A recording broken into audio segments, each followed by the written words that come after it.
In 1890s New York, a single dinner party thrown by a typical Gilded Age millionaire could cost more than an average worker earned in 15 years. And sometimes, yes, they'd host these parties on horseback, just because they could. Before we dive in, quick thing. If you listen to these regularly, hit like or subscribe. I always wonder where everyone's tuning in from. Drop your city and the time in the comments. Strange to think some of you are having breakfast in London while I'm recording this at night here in the States. Alright, tonight, we're heading into the Gilded Age. But first, get comfortable. I mean properly comfortable. Adjust your pillows. Pull up your blanket. You're going to want to be cozy for what comes next. Your eyes snap open in darkness. Panic grips you for a moment. You're not in your familiar bed. The mattress beneath you feels different, to plush, to perfect. The sheets aren't your usual cotton, but impossibly smooth and cool, like water flowing over your skin. Confusion gives way to awareness.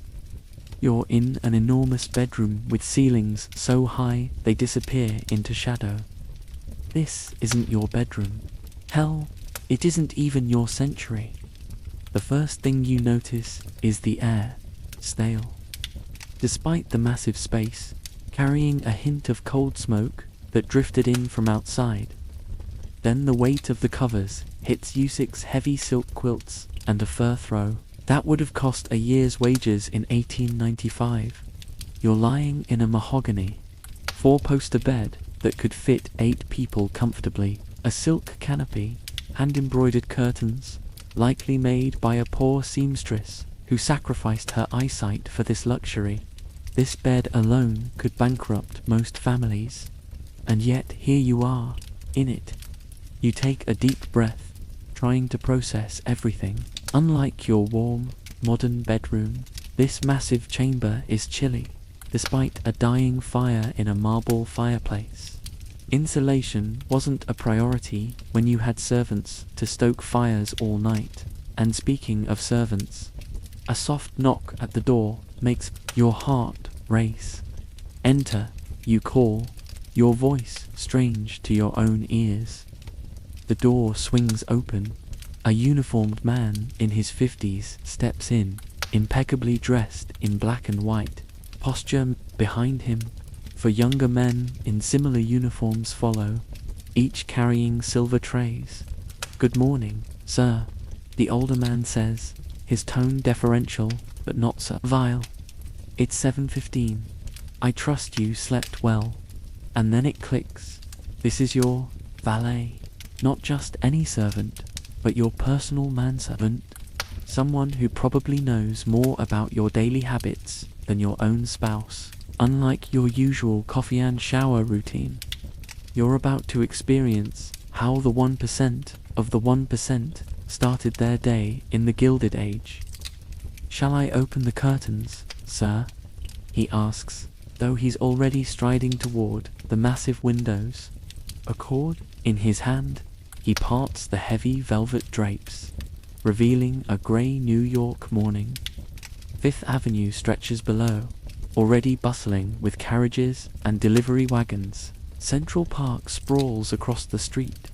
"Jesus," you mutter, taking in the view. The valet doesn't react. He's used to rich men being eccentric. He probably assumes you're nursing a hangover from whatever exclusive club you visited last night. "Your morning coffee, sir," he says, nodding to one of the younger servants, who steps forward with a silver tray bearing a single cup of coffee in a hand-painted Sevres porcelain cup that costs more than most people's monthly rent. You sit up, accepting the coffee. It's strong but laced with cream and sugar. Apparently, your Gilded Age self has a sweet tooth. "Richardson," you say, the name coming to you from nowhere. "What's the schedule today?" The valet, Richardson, doesn't miss a beat. "You have a breakfast meeting with Mr. Morgan and Mr. Carnegie at 9:30 in your private dining car. Your train departs Grand Central Depot at 9 sharp. This afternoon, Mrs. A's weekly reception at 3, which Mrs. Vander Hughes insisted you attend dinner this evening at Delmonico's with the governor and several gentlemen from the Railroad Commission. Jesus Christ, you have a private dining car, like an entire railroad car that belongs to you just for eating breakfast in. While you process this, Richardson is directing the other servants. One opens a set of double doors, revealing a bathroom that's bigger than your entire apartment back home. Inside, a clawfoot tub the size of a small boat is already filled with steaming water, rose petals floating on the surface. The brass fixtures aren't brass at all, they're solid gold. The sink basin appears to be carved from a single piece of marble. Shall we proceed with your bath, sir? Richardson asks. You nod because what else can you do? 2 servants step forward to help you out of your silk pajamas. This is apparently normal, being dressed and undressed like a life-size doll. The concept of privacy, as you understand it, doesn't exist for the ultra-wealthy of the Gilded Age. Your body is just another possession to be maintained by staff. Wait, you say, suddenly uncomfortable with the idea of multiple grown men watching you bathe. I can manage the bath myself this morning. Richardson's eyebrow twitches, the servant equivalent of a dramatic gasp. As you wish, sir. Most unusual, but we shall wait in the dressing room. Ring when you're ready to be dried and dressed. The servants withdraw, leaving you alone in the palatial bathroom. Unlike your quick morning shower, bathing in 1895 is a production.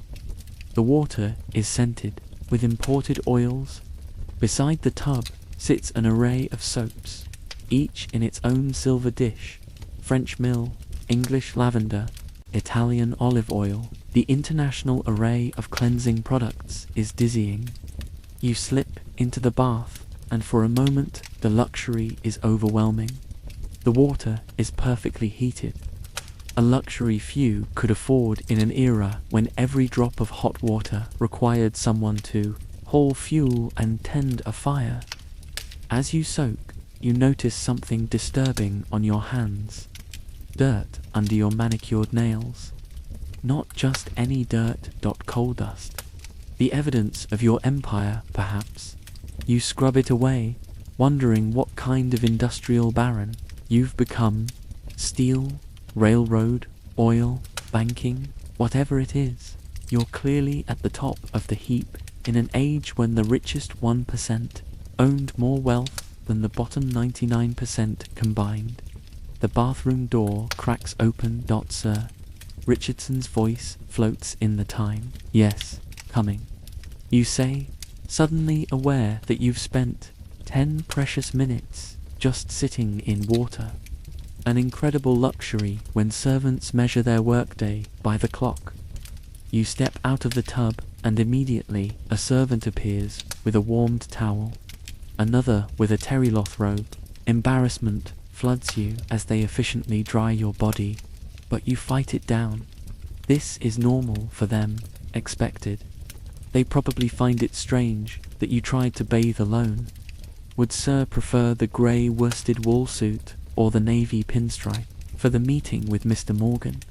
Richardson asks, leading you into a dressing room larger than most people's entire homes. The walls are lined with custom-built mahogany cabinets displaying more clothing than you've owned in your entire life. Dozens of suits, hundreds of shirts, rows of shoes each on their own wooden tree, an entire cabinet just for cufflinks and tie-pins, many glittering with diamonds and precious stones. The navy, you say, because it seems like a safe choice for meeting robber barons. What follows is a 20-knot production of getting you dressed. First, the underwear, not boxers or briefs, but a full-body, one-piece cotton union suit that buttons up the front. Then, wool socks, held up by garters. A crisp, White shirt with detachable collar and cuffs, a silk tie precisely knotted, a waistcoat, what you'd call a vest, with pearl buttons, and finally, the suit jacket itself. Your watch, Sir Richardson says, presenting a solid gold pocket watch on a chain. You examine it. A PC Philippe with your monogram engraved on the case, probably worth the equivalent of a modern luxury car. While you're being dressed, another servant enters. Mr. Van der Hughes, your breakfast is served in the morning room. Your stomach growls on cue. The smell of bacon, eggs, fresh bread, and coffee wafts up from downstairs. Unlike your rushed modern breakfast, maybe a granola bar or a quick bowl of cereal, breakfast in the Gilded Age is a serious meal. I'll be down momentarily, you say. Trying to sound authoritative, Richardson gives final adjustments to your clothing, brushing invisible dust from your shoulders, straightening your already perfect tie. Will there be anything else, sir? You look around the opulent dressing room at the army of servants waiting to fulfill your every whim, at the wealth on display in just your morning routine alone. No, that will be all. Thank you. The servants nod and withdraw, leaving you alone for the first time since you woke up. You catch sight of yourself in a full-length mirror and barely recognize the person staring back, perfectly groomed, impeccably dressed in clothing that cost more than most people make in months. You look every inch the Gilded Age billionaire, and it's only 8 in the morning. You make your way out of the bedroom suite into a hallway lined with oil paintings in ornate gold frames. The carpet beneath your feet is so thick and plush, you can barely hear your own footsteps. A grand staircase curves down to the main floor, the banister gleaming mahogany polished by servants' hands. To housemaids curtsy as you pass. A footman stands at attention near the bottom of the stairs. The house feels like a luxury hotel, except it's all yours, or at least belonging to whatever version of you woke up in 1895. The morning room is flooded with light from tall windows. The table, which could seat 12 comfortably, is set for one with fine china, crystal, and sterling silver flotilla. A butler stands by, ready to serve you. Good morning, sir, he says, pulling out your chair. You sit down, somewhat dazed by the extravagance of it all. The table before you bears enough food for a small family. Steak, eggs, bacon, sausages, toast, muffins, fruit, coffee, and tea. Apparently, breakfast in the Gilded Age is a feast. The morning paper, sir, the butler says, presenting you with the New York Times on a silver tray. The headline catches your eye: workers strike at steel mill. Violence erupts as Pinkertons called in. With a sinking feeling, you wonder if it's your steel mill they're talking about. As you unfold the paper, another headline jumps out. Van der Hughes consolidates railroad holdings. Competitors crime monopoly. That's when it fully hits you. In this world, you're not just wealthy. You're one of them. The notorious robber barons. The men who built America's industrial might on the backs of desperate workers. The names school children would learn about a century later with a mixture of awe and distaste. The butler coughs discreetly. Sir, Mr. Richardson asked me to remind you that your carriage will be ready in 20 minutes for your journey to Grand Central. You nod suddenly, not very hungry despite the feast before you. Thank you. Will you be requiring anything else, sir? You look around at the opulent room, the abundance of food, the servants waiting to fulfill your every whim. Outside these walls, people are literally fighting and dying in your name or against it. No, you say quietly. That will be all. You're going to meet J.P. Morgan and Andrew Carnegie for breakfast in your private railroad car. And somehow you need to figure out how to navigate this world of extreme wealth and privilege where your every comfort comes at someone else's expense. The butler withdraws, leaving you alone with your thoughts and the morning paper. You take a sip of coffee from a cup that probably costs as much as a factory worker makes in a month. Welcome to the Gilded Age.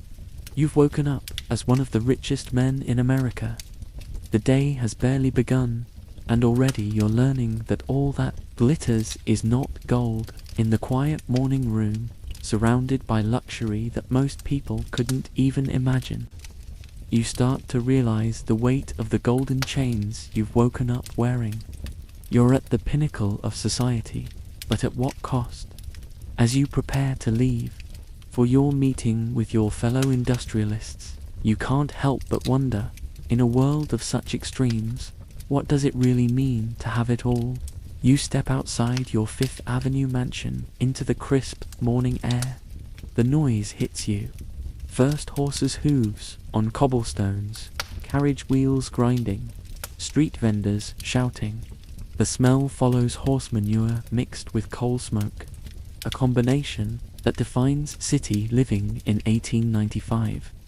Not like your clean, regulated modern world with its emission standards and sanitation departments. Your carriage waits at the bottom of the limestone steps. Not just any carriage. A gleaming black Brewster Landau with your monogram Immersive on the door, pulled by 4 matched bay horses that probably cost more than most families make in 5 years. The footman in forest green livery snap to attention as you approach. "Good morning, Mr. Vanderhughes," one says, opening the door with a white-gloved hand. Inside the carriage is upholstered in butter-soft Moroccan leather. The windows are beveled crystal glass. A small cabinet reveals decanters of brandy and whiskey. Apparently, morning drinking is just another perk of being obscenely rich in the Gilded Age. As you settle into the plush seat, a thought hits you. You own people. Not literally, slavery's been over for 30 years. But practically, the coachman, the footman, the dozen house servants you've already encountered this morning, the hundreds of others working in your factories and offices and mines, they depend on you for their survival in an era with no social safety net, no unemployment benefits, no healthcare system. If you fire someone, their kids might starve. If you cut wages, families get evicted. If you ignore safety concerns in your factories, workers die. And from the newspaper headlines, it seems like your workers are currently striking against conditions you've imposed. Your stomach churns as the carriage lurches forward, joining the busy morning traffic headed downtown. Through the window, you see New York in all its Gilded Age contradictions. Ladies in Worth gowns stepping carefully over mud puddles. Immigrant children in rags selling newspapers on corners. Construction everywhere. The city growing upward and outward at a frantic pace. Look at that poor bastard. The coachman calls down to the footman riding beside him, not realizing you can hear every word. Crushed his leg at the railroad yesterday. Company just tossed him out without a penny. That's why I'd never work for Vanderhughes Rail. That son of a would work us to death for an extra $1 in his pocket. The footman makes a shushing sound, nodding discreetly toward the carriage. Your blood runs cold. That's who you are here. That's your legacy. The traffic slows near Madison Square, and a beggar approaches the carriage man, missing an arm. His face gaunt with hunger. "Spare something for a veteran, sir," he calls, his voice raspy. Before you can respond, one of your footmen jumps down and roughly shoves the man away. "Get back. You, Mr. Vanderhughes, doesn't concern himself with your kind. Please," you call out, surprising yourself. "Give him this." You reach into your pocket and find a gold coin and eagle, $10, a week's wages for many workers. The footman looks shocked, but does as instructed. handing the coin to the stunned beggar. "God bless you, sir," the man calls as your carriage pulls away. The footman resumes his position, clearly confused by your uncharacteristic generosity. You realize you've broken character. The real Vander Hughes apparently isn't known for random acts of kindness.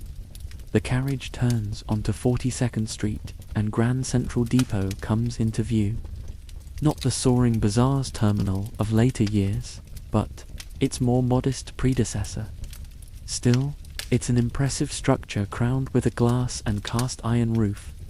Your carriage bypasses the main entrance, continuing around to a private gate where two uniformed guards snap to attention.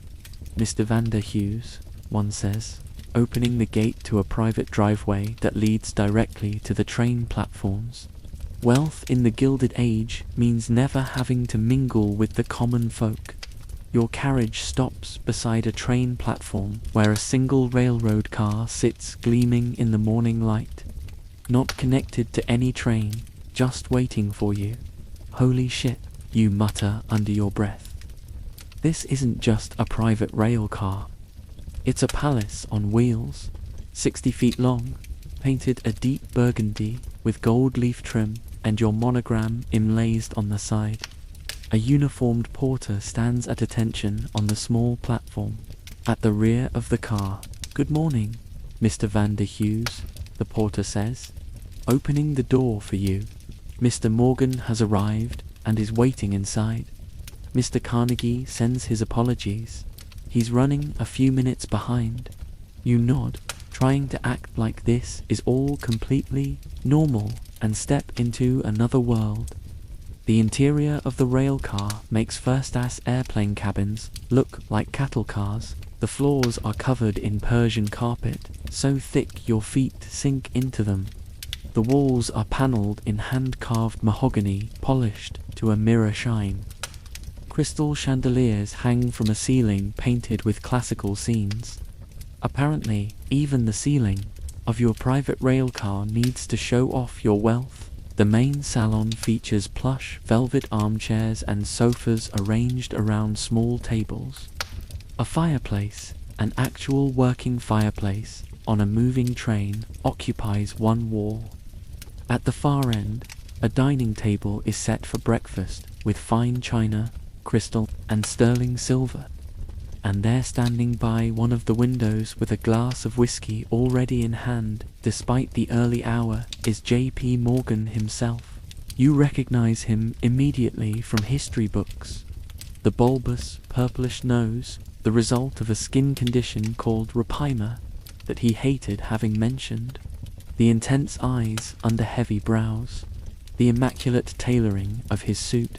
The most powerful banker in America, possibly the world, a man who once single-handedly stopped a national financial panic by locking other bankers in his library until they agreed to his terms. "Or Vander Hughes," he says, not bothering with a first name or pleasantries. "You're late. It's 8:50 a.m. Your meeting isn't until 9:30. Traffic," you say simply, figuring brevity is safer when you have no idea what your relationship with this titan of finance might be.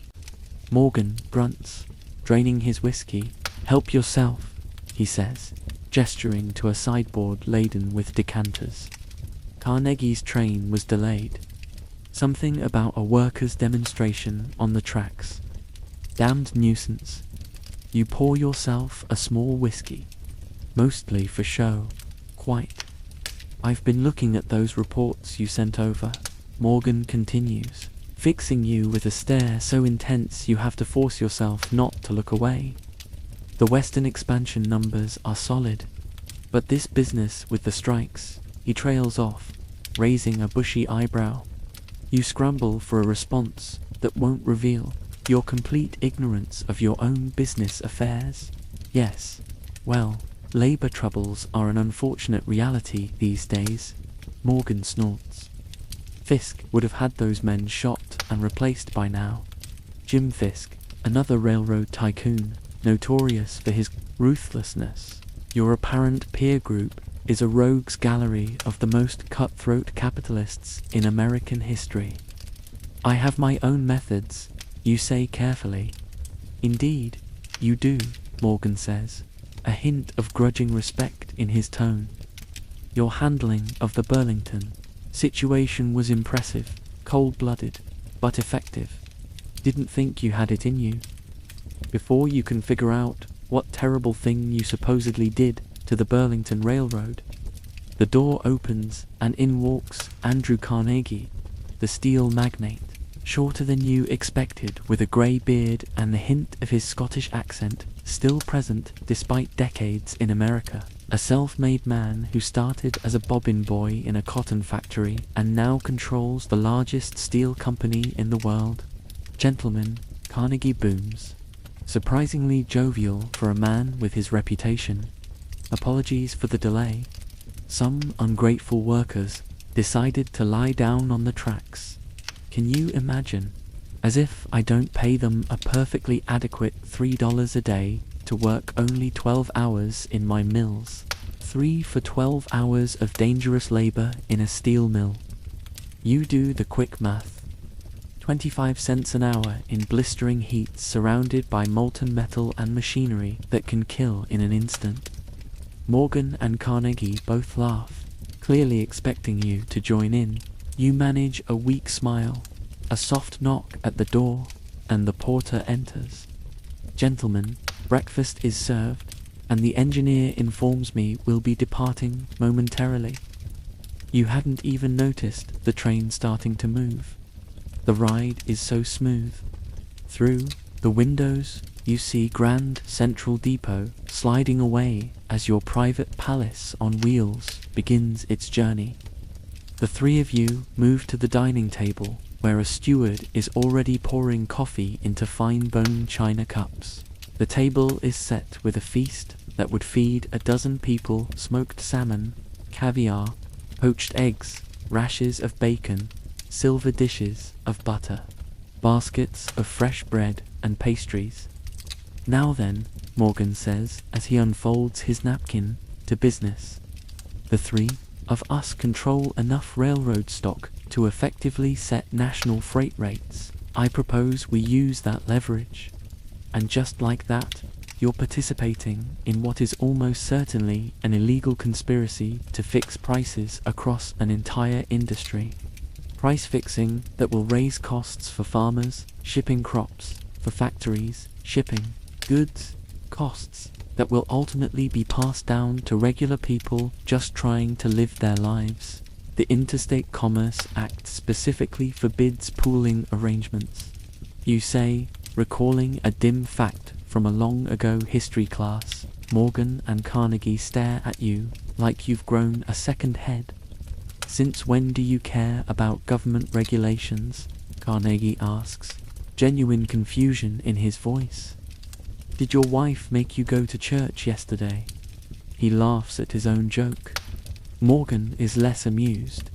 The Interstate Commerce Commission is a paper tiger. Half the commissioners are former railroad men who will be looking for jobs with us when their terms end.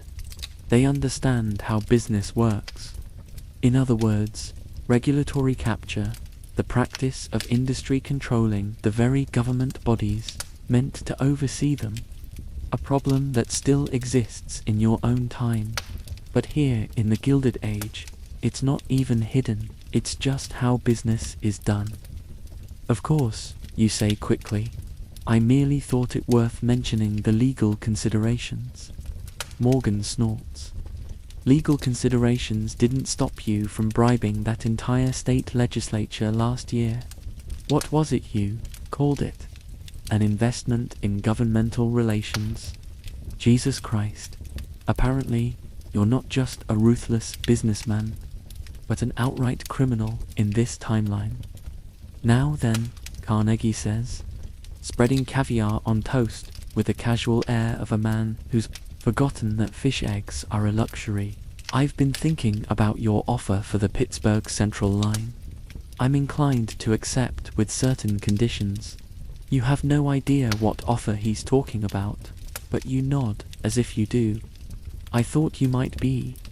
15 million, not 12, Carnegie says. And I want guaranteed shipping rates for my steel for the next decade. $15 million in 1895. Money that's around $500 million in modern currency. And you're apparently negotiating this massive deal over breakfast, Morgan interjects. What about the unions? Central's workers are organized. Will you handle that mess? Or is Van der Hughes taking it on? Carnegie waves a hand dismissively. I've dealt with unions before. His face darkens momentarily, and you recall, with a chill, that this seemingly jovial man was responsible for the Homestead strike, where Pinkerton detectives and striking workers engaged in a gunfight that left 16 people dead.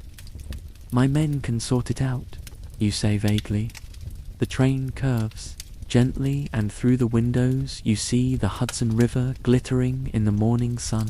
Your private car has now been coupled to a larger train heading north. Though the ride remains so smooth you'd hardly know you were moving if not for the passing scenery. Splendid, Carnegie says. Now, what about our friend Huntington and his troublesome Southern Pacific? I heard rumors he's been meeting with your competitors. Collis Huntington is not a concern, you say, trying to sound confident. Morgan fixes you with that unnerving stare again. He controls enough track to cause problems if he aligns with the wrong people. Perhaps a friendly acquisition might be in order. Carnegie suggests his tone, making it clear that friendly is not what he means at all. A hostile takeover, you mean? Morgan says bluntly, I prefer to think of it as aggressive negotiation. Carnegie replies with a smile that doesn't reach his eyes. And there it is, the cutthroat reality of Gilded Age business. These men sitting, with you eating caviar in a private rail car worth millions, are casually discussing destroying another tycoon's business empire over breakfast, not for any greater economic good, not for the benefit of the customers or workers, but simply because they can. Because power and wealth in this era are zero-sum games. We could approach from different angles. You suggest trying to sound like the titan of industry you apparently are. Morgan provides the financing pressure. I control enough connecting lines to isolate his key routes. And Carnegie, you trail off. Not sure what a steel magnate brings to a railroad takeover. My friendship with several newspaper publishers could ensure public opinion turns against him. Carnegie fills in smoothly. And I do have the ear of certain influential congressmen. In other words, a coordinated attack, financial, operational, and political, designed to bring another wealthy man to his knees. The business equivalent of medieval warfare. Morgan nods appreciatively. That's why I wanted this meeting. Three-pronged approach. Huntington won't know what hit him until it's too late. The porter appears with fresh coffee. Gentlemen will be arriving at Garrison in approximately 30 minutes. You have no idea why you're going to Garrison, a small town on the Hudson, but you nod as if this is expected. Just enough time to finalize the details, Morgan says, pulling out a leather portfolio filled with papers. I've had my men draw up the preliminary agreements. As Morgan and Carnegie dive into the legal minutiae of your conspiracy, business arrangement, you gaze out the window at the passing Hudson Valley. The autumn colors are stunning. The river a silver ribbon below steep cliffs. It's the same view that inspired the Hudson River school painters decades earlier. But you see it differently now. Those pristine forests owned by timber companies that will clear-cut them without a second thought. That beautiful river increasingly polluted by the factories sprouting along its banks. The picturesque small towns filled with people working 12-hour days, 6 days a week, many of them children as young as 10. Everything has a price in the Gilded Age. Everything is a commodity to be bought, sold, exploited. Vanderhues. Morgan's sharp voice cuts through your thoughts. Are you listening? This paragraph concerns your liability. In the event the IC does decide to investigate, you turn back to the table to these powerful men and their schemes. Yes, of course. As you bend over the contracts that will further consolidate your control over the nation's vital infrastructure, a realization dawns. This is what being a billionaire means in the Gilded Age. Not just luxury and privilege, but power. The power to shape industries, to move markets, to decide the fates of thousands of workers with the stroke of a pen. And with that power comes the moral weight of how you use it. These men view workers as replaceable parts in their industrial machines, view regulations as inconveniences to be circumvented, view competitors as enemies to be crushed. Is that who you are in this world? Is that who you want to be? As the train glides smoothly toward Garrison, you face the uncomfortable truth that in the Gilded Age there is no clean money. The entire system is built on exploitation of workers, of natural resources, of government corruption. To be at the top of this system means having blood on your hands, metaphorically, if not literally. One last thing, Carnegie says as he signs the final document with a flourish. My wife is hosting a little gathering at our place in New York next week. Just 100 or so of our closest friends. He chuckles at what passes for a small gathering among the ultra-wealthy. She specifically asked that you and Mrs. Vanderhues attend. Apparently, your wife made quite an impression at the Vanderbilt ball last month. You have a wife. Of course you do. Another detail about your Gilded Age life that you've just discovered. We wouldn't miss it, you say, wondering what kind of person would marry the ruthless robber baron you apparently are. The train begins to slow as it approaches Garrison Station. Outside, you can see a horse-drawn carriage waiting presumably for you and your breakfast companions. Excellent, Morgan says, collecting the signed papers. Gentlemen, I believe our business is concluded for now. A productive morning. As the train comes to a halt and the porter appears to assist with your departure, you take one last look around the opulent private car, the half-eaten breakfast that cost more than a laborer makes in a week, the fine china and crystal used once and then to be washed by servants, the sheer staggering excess of it all. You've just participated in a conspiracy to manipulate national transportation prices and destroy a business rival. You've learned that you regularly bribe government officials and exploit workers. You've glimpsed the callous disregard for human suffering that characterizes the business leaders of this era. And it's still not even noon after your breakfast conspiracy meeting with Morgan and Carnegie. You find yourself back in your carriage, headed toward Madison Square. The morning's business dealings have left a sour taste in your mouth, but there's no time to dwell on moral quandaries. Your social calendar beckons, and in the Gilded Age, social obligations are just as critical to survival as business ones. Where to, sir?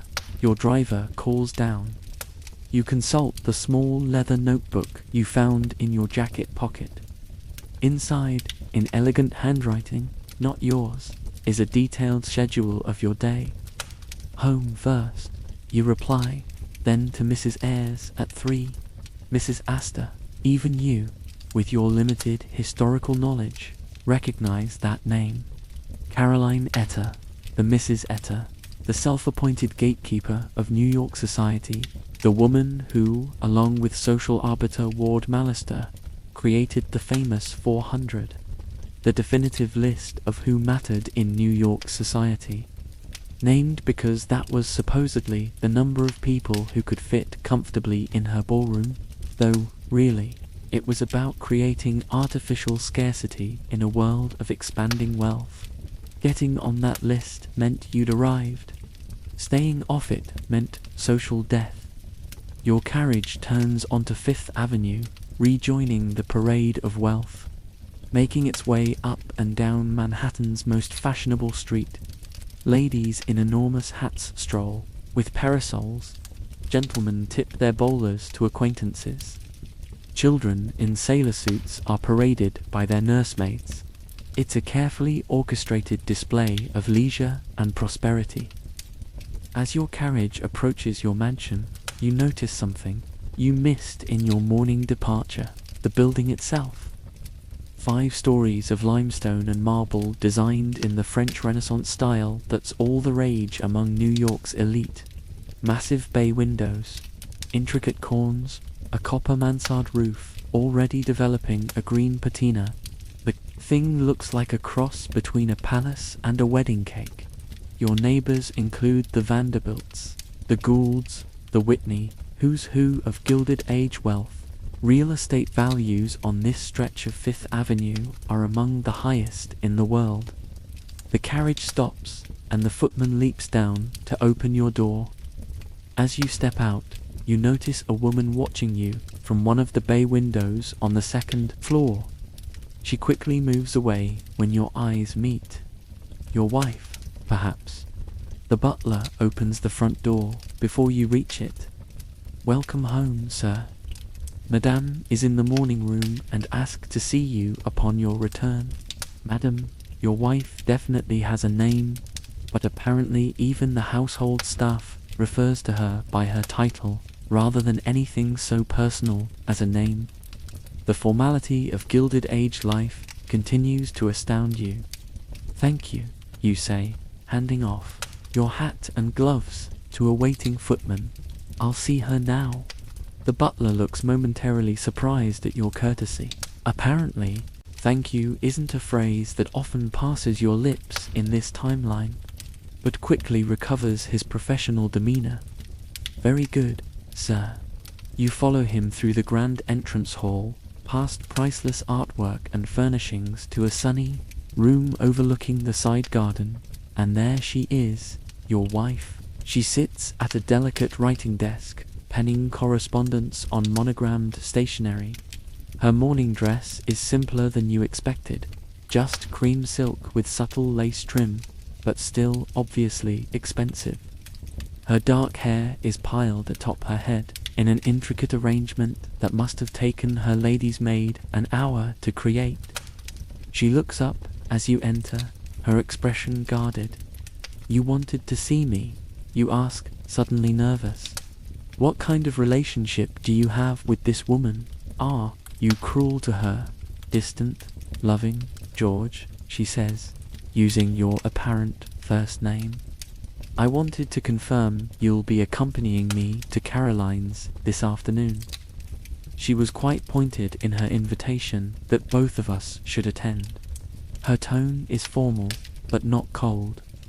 This seems to be a marriage of business partners rather than passionate lovers, typical for the upper classes of this era where marriages were often strategic alliances between wealthy families. "Of course," you reply. 3 o'clock, correct?" She nods, studying your face with a slight frown. "Are you feeling well? You seem different today." Apparently, your Gilded Age persona is consistent enough that even small deviations in behavior are noticeable. "Just a demanding morning with Morgan and Carnegie," you say, which isn't exactly a lie. Her expression softens slightly. "Those men would try the patience of a saint." A brief, genuine smile crosses her face, and you catch a glimpse of the woman beneath the formal exterior. "Though I dare say you're their equal in stubbornness." There's almost affection in her voice. "Perhaps this marriage isn't as cold as it first appeared. Will you join me for luncheon?" she asks. "The new chef has prepared a quail salad, and I find I've grown tired of dining alone." The words carry weight. You dine alone often, it seems. You're not winning any Husband of the Year awards in this timeline. "I'd like that," you say, and mean it. Surprise flickers across her face. followed by a more genuine smile. Wonderful. I'll have Burton set another place. Burton, presumably. The butler nods and withdraws silently. Lunch with your wife turns out to be a surprisingly pleasant affair. Her name, you discover, through careful conversation, is Constance. She's intelligent, well-read, and possesses a dry wit that emerges when it's just the two of you. You learn that you have 2 children, a son away at boarding school, and a daughter who's currently in Europe with her governess on a cultural tour. The conspicuous absence of your children in the massive house seems to be perfectly normal for your social class. You're in an unusually good mood, Constance observes as you finish your coffee. Generally, meetings with your railroad associates leave you positively bearish. You shrugged. Perhaps I'm learning to appreciate the finer things. You gesture to the elegant luncheon table, but your eyes stay on her. She actually blushes slightly. George, really, at our age, there's a history here. You don't know, a relationship with its own patterns and boundaries that you're disrupting simply by being a bit kinder than usual.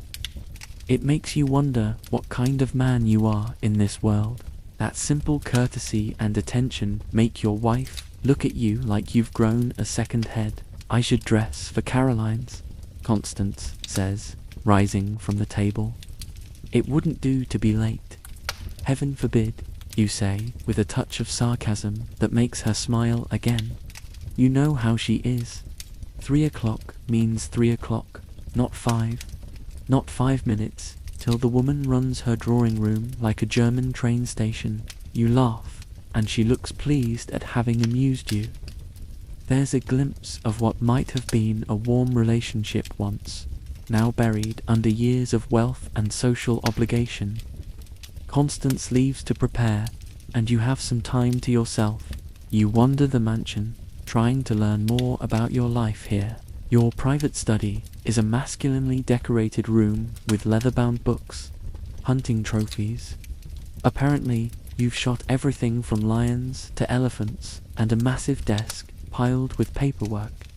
You leaf through some of the documents, reports from railroad operations across the country, stock certificates, property deeds.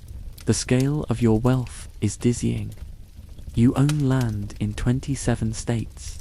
You have controlling interest in 12 different railroad companies. You have investments in steel mills, coal mines, oil fields, banks. One document catches your eye, letter from your mine superintendent in Pennsylvania regarding your inquiry about safety improvements. I must advise against the expenditure at this time. The mesh screening would cost approximately $1,200 to install throughout the mine and would reduce casualties by an estimated 30%. However, it is more economical to simply replace workers as accidents occur. At current wages, we can hire 3 new men for the cost of 1 screening installation. I recommend we continue with present operations. And there at the bottom, in what you recognize as your own handwriting, agreed, no action needed. Your stomach turns. You've literally calculated that workers' lives are worth less than basic safety equipment. And the worst part, this cold calculation is perfectly normal business practice in the Gilded Age. A soft knock at the door interrupts your moral crisis. Sir, it's Richardson, your valet. It's time to dress for Mrs. A's reception. The next half hour is consumed with the elaborate ritual of preparing for an afternoon social event. Different clothes from morning attire, of course. A frock coat instead of a morning coat, grey striped trousers, a silk waistcoat, a different pocket watch with a different chain, cufflinks that cost more than most people's homes. But by the time you descend the grand staircase, Constance is waiting in the entrance hall. She's transformed herself into a walking display of wealth. Her afternoon dress is a masterpiece of pale blue silk and laced with a singed waist and a modest bustle. Sapphires and diamonds glitter at her throat and ears. Her hands are gloved in kid leather, so fine it looks painted on. "You look beautiful," you say, and mean it. She seems pleased, but confused by the compliment. "Thank you, George. Shall we?" Your carriage ride to the Astor Mansion on 5th Avenue and 65th Street is short but significant. You're literally traveling from the new money section of 5th Avenue to the old money stronghold. The geographical division mirrors the social one. The old Knickerbocker families on one end, the nouveau reindustrialists on the other, with an invisible but impenetrable barrier between them. Or, remember, Constance says quietly as your carriage joins the line approaching the Astor Mansion. "Caroline was particularly insistent we attend today. I suspect she has something specific in mind." "Any guess what?" you ask. "She mentioned the Newport season next summer. Perhaps she's planning something." Or she hesitates. "There's been talk about her son, John, and our Elizabeth. A potential marriage alliance. You realize your absent daughter is being considered as a match for the Astor. Such a union would solidify your family's social position while injecting the heirs with fresh capital.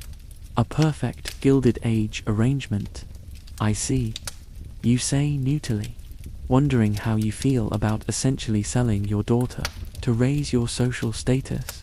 The Astor Mansion comes into view. Another limestone palace. Though more restrained and elegant than the flashier homes of the new millionaires. A line of carriages disgorge expensively dressed guests. "Do try to be civil toward Malister Constance," murmurs as your carriage pulls up. "I know you find him ridiculous, but he still has Caroline's ear." Ward Malister, the self-appointed social arbiter who created the 400 list with Mrs. Astor. A man so obsessed with social minutiae that he once wrote, "It takes 4 generations to make a gentleman." By that calculation, no one who made their fortune after the Revolution would qualify, conveniently excluding all the new industrial millionaires threatening the old guard's dominance. "I'll be the soul of courtesy," you promise, as the footman opens your carriage door. The reception is already in full swing when you enter the Astor drawing room. About 50 people mill about, the women in elaborate afternoon dresses, the men in frock coats. Servants circulate with champagne and tiny knobs. The room itself is a testament to old money taste. Elegant but not showy, expensive but not ostentatious, filled with antiques and artwork acquired over generations rather than bought en masse to fill a new mansion. "Mr. and Mrs. Vander Hughes," the butler announces, and heads turn. You feel the weight of dozens of gazes, some curious, some dismissive, some calculating. You're being assessed, categorized, judged. Are you still new money, or have you ascended to proper society? Is your railroad fortune now respectable, or still tainted by its recent acquisition? Are you worth cultivating as a connection, or better kept at arm's length? George Constance Caroline Astor herself approaches, a regal woman in her 60s dressed in dark purple silk. "How good of you to come." The formidable Mrs. Astor offers her hand, which you bow over slightly. She gives you an appraising look, as if checking whether you've developed any unfortunate habits since she last saw you. "Caroline, your home is as lovely as ever," Constance says with practiced ease. "Thank you, my dear." "George, I understand you've been expanding your interests in the Western Territories. John was just speaking of it with some gentleman by the fireplace. Perhaps you'd care to join them. It's not really a request. You're being directed to the men's conversation while the women have their own separate discussions. Gender segregation is alive and well in Gilded Age socializing. Of course, you say, allowing yourself to be guided toward a group of men clustered near the marble fireplace. John Jacob Astor, of Caroline's son and heir to the Astor fortune, eyes holding court, handsome in his early 30s, impeccably dressed and manned. He's the epitome of old money confidence. Around him are several other men of similar age and bearing, all with names you'd recognize from New York street signs and buildings. Orvander Hughes greets you with a slight nod. We were just discussing the troubling situation at the mines. Dreadful business. Your pulse quickens. What troubling situation? The strikes mentioned in the morning paper. Some accident. The callous safety decision you discovered in your study. Indeed, you say commit tally. These labor agitators are becoming a genuine concern, says another man. You catch the name Livingston on his introduction. When workers start believing they deserve more than the market dictates, the entire economic system is threatened. My father always says that a man willing to work will always find fair compensation, adds another young scion sipping champagne. These strikers simply want something for nothing. They're waiting for you to agree to join in this smug dismissal of workers literally dying for a living wage. This is a test. Do you think like them? Are you one of them? The situation is complex, you say carefully. Working conditions in many industries are genuinely dangerous. Perhaps addressing some legitimate concerns would reduce the appeal of labor organizers. The men stare at you like you've started speaking Chinese. My dear fellow, Astor says with a forced laugh, you sound positively progressive. Next, you'll be suggesting we invite union representatives to Newport for the summer. The others chuckle. Crisis averted. They've decided you're making an awkward joke, not expressing a sincere opinion. Speaking of Newport, Astor continues, Mother tells me you finally acquired property there. Bellevue Avenue, isn't it? Another test. Bellevue Avenue is where the most prestigious summer cottages are located. Mammoth mansions used only 8 weeks a year. Yes, construction is nearly complete, you say, hoping that's true. Splendid. Perhaps we'll see more of your charming daughter next season. Elizabeth, isn't it? Mother mentioned she's touring Europe currently, and there it is, the hint about your daughter. Astor is considering her as a potential match. A business transaction dressed up as romance. Your nouveau riche money combined with his old family name. A classic Gilded Age alliance. Yes, she's in Paris at present. You say again, hoping it's true. She's quite taken with the Louvre. Excellent. A girl should be cultivated. My mother insists upon it. The conversation shifts to yachting, then horse racing. The acceptable pastimes of the leisure class. You navigate carefully, letting others talk more than you do, dropping vague comments that could mean anything. Meanwhile, across the room, you can see Constance engaged in what appears to be an intense conversation with Caroline Astor and several other women. Their faces are pleasant, their postures relaxed, but you can sense the social combat happening beneath the surface. After about an hour of this exhausting social performance, a subtle shift happens in the room. People begin to drift toward the entrance. The reception is ending precisely at 5 o'clock. Of course, Caroline Astor would never commit the vulgarity of an event that drags on too long. As you and Constance retrieve your outer garments from servants, Caroline approaches once more. We're so looking forward to seeing your Newport home completed, she says. Perhaps you'll host a little gathering there once the season begins. Nothing elaborate, of course, just intimate friends. Translation: you've passed the test. You're being invited to host an event that Caroline Astor might actually attend. The ultimate social benediction.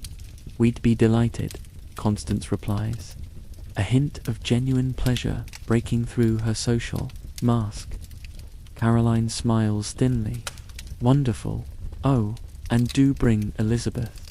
John mentioned how much he enjoyed their conversation at the opera last winter, with that parting shutter clear signal that your daughter is being considered for the ultimate social elevation.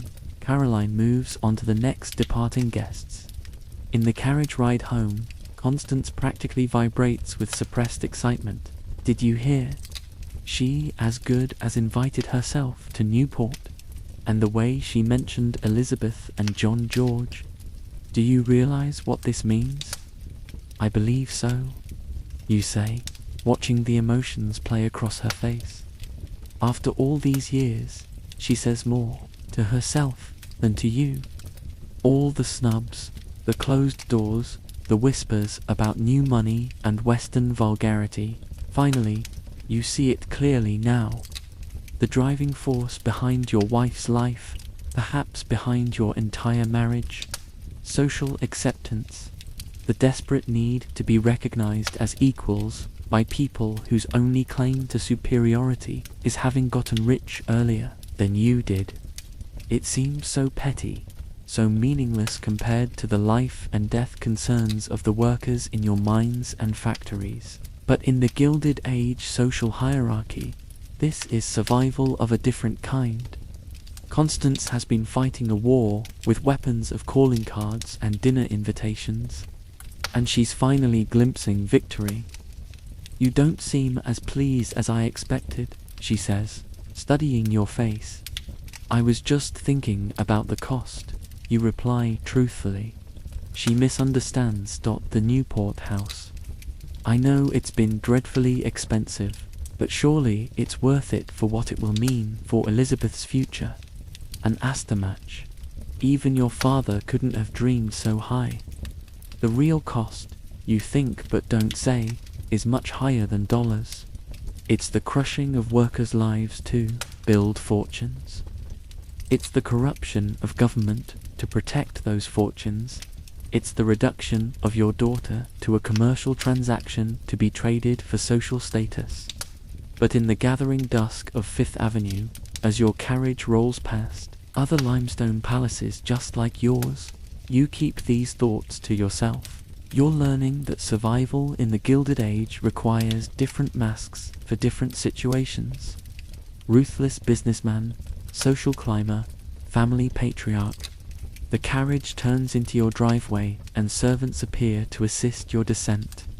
The massive doors of your mansion swing open, revealing the glittering interior lit by electric lights. Another status symbol, as most homes still use gas. I should rest before dinner, Constance says as you enter. We're dining at Delmonico's with the governor tonight, remember? Another social obligation, another performance to give. The Gilded Age day is far from over. Of course, you say, I'll see you then. As Constance ascends the grand staircase, you're left alone in the entrance hall, surrounded by marble and mahogany and gold leaf, displays of wealth that cost so much, yet somehow feel hollow.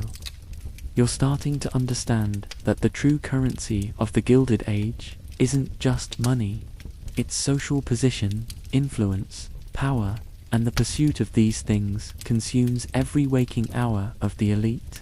As you prepare for yet another social performance at dinner, you wonder if anyone in this glittering world is truly happy, or if they're all just trapped in golden cages of their own making. Dinner at Delmonico's with the governor turns out to be exactly what you'd expect from Gilded Age politics. An elaborate dance of influence, money, and power, thinly disguised as a social occasion. The restaurant itself is a temple to excess, located at the corner of 5th Avenue and 26th Street. Delmonico is where the elite of New York dine when they wish to be seen. The moment you and Constance step through the doors, you're enveloped in a world of crystal chandeliers, thick carpets, and gilt-framed mirrors. The air smells of expensive cigars, French sauces, and money.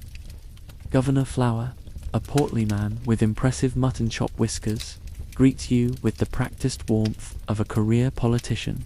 Vander Hughes and the lovely Mrs. Vander Hughes, delighted.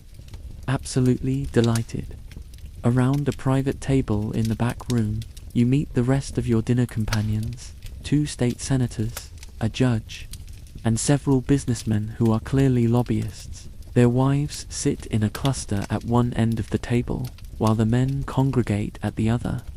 The gender segregation is automatic, unquestioned. The conversation flows along with the Wiener Chateau Lafite that costs more per bottle than a factory worker makes in a month. As the turtle soup is served, you realize the true purpose of this dinner. A proposed bill affecting railroad taxation is coming up in the state legislature, and these men want to ensure it dies a quiet death. The problem, you see, draws one of the senators between slurps of soup, is that the public has gotten this absurd notion that railroads should pay their fair share, as if the economic benefit of transportation wasn't contribution enough. Quite agrees the judge, who apparently sees no conflict of interest in dining with men, whose cases might come before his court. The rabble-rousers in the press stir them up with talk of fair taxation and public interest. Complete nonsense. The governor turns to you. Your thoughts, Vander Hughes. You have more track laid in this state than almost anyone. All eyes turn to you, waiting. This is clearly a moment where your Gilded Age self would be expected to voice strong opinions. But what would you say? I believe you begin carefully that we must balance the legitimate needs of business with the long-term stability of the state. Prosperity depends on both. The men stare at you blankly. That was apparently not the fire-breathing defense of corporate interests they expected. Governor Flower recovers first. Well said. Well said. Balance, indeed. That's precisely why I'm considering a compromise bill, one that appears to increase taxation while providing generous exemptions for essential infrastructure investments. In other words, a bill designed to look like reform while actually preserving the status quo. Classic Gilded Age politics. I'd be happy to have my secretary draft some suggested language for such exemptions you offer. Getting the hang of this game, the governor beams. Excellent. Your expertise would be most valuable. As the dinner progresses through 7 more courses, each more elaborate than the last, you participate in what amounts to a conspiracy to defraud the public. The tax bill is just the beginning. There's a discussion of judicial appointments. We need men of reason on the bench. Railway Commission staffing. Johnson's boy needs a position, and even a proposed amendment to the state constitution to protect business interests from short-sighted regulation. And through it all, money is never directly mentioned. No crude offers of cash for votes. The Gilded Age elite are too sophisticated for that. Instead, there are discussions of campaign donations, investment opportunities, board positions for relatives, and exclusive club memberships. The corruption is wrapped in layers of respectability, just as the rotten core of industrial capitalism is gilded with the appearance of prosperity by the time dessert arrives. A towering confection of ice cream, spun sugar, and gold leaf. You've witnessed more corruption in one meal than most people see in a lifetime. And the most disturbing part, everyone at the table, including your Gilded Age self, considers this perfectly normal. The evening finally ends around 10 o'clock. As you and Constance settle into your carriage for the ride home, she looks pleased. That went well, she says. The governor's wife invited us to their summer place in the Adirondacks. She rarely extends such invitations. Another social victory. You're climbing a ladder where each rung represents access to an ever more exclusive circle. And did you notice how respectfully the senator treated you? She continues, a far cry from 3 years ago when he refused to even acknowledge us at the opera. You make an appropriate noise of agreement, but your mind is elsewhere. The casual corruption of the dinner has left you unsettled. Is this what power looks like in the Gilded Age? Men in private rooms carving up the state to serve their interests while people starve in tenements a few blocks away.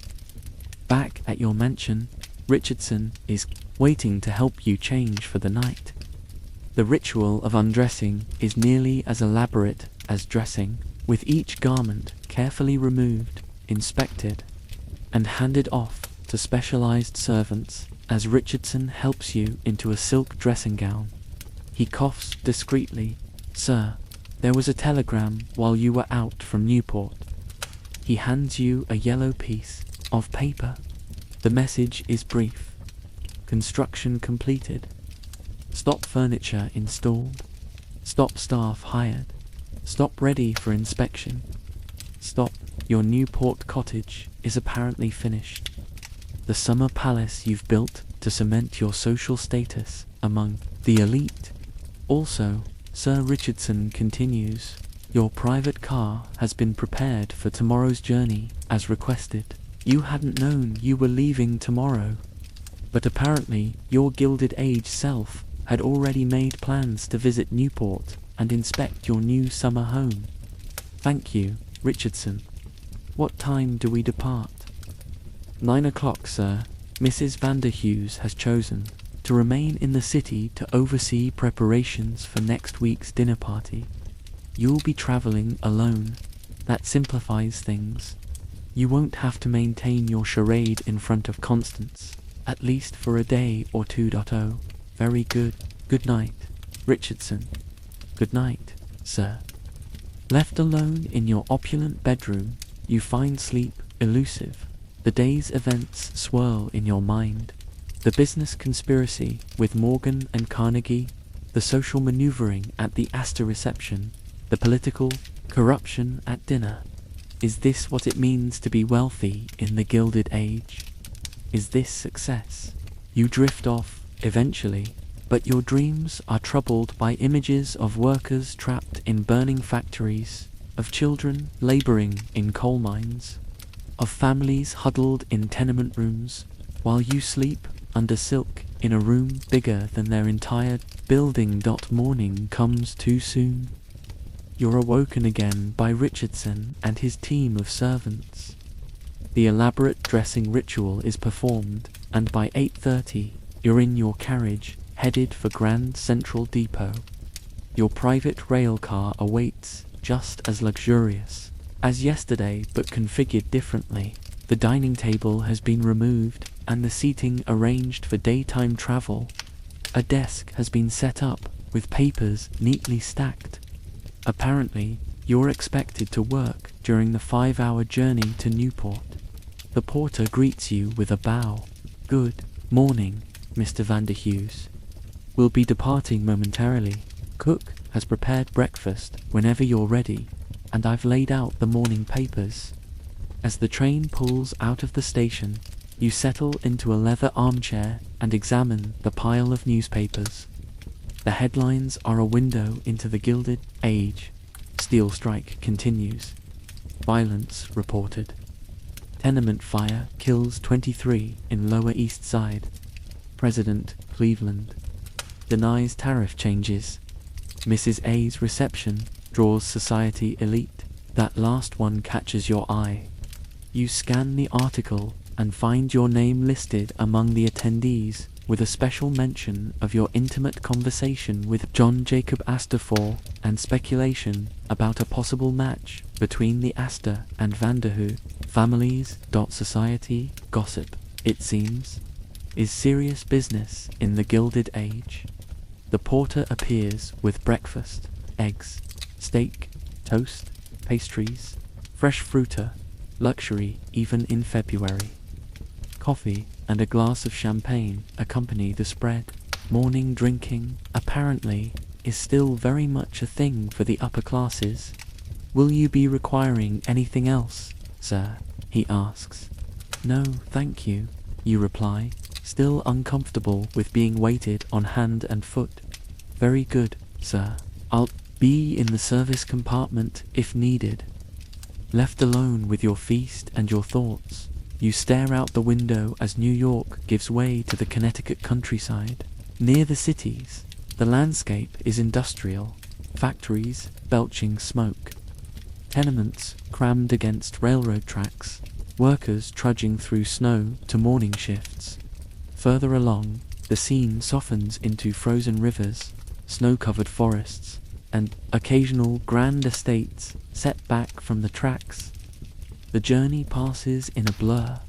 Paperwork you mostly pretend to read, meals more elaborate than the last, and ever-changing scenery. By mid-afternoon, the train pulls into Newport, Rhode Island, the summer playground of America's elite, even in the dead of winter. A carriage waits at the station, its door adorned with your monogram. The driver greets you by name. To Breakwater Hall, sir, he asks. You nod, assuming that must be the name of your Newport estate. These people name their houses like royal palaces. As the carriage rolls through Newport, you catch your first glimpse of the town in winter.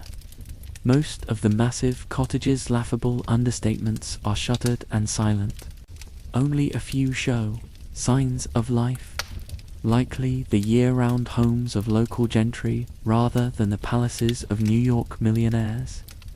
The carriage turns onto Bellevue Avenue, the most prestigious address in Newport, rising on a cliff overlooking the Atlantic. There it is, your summer home. Holy shit, you mutter under your breath. Magnificent, isn't it, sir? The driver says proudly, mistaking your shock for delight. Finest house on the avenue, they say. Breakwater Hall is not a house. It is not even a mansion. It is a limestone chateau that would make French aristocrats jealous. 5 stories of pale stone and slate roofs, turrets, balconies, and enough windows to keep a glazier employed for years. The front facade stretches 200 feet wide, a circular drive leading to a massive portico supported by marble columns. The scale is mind-boggling. This isn't a home. It is a statement, a declaration that you have so much money. You can build a palace used only 8 weeks a year and leave empty the rest of the time as your carriage approaches. You notice something else. A small army of servants lined up on the front steps. At least 30 people in formal uniform, standing at attention in the February cold, waiting to greet their master. They've been practicing all week for your arrival, sir, the driver explains. The new butler's quite strict, I hear, practicing like actors in a play. Exactly an elaborate performance of wealth and power. With you as both star and audience. The carriage stops at the bottom of the marble steps. A man in his 50s, dressed in immaculate black, steps forward and opens your door with a white-gloved hand. Welcome to Breakwater Hall. Sir, he says, with a slight English accent. I am Harov, your butler. Of course he's English, you mutter. In the status-obsessed Gilded Age, an English butler is the ultimate household accessory. Thank you, Harav, you reply, stepping down. The butler gestures to the assembled staff. The household staff is assembled for your inspection, sir. 38 in total, not including groundskeepers and stable hands. 38 people to maintain a house you'll barely use. The waste is staggering. Very good, you say, not knowing what else to say. Harev leads you up the marble steps, past rows of bowing and curtsying servants. You nod to them, trying to acknowledge their humanity, a small courtesy that earns you a curious glance from the butler. Apparently, the real Vander Hughes doesn't bother with such niceties. The entrance hall makes your New York mansion look modest. Soaring ceilings painted with murals, a double staircase of marble sweeping up to a gallery, priceless tapestries and paintings on rare wood paneling, crystal chandeliers hanging from gilded chains. Every surface that could be decorated is decorated. Every material is the finest available. Every object designed to scream wealth and status. Would you care for refreshment, sir? Or would you prefer to inspect the house first? Harov asks. The house, I think, you reply, curious to see just how far this excess goes. The tour would exhaust a marathon runner. Breakwater Hall has 97 rooms. Harev proudly informs you, 30 bedrooms, each with its own bathroom, unheard of luxury in an era when indoor plumbing is still new. There are drawing rooms, morning rooms, music rooms, smoking rooms, billiard rooms, a library, a conservatory, and a ballroom that could host 200 people comfortably. Every room is furnished in a different historical style. The main drawing room is Louis XV, all gilded wood and silk upholstery. The library is Tudor, with dark oak paneling and leather-bound books. The music room is Venetian, with hand-painted furniture and mirrors everywhere. The effect is dizzying, a museum of expensive reproductions rather than a cohesive home. The previous record for construction was 2 years, held by the Vanderbilt cottage, Harev says. Breakwater Hall was completed in 18 months. Your insistence, sir. Rush building a palace to one-up the Vanderbilts. The competitiveness of the Gilded Age elite knows no bounds. The tour continues to the servants' quarters. Here, luxury abruptly ends. Rooms are small, plain, and functional. Multiple servants share bedrooms. Bathrooms are basic. The staff, dining, whole simple wooden tables and benches serves 3 meals a day, with separate sittings for senior and junior staff. The kitchen is massive, designed to prepare banquets for hundreds, staffed by a French chef and 6 assistants. The wine cellar holds thousands of bottles. The silver vault contains enough flatware and serving pieces to supply a small hotel.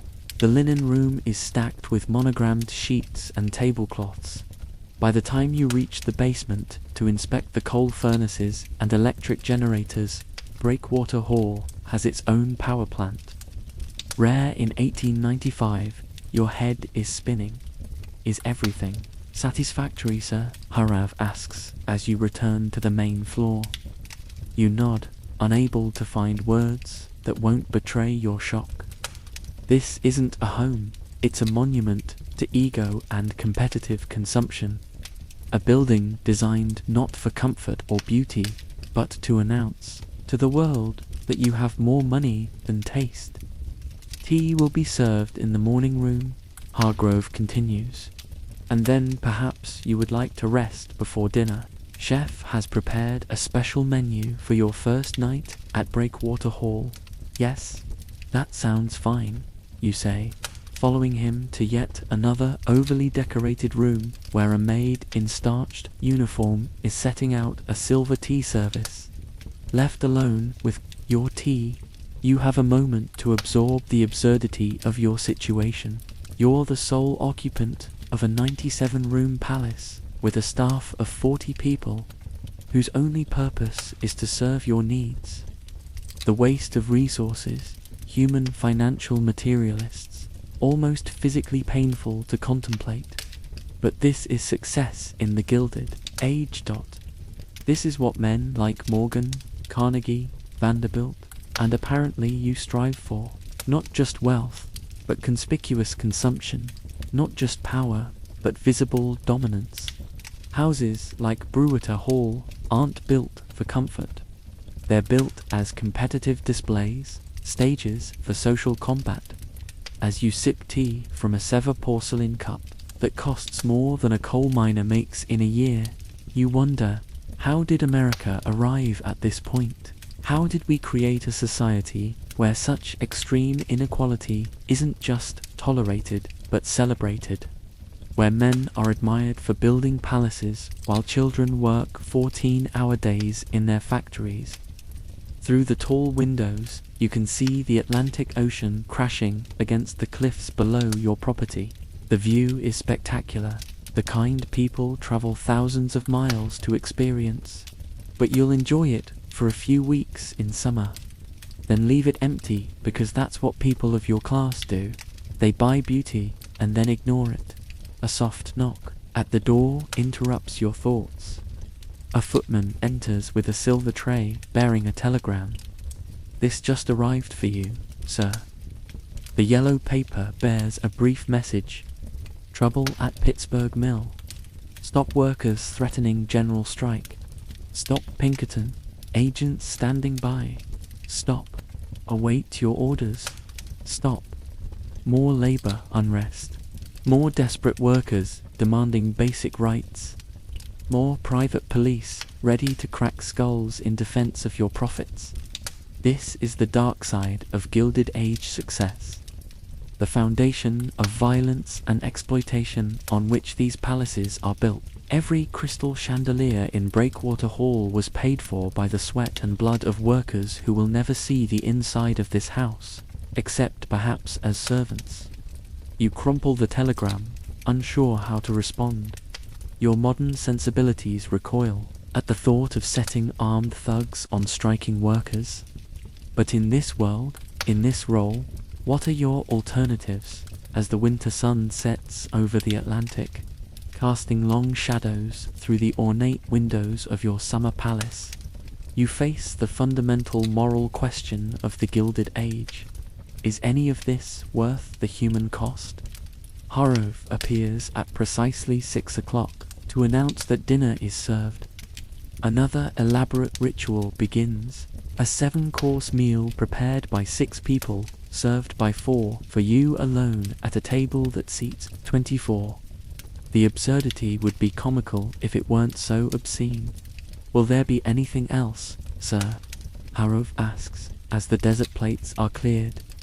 You look around at the massive empty dining room, at the army of servants hovering attentively, at the wealth on display in every piece of furniture and tableware. "No," you say quietly, "that will be all." Left alone, you wander through the silent, echoing halls of Breakwater Hall in the dim light of evening.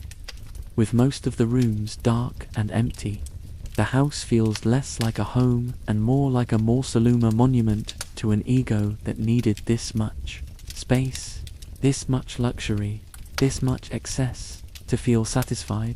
And yet, was the real Vander Hughes ever satisfied? Or was he always looking to the next acquisition, the next expansion, the next social conquest? In your bedroom, a cavernous space with a 4-poster bed that could sleep 6 comfortably, you find Richardson waiting to help you undress. The ritual of preparing for bed is performed in silence. When he's finally gone, you lie awake under silk sheets and a fur collet, staring at the painted ceiling depicting Greek gods frolicking in the clouds. Outside, the winter wind howls off the Atlantic, rattling the hundreds of windows of Breakwater Hall. Somewhere in the vast house, a door slams. The sound echoes through empty corridors and vacant rooms, a lonely reminder of the hollowness at the heart of Gilded Age success. You've spent a day living as one of the richest men in America in one of the most ostentatious homes ever built, and all you feel is empty. Morning at Breakwater Hall brings a new level of Gilded Age absurdity. You wake to find not 1 but 3 valet waiting to assist you. Richardson, who travelled with you from New York, plus 2 Newport staff members who apparently exists solely to help with your seaside wardrobe. We've laid out the morning options, sir, Richardson says, gesturing to 3 complete outfits displayed on standing forms. The blue serge for a walk on the grounds, the tweed for town visits, or the grey worsted if you plan to receive callers. You stare at the clothes, then at the 3 grown men whose entire morning revolves around which fabric you want touching your skin today. The blue, you say, if only to end this bizarre ritual quickly. Apparently, even that simple choice triggers an elaborate protocol. The Newport valets carefully remove the chosen outfit from its form while Richardson runs your bath. The temperature is tested with a thermometer to ensure it's precisely to your liking. Rose petals are strewn across the surface because, apparently, even bathing requires floral garnish in the Gilded Age. As you soak in water hot enough to poach an egg of luxury requiring someone to haul and heat gallons of water. You hear a knock at the bathroom door. Enter, you call, still uncomfortable with being seen naked. But realizing privacy simply isn't a concept that applies to the ultra-wealthy in this era. A footman appears with a silver tray bearing tea, toast, and the morning papers, because waiting until you're dressed for breakfast would be too plebeian. The New York papers arrived on the early train, sir, he says, setting up a small table beside the tub, and Mr. Hargrove asks if you plan to use the house for entertaining this summer, as several local merchants are requesting appointments to discuss provisions, planning a summer social calendar in February. The Gilded Age elite scheduled their spontaneity months in advance. Tell him I'll discuss it after breakfast. You reply, reaching for the tea with dripping hands. Very good, Sir. Left. Alone with the newspapers, you scan the headlines. The labor troubles at your Pittsburgh mill have escalated. The article describes agitators demanding outrageous concessions like a 10-hour workday down from 12.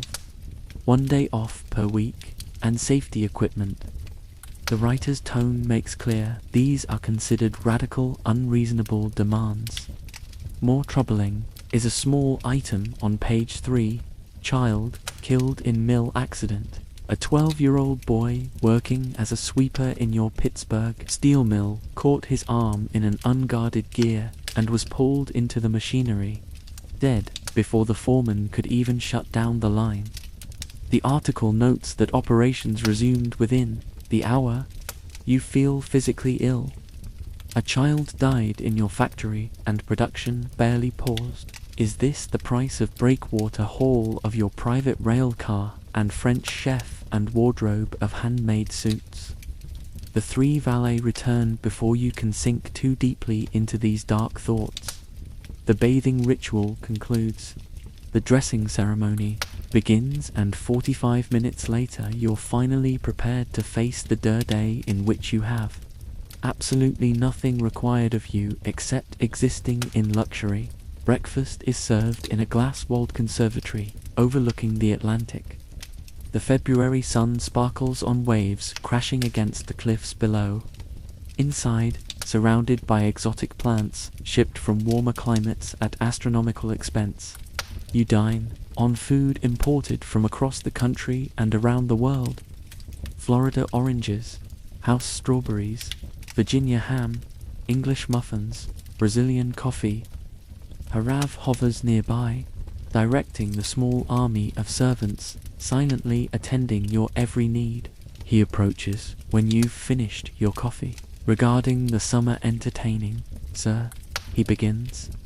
The staff have prepared several proposed calendars for your consideration.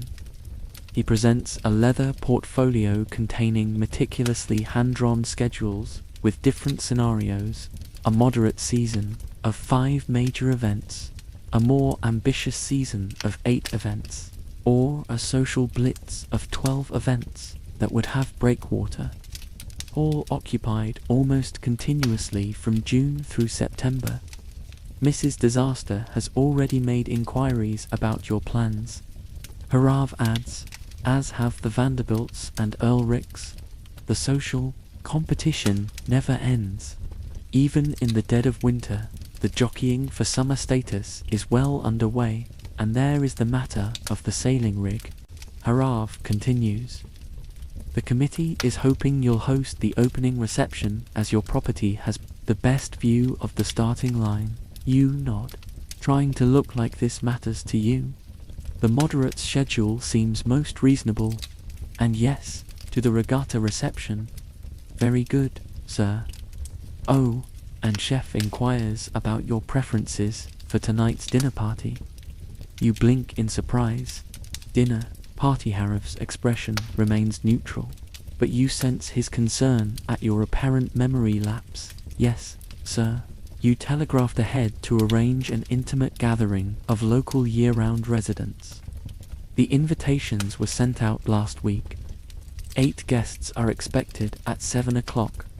A dinner party you apparently planned, but have no recollection of because it was arranged by the real Vander Hughes before you mysteriously took over his life. Wonderful. Ah, yes, you say, trying to cover. Who have we invited? Hargrove produces a list. The names mean nothing to you, but the titles are impressive. A retired admiral, a wealthy widow, the president of Newport's oldest bank, a minor European aristocrat wintering in America, and several other members of the local upper crust. And the entertainment, sir? Will you still require the string quartet and the unusual performance you specified? The slight hesitation in Harav's voice makes you wonder just what kind of unusual performance your Gilded Age self had planned. Remind me of the details, you say carefully. That the contortionist, sir, from the Barnum Circus and the ER electrical demonstration. What the hell were you planning? Some bizarre circus act combined with dangerous early electrical experiments. The Gilded Age rich really didn't know what to do with their money. Let's cancel those, you say firmly. Just the quartet will be fine. Harav looks relieved. Very good, sir.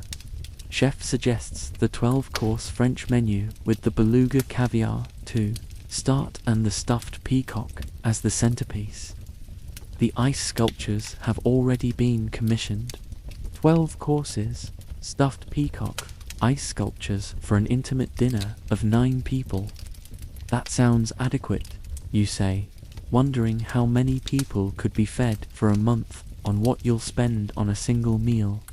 Will there be anything else, sir? You glance around the conservatory at the army of servants standing at attention, at the half-eaten food that will be thrown away, at the tropical plants that will die as soon as the weather turns cold. No, that will be all. The day passes in a haze of pointless luxury. You tour the grounds with the head gardener, who explains the elaborate plans for summer landscaping. Entire gardens of flowers that will bloom for a few weeks during your brief residence, then be replanted with new varieties as the season progresses. You inspect the stables where 12 horses are maintained year-round despite your absence. You visit the boathouse where 3 yachts wade under canvas covers, each worth a fortune, each used perhaps a dozen times a year. Everywhere you go, servants materialize to attend to your needs, then disappear when not needed. It's like living in a luxury hotel with a staff-to-guest ratio of 40-1. By late afternoon, preparations for the dinner party are in full swing. Florists arrive with massive arrangements of hothouse blooms. The string quartet sets up in the music room. Silver is polished, crystal is arranged, linens are pressed. The kitchen is a mad house of activity as chef and his staff prepare a meal that would feed a small village. You retreat to your bedroom to dress for dinner. Another elaborate ritual requiring 3 grown men to help you put on clothes. This time it's white tie and tails. the most formal evening attire.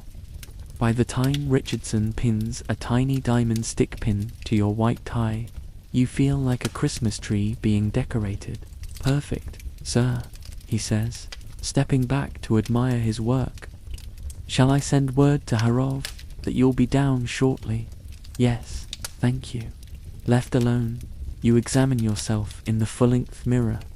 The man who stares back is the perfect image of Gilded Age, success, immaculately groomed, expensively dressed, radiating wealth and power.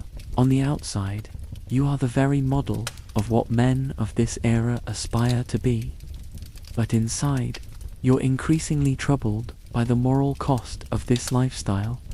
The dead child in your factory, the striking workers facing armed Pinkertons, the obscene waste of resources that could help so many but instead are squandered on peacock dinners and ice sculptures.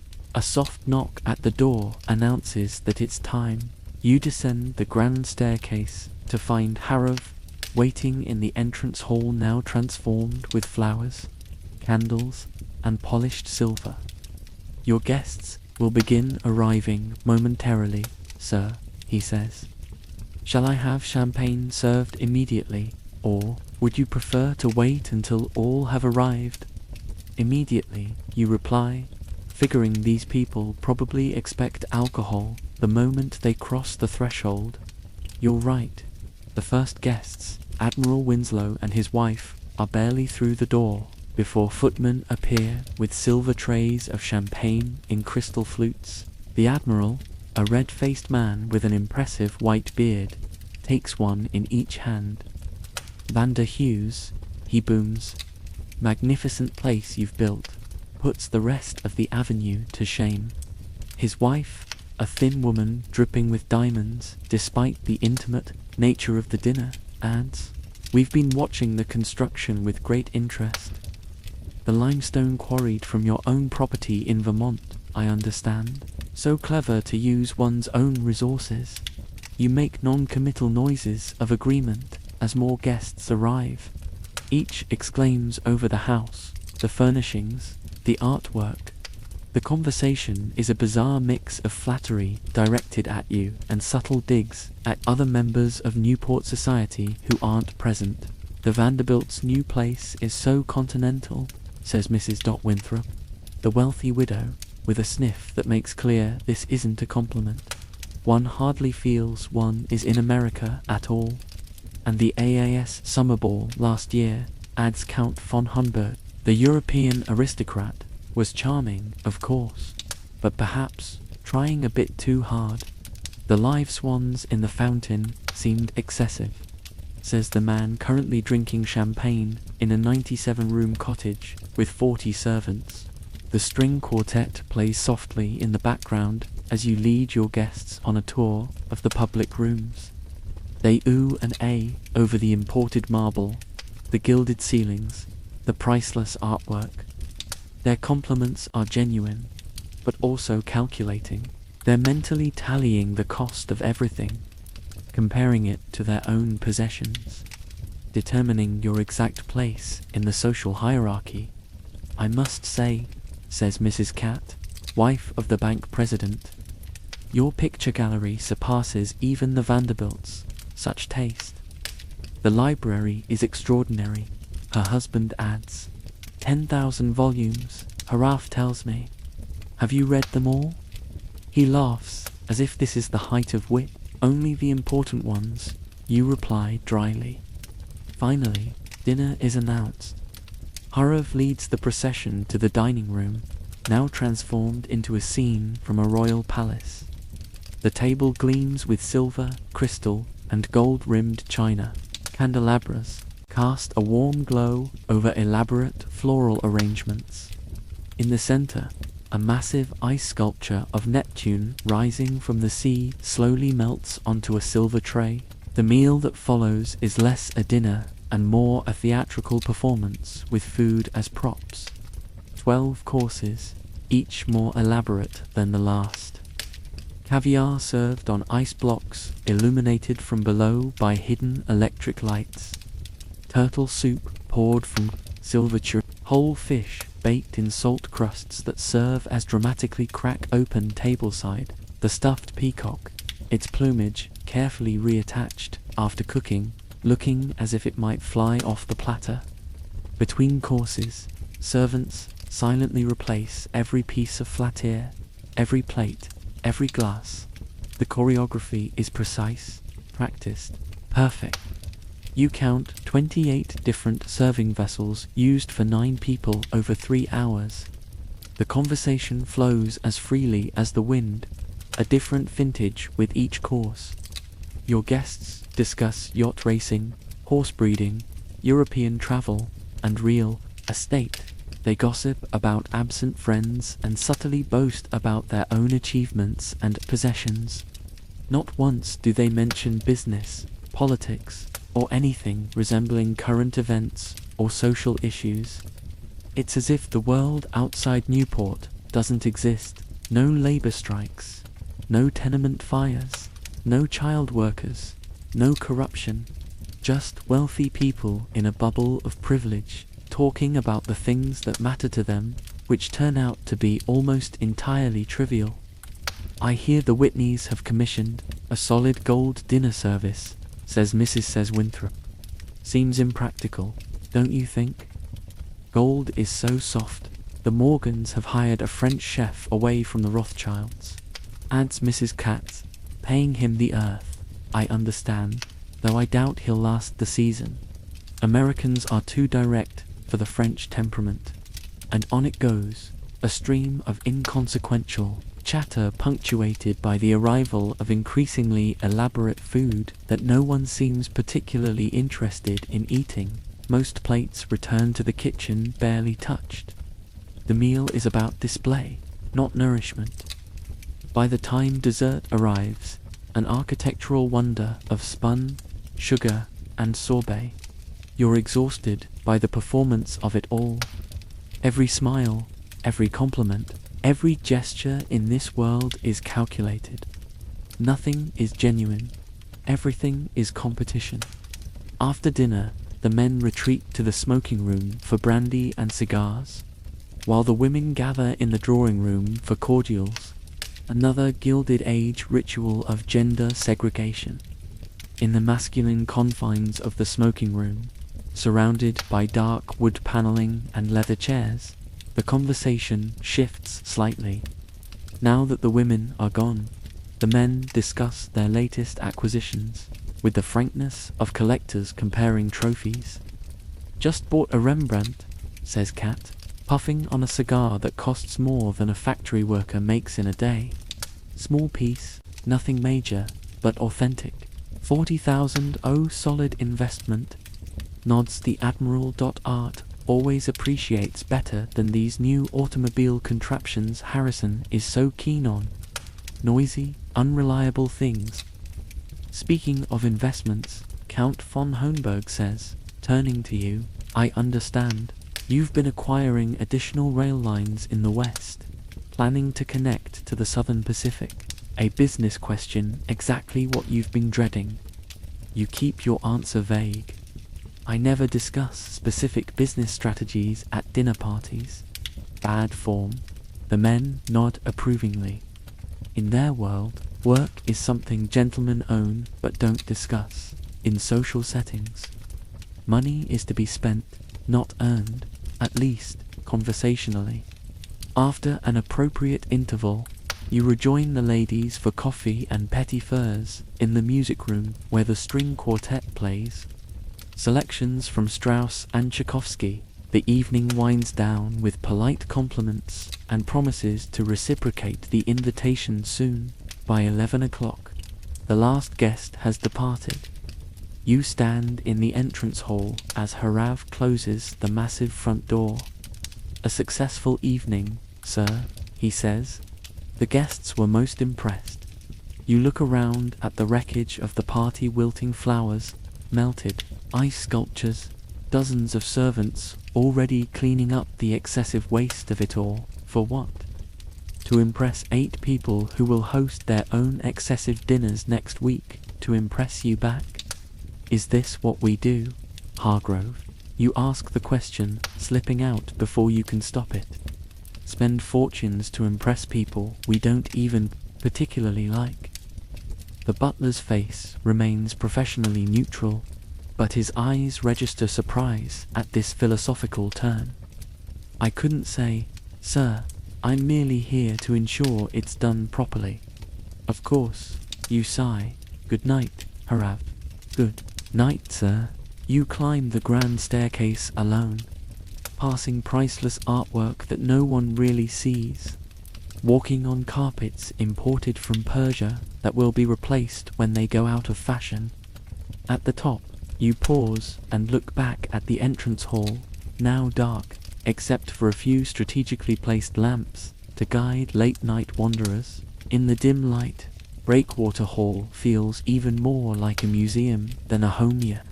Carefully curated collection of expensive objects arranged to impress visitors rather than bring joy to inhabitants.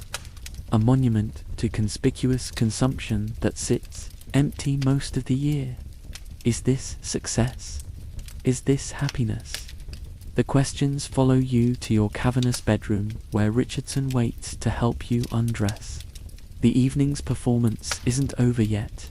There's still the ritual of preparing for bed, removing each piece of evening wear, washing, donning silk pajamas, having your robe and slippers placed just so for the morning.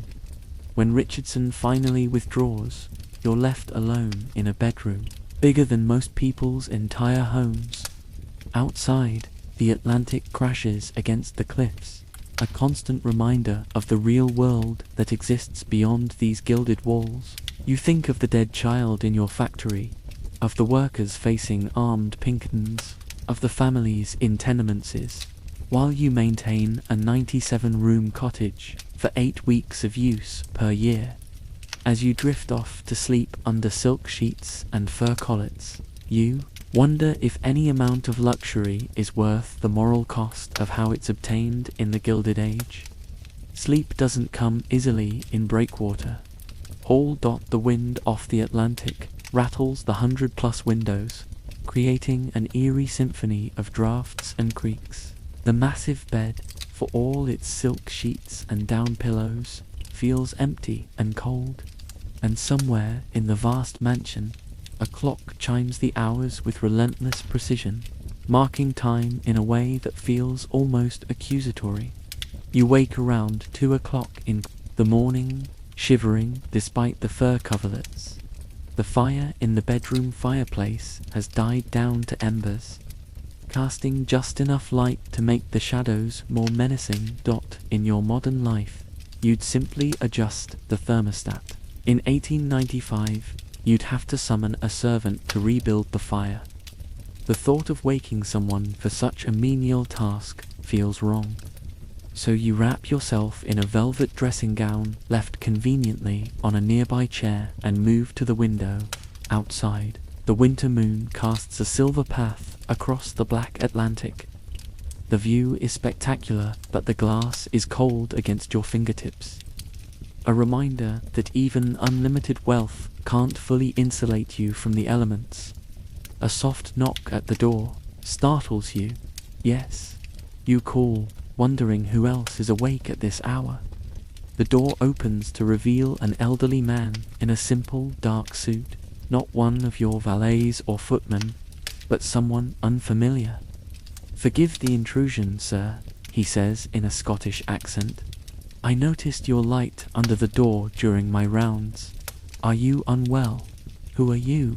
you ask, realizing how little you know about the small army of people who maintain your lifestyle. "Dr. Macpherson, sir, your household physician." "Of course, you have a live-in doctor." "Why wouldn't I?" you reply. "I'm fine, just having trouble sleeping." The doctor nods knowingly. The sea takes some adjustment. "Perhaps a sleeping draught would help. I have my bag with me." Before you can respond, he's already opening a worn leather medical bag and removing a small blue bottle. "Just a few drops in water," he says, measuring the liquid with practiced precision. This will ensure restful sleep without the morning haziness of laudanum or chloral.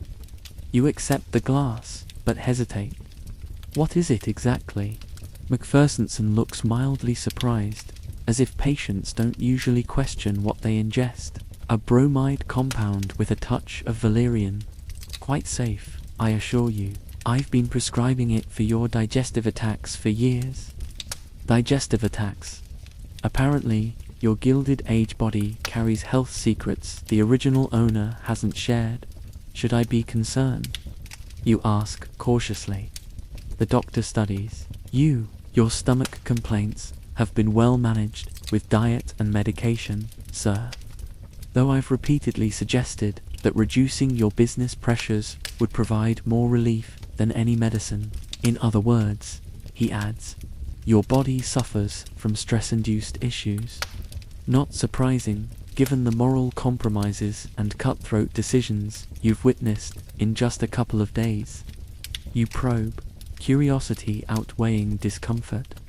What other medical issues might be lurking in this 1895 body? His professional demeanor cracks slightly, revealing genuine concern. If I may speak frankly, sir. You nod. You drive yourself too hard. Your heart palpitations last autumn were a warning. Men in your position, men of great wealth and responsibility, often fail to recognize the physical toll of their ambitions until it's too late. Heart palpitations. Great. You've seen this before. Too often, he says grimly. Mr. Morgan suffers from nervous exhaustion. Mr. Carnegie battles insomnia.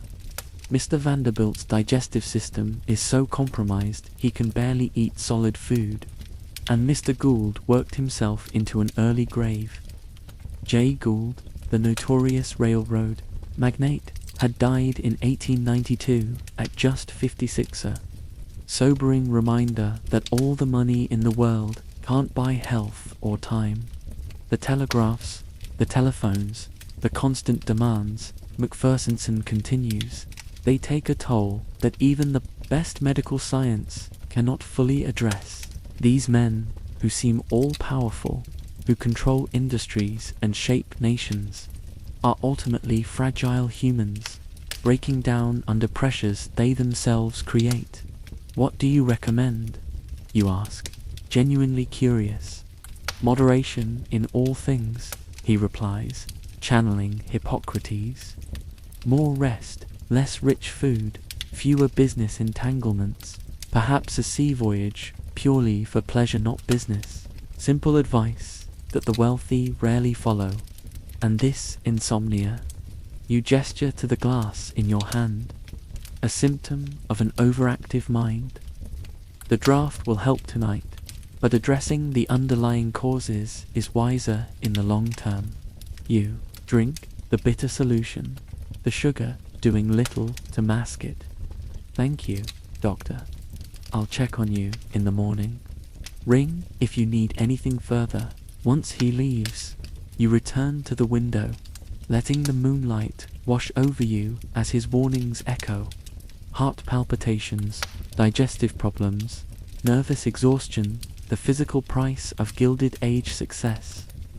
And it's not just physical health at stake. In a time before antibiotics, before modern surgery, before many vaccines, illnesses that are treatable in your world could be fatal here. Even childbirth remains perilous for women of all social classes. Money provides some insulation, private doctors, cleaner living conditions, better food, but the rich are not immune. President Cleveland had secretly undergone cancer surgery on a yacht just 2 years earlier to hide his condition from the public. Even power and wealth cannot escape the limits of medical science in 1895.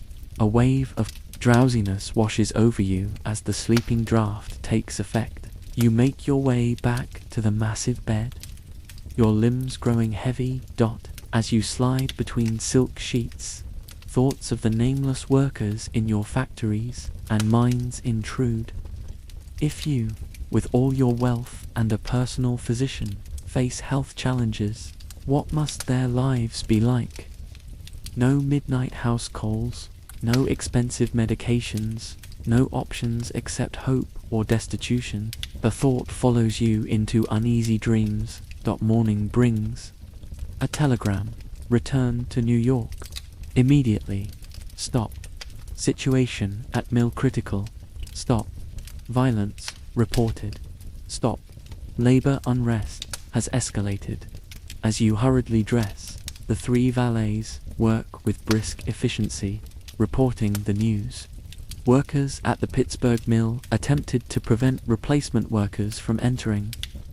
Richardson explains, while fastening your cufflinks. The Pinkertons opened fire. 3 dead, dozens wounded. The governor may call in the state militia. 3 lives lost over wages and safety. And you, in your Gilded Age guise, are ultimately responsible. Your private car awaits as it speeds toward Newport Station. You pass a cemetery where a funeral is underway. Black carriages, plumed horses, uniformed pallbearers, mourners in expensive black, a massive casket. Death spares neither rich nor poor. But the rituals differ. The wealthy get marble monuments and pageantry. The poor, often nothing at all. The 3 mill workers probably won't even receive proper funerals. Inside your private rail car, you sift through telegrams and reports. The strike began over unsafe conditions, including the machinery that killed a 12-year-old boy. Management refused to negotiate, so the workers walked out. Your company called in Pinkerton agents to protect replacement workers. Violence erupted when strikers blocked the gates. A telegram from your son, Edward, interrupts the grim flow. Father, stop. Newspapers report trouble at mill. Stop. Are you well? Stop. A small humanizing detail. You draft a quick response. All well. Stop. Situation being addressed. Stop. Will visit soon. Stop. A promise you may not keep, but necessary all the same. As the train speeds through the darkness toward Pittsburgh, you stand at the window, watching America roll past warm-lit towns, isolated farmhouses, factories glowing like infernos against the night. This is the real America of the Gilded Age of the world that creates wealth. Hidden from the opulent mansions and private rail cars. Another knock at the door, a telegram from Pittsburgh. Situation deteriorating. Stop. Militia deployed. Stop. Factory. Gates under siege. Stop. Advised delaying arrival. Stop. Too late to turn back now. Evening falls, and you prepare for bed in the surprisingly comfortable sleeping compartment. Richardson helps you into silk pajamas and a monogrammed dressing gown. Will there be anything else, sir? He asks. Have you ever considered what it must be like to work in one of my factories? You ask slowly. He blinks, genuinely startled. I cannot say I have, sir. 12 hours a day, 6 days a week. No safety measures. Children younger than 14 working alongside dangerous machinery for wages that barely cover food and shelter. Challenging, you repeat. Yes, sir. Challenging, Richardson admits. An awkward silence falls. A moment of human connection, breaking the rigid master-servant dynamic. Will you be requiring the sleeping draft tonight, sir? He asks, retreating. No, I need a clear head for tomorrow. As you lie down, the train's gentle rocking should be soothing, but sleep eludes you. Workers will greet your arrival not with bows, but with anger and suspicion. To them, you are a symbol of oppression, a faceless entity profiting from their suffering.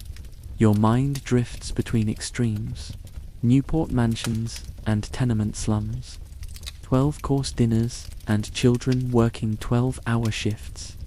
America in 1895 is two worlds, bound by a shared humanity the Gilded Age desperately tries to deny. Finally, exhaustion claims you, sleep comes deep and dreamless, and your last thought is simple yet profound. In any era, in any economic system, a society's worth is measured not by how it treats the privileged, but how it cares for the vulnerable. By that measure, the Gilded Age has failed dramatically, and in that long, silent ascent, she whispers the only prayer she knows by heart. Courage. Give me courage to reach the top, and one day perhaps to escape it. Not the house, not the family, but the fate waiting at the end of the hallway. By 17, Consuelo Vanderbilt is nearly as tall as her mother, though still careful not to rise too fast. Her limbs have stretched into elegance, her features lengthened with promise, but her silence remains. She has learned early that to grow is not the same as to become.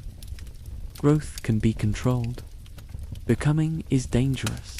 In the spring of 1894, Consuelo is taken abroad to Egypt, to Athens, to the temples of India.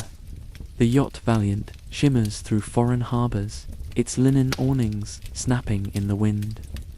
At every port there are dignitaries and receptions, letters of introduction, and lectures on imperial grandeur.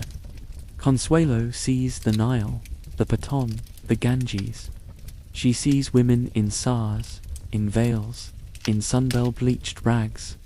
She sees poverty and ceremony, shrines and deserts, and realizes something quietly terrifying. She has seen more of the world than most women ever would, and yet she has touched none of it. Her days are plotted, her company is curated, and then something unexpected happens. A man, his name is Winthrop Rutherford, handsome, discreet American, the sort of gentleman who doesn't need to prove anything because he doesn't need to take anything. He is no fortune hunter, no title seeker, no European aristocrat in debt to his wallpaper. He is simply kind. He meets her without guards, speaks to her without calculation, listens. What books do you enjoy? He asks her one afternoon, and for a moment she's stunned. No one has ever asked her opinion on something so personal. I enjoy Dickens, she says carefully, watching for the trap. Especially the orphans. The orphans. He seems genuinely curious, not judging.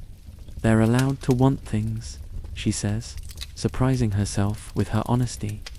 The poor children in his books have more freedom than the rich ones, don't you think? He doesn't laugh at her. He doesn't correct her. He considers her words as if they matter. They exchange books, walk in gardens, speak in corners, and when he asks, quietly, nervously, sincerely, if she would one day marry him, she says yes. She has chosen something for the first time in her life. It is secret. It is sacred. It is hers. We'll announce it soon, she thinks. Or elope if they have to. He will follow her home. She will face her mother. Perhaps there will be shouting, perhaps worse. But after that, after one long storm, will come peace. It is her one true act of defiance. But Alva already knows. Letters stop arriving. Friends stop calling. Doors close in subtle synchronized succession. Her governess refuses to speak of him. A footman is dismissed. Her social calendar is revised. Her father, distant as ever, says nothing, but her mother has made her position clear.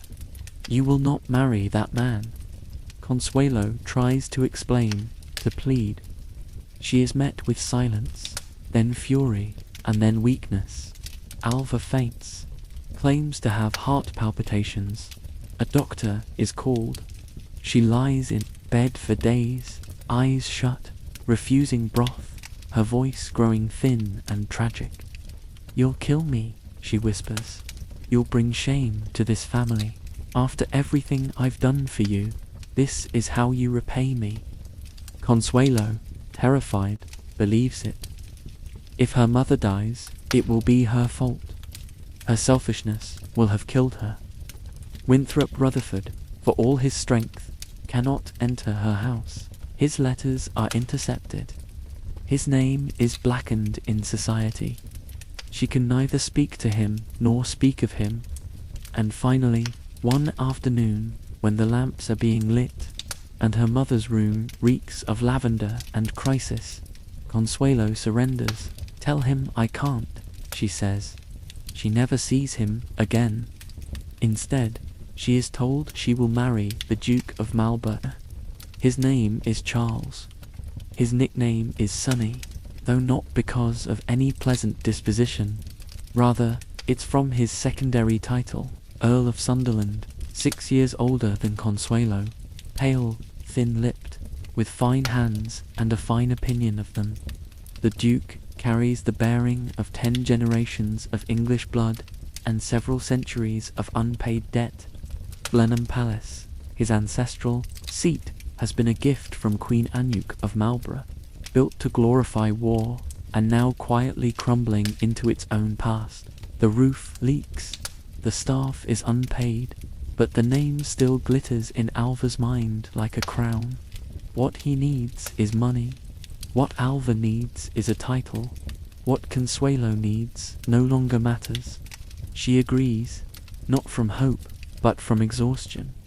Not out of love, but because she has run out of choices. She is 17. Her real engagement has been erased.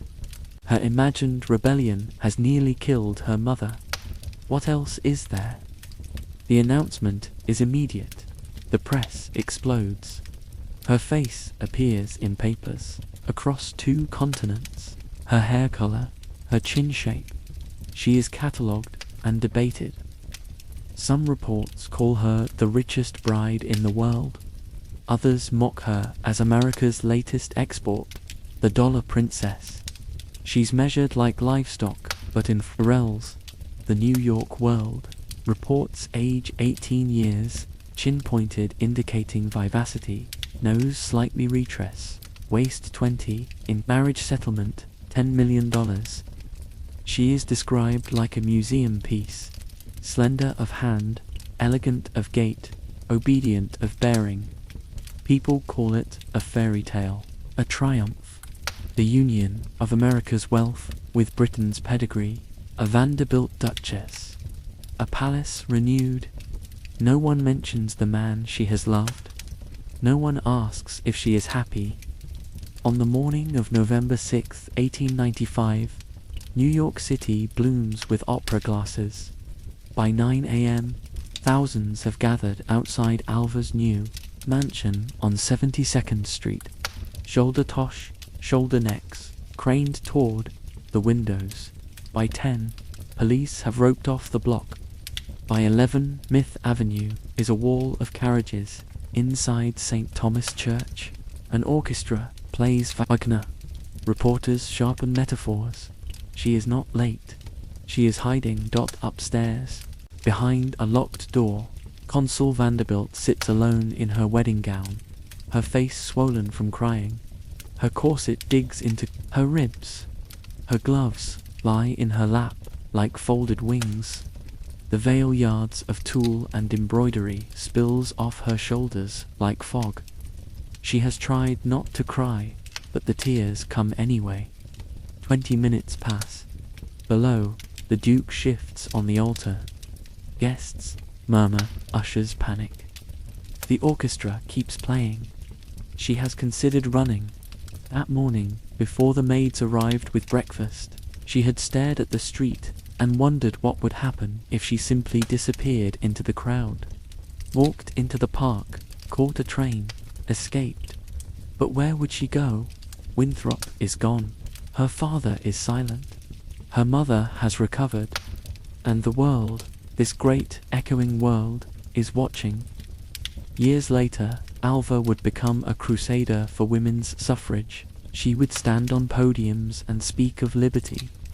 But the first vote her daughter ever cast was this: to betray her own heart. So she stands.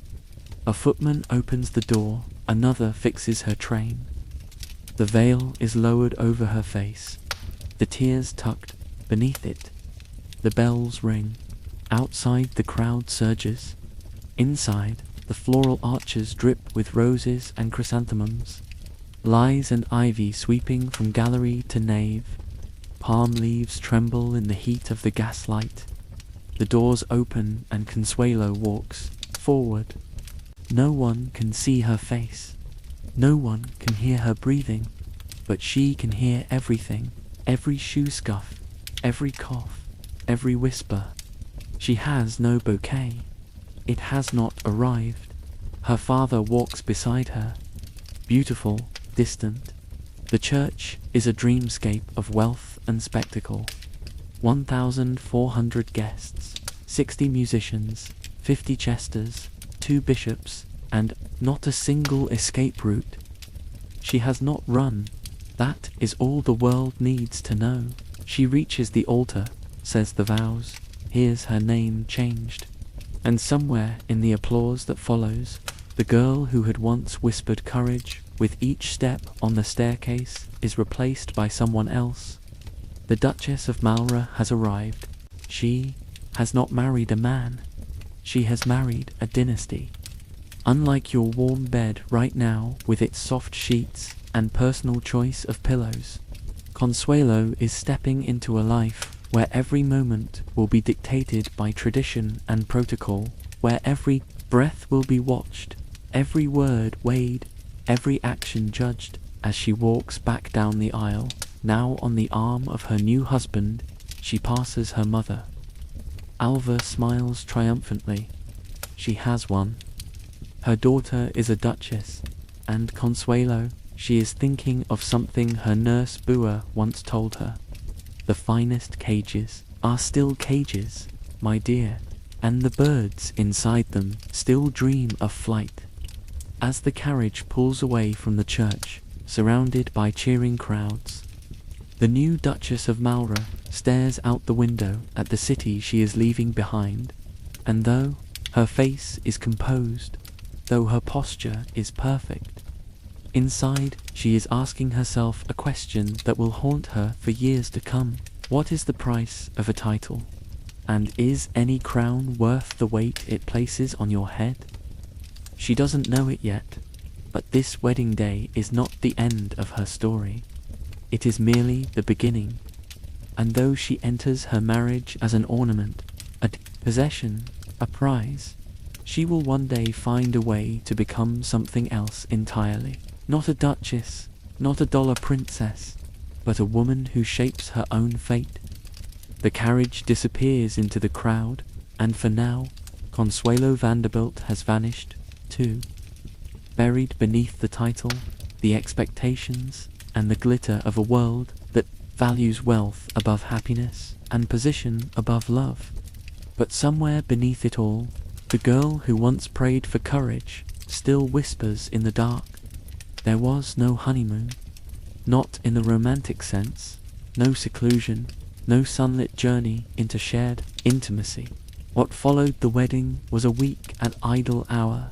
The Vanderbilt estate on Long Island, familiar and stately, but drained of warmth.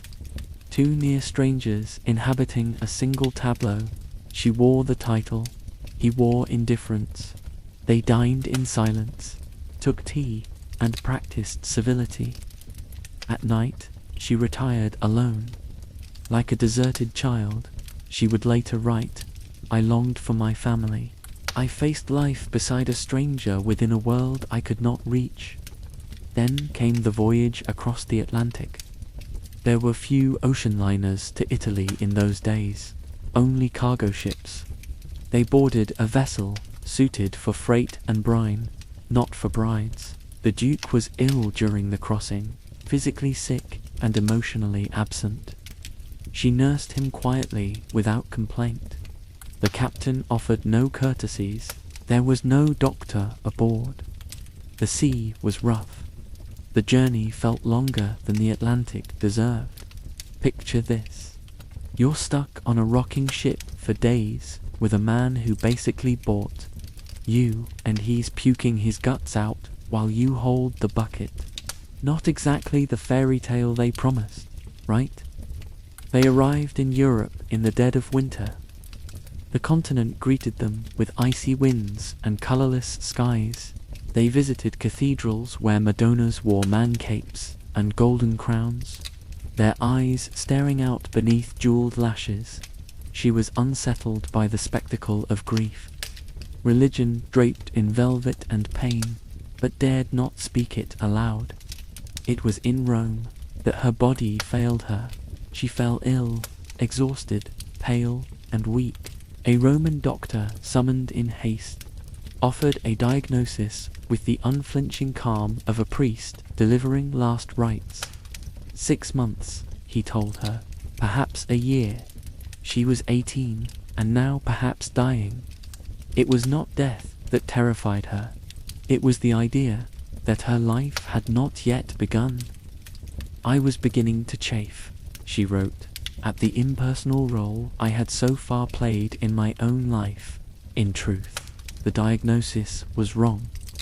A second physician corrected it, but the emotional reality remained. She had lived so long in silence that even death seemed impersonal. They continued to Paris. There, in the salons of Worth and Doucet, her trousseau was completed under her husband's supervision. He insisted on grandeur, not grace. Pink velvet gowns trimmed in sable, blue satin with ostrich feathers, jewels were selected. Gloves matched to gowns, a diamond dog collar so tight it chafed her throat, a tiara so heavy it gave her migraines. She did not choose, she complied. She had been told not to draw attention to herself, but now she was being shaped into a creature meant to be looked at. You represent Blenheim now, the Duke told her while examining a necklace around her throat. You must never appear less than magnificent. And what if I prefer simplicity? She asked. He looked at her as if she'd suggested wearing a potato sack to dinner. No wife of mine will ever be simple. She understood then that she wasn't a wife. She was a display case for his wealth, her family's wealth, to be precise. The arrival in London was as ceremonial as a state function, and just as impersonal. Carriages, a receiving line, stiff introductions. She met her husband's relatives, who were also her new judges, the Churchill-Hamilton clan. There was Lady Sarah Wilson, all hard angles and louder opinions. There was Winston, just beginning his political rise. Lady Randolph Churchill, born Jenny Jerome, another American who had once struggled under the weight of English titles, offered her a brief smile of solidarity. The rest smiled politely. No one asked if she was well. They saw not a girl, but a duchess. They disliked Americans. They had never liked Jenny, only the American money. She said nothing, smiled gracefully, and learned how to vanish inside a room. Then came Blenheim. It was like one of those dreams, where the hallways never end, stretching on and on, but here you never wake. They passed beneath a stone arch, greeted by a porter in powdered livery, holding a silver-topped staff. The palace emerged from the Oxfordshire woods like a golden fortress, a Roman ruin born in the age of kings. Hundreds of windows stared out without blinking.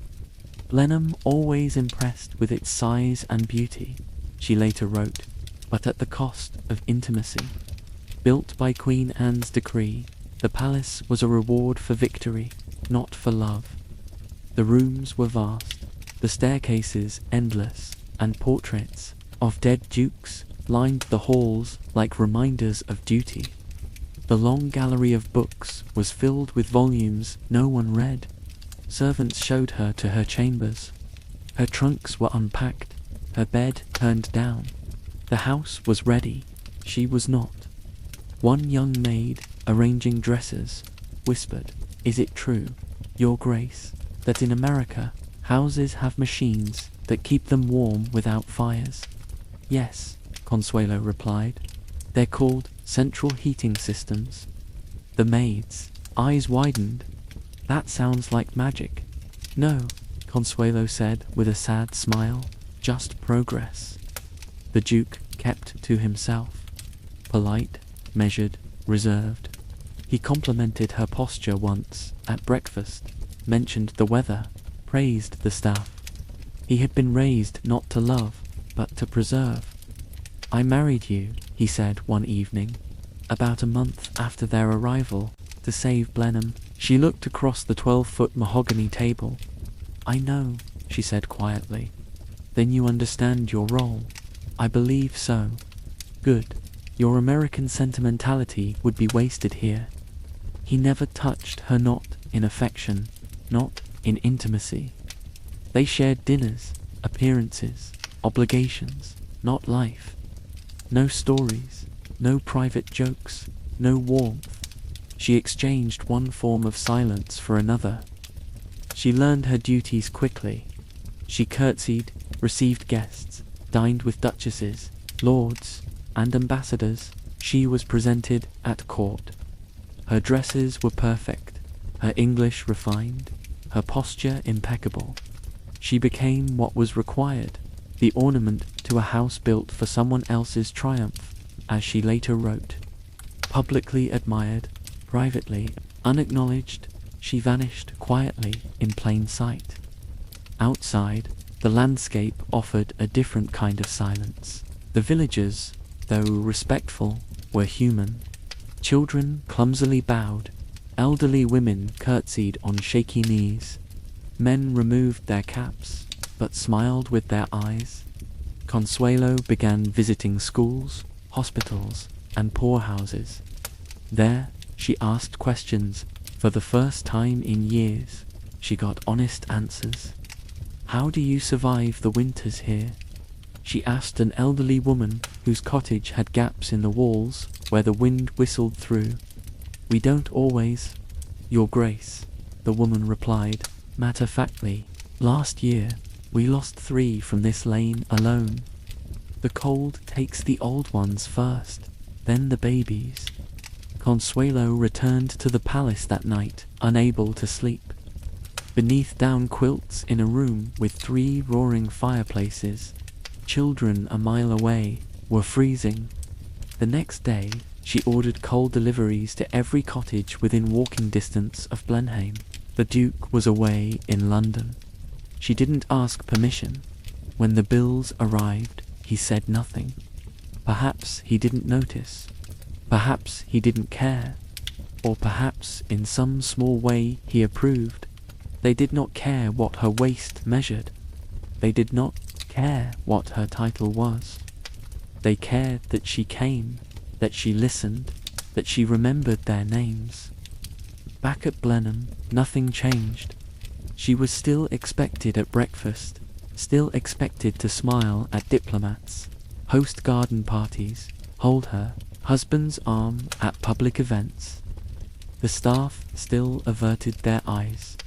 Her husband still slept in another room. Her mother from across the sea still sent instructions written in the language of success. She obeyed. She performed. But something had begun to stir. Not loudly, not visibly, but quiet, certain, alive. I had made a brilliant marriage, she wrote. I had done my duty, and I was alone. Then came her first child. The labor was long, difficult, and largely private. She was attended by midwives and doctors, but her husband remained elsewhere. The palace was hushed, watchful, expectant, not for her safety, but for the lineage she carried.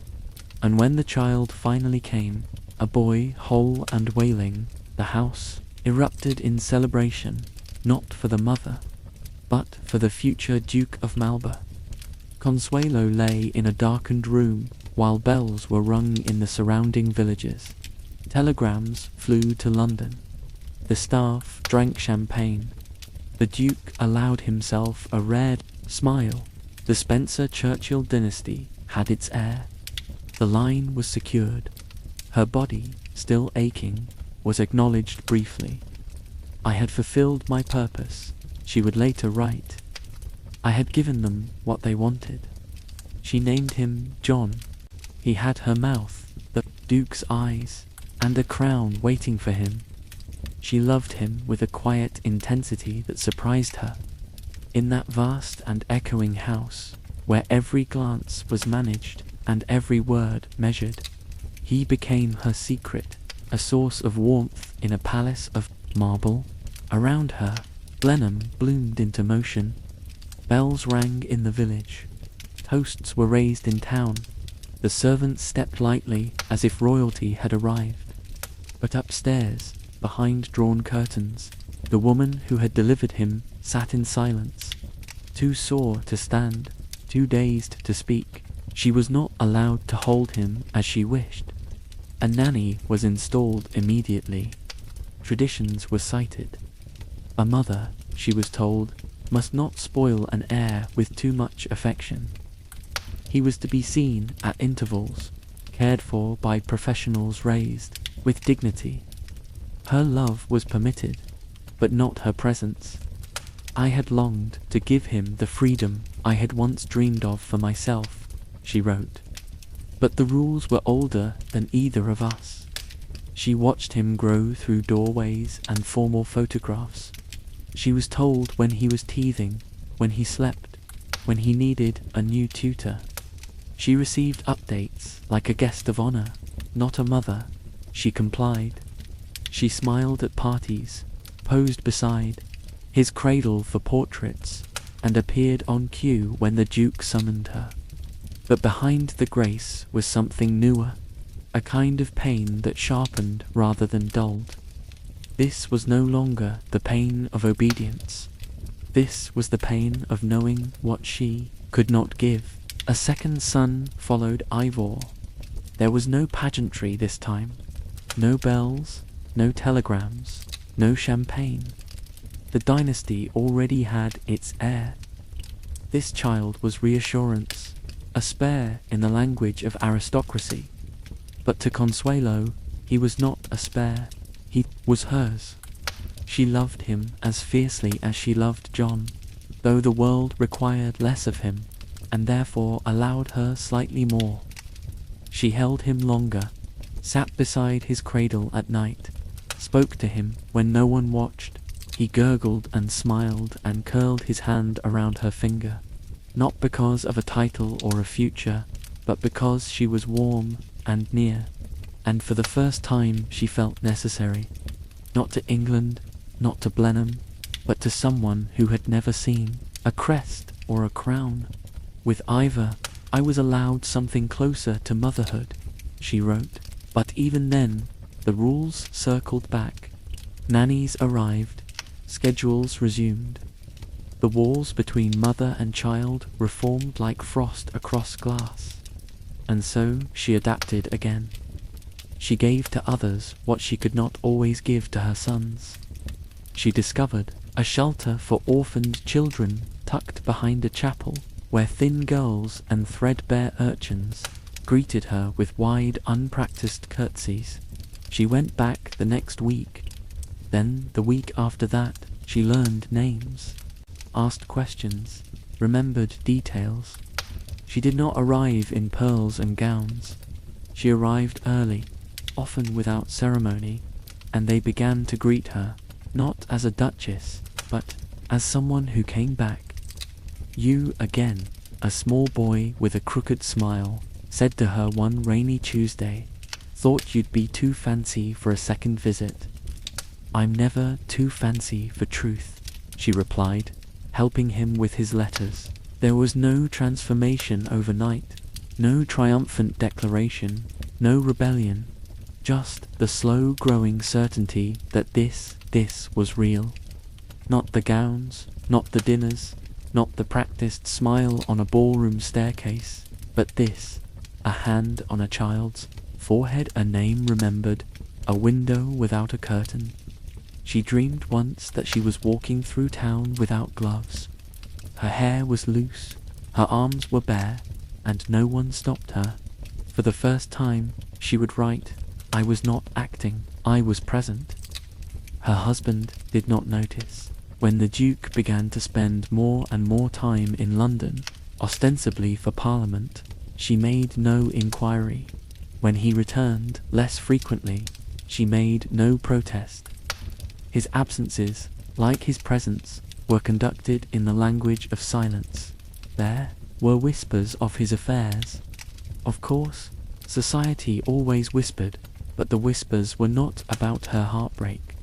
They were about her composure. She did not confront him. She knew her place in public.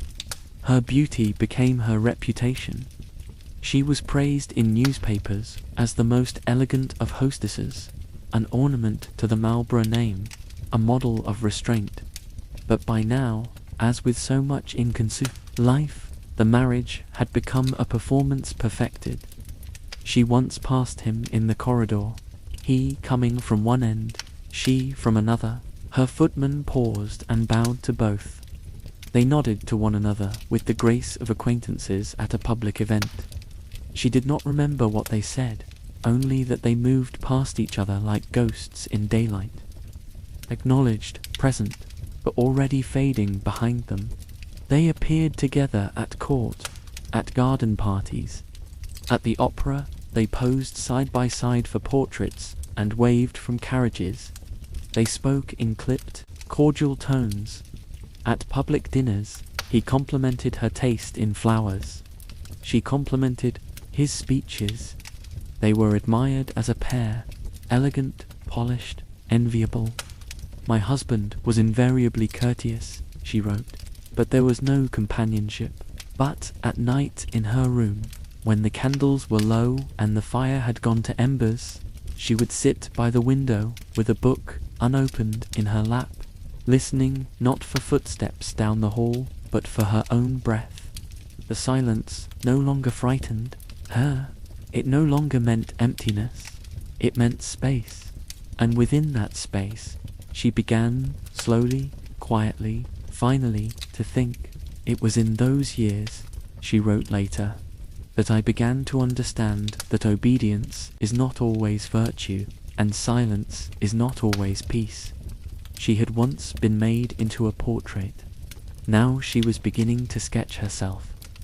The century turned with ceremony, not revolution. Queen Victoria died in 1901, and with her an age ended, not in flames, but in velvet. The mourning veils came down.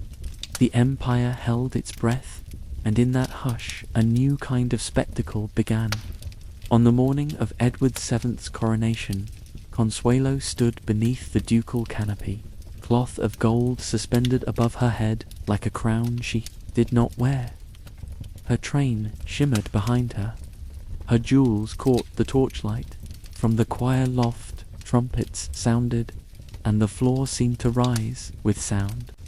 But she stood motionless, decorous, remote, alone. The other duchesses whispered. One glanced sideways, another adjusted her gloves without looking up. They were queens, of lineage, of diamonds, of households older than history, and Consuelo stood among them as the American. "Wouldn't it be hilarious?" Winston Churchill muttered beside her. "May, if we all just started dancing right now, complete chaos." "I've always wanted to see the Archbishop's face if that happened." Consul bit her lip to keep from smiling. Churchill always made these ceremonies bearable. She held her posture. She knew the choreography. She bowed at the proper time and retreated in step. And when the king and queen passed by, she lowered her eyes. Around her neck, a collar of diamonds sat like armor, gleaming, suffocating, exquisitely heavy, a gift, a symbol, a leash. "I stood beneath cloth of gold," she later wrote, "and no one noticed I had disappeared." That evening they dined at the palace. The room was candle-lit and immense. Goblets gleamed, silver clinketed. The king complimented the duchess's composure. She bowed her head. No one asked what she had seen. No one asked how it had felt. They asked only if the veil had caught the light. Unlike your snug bed now, where you decide when to sleep and when to rise, every moment of her day was planned, examined, judged.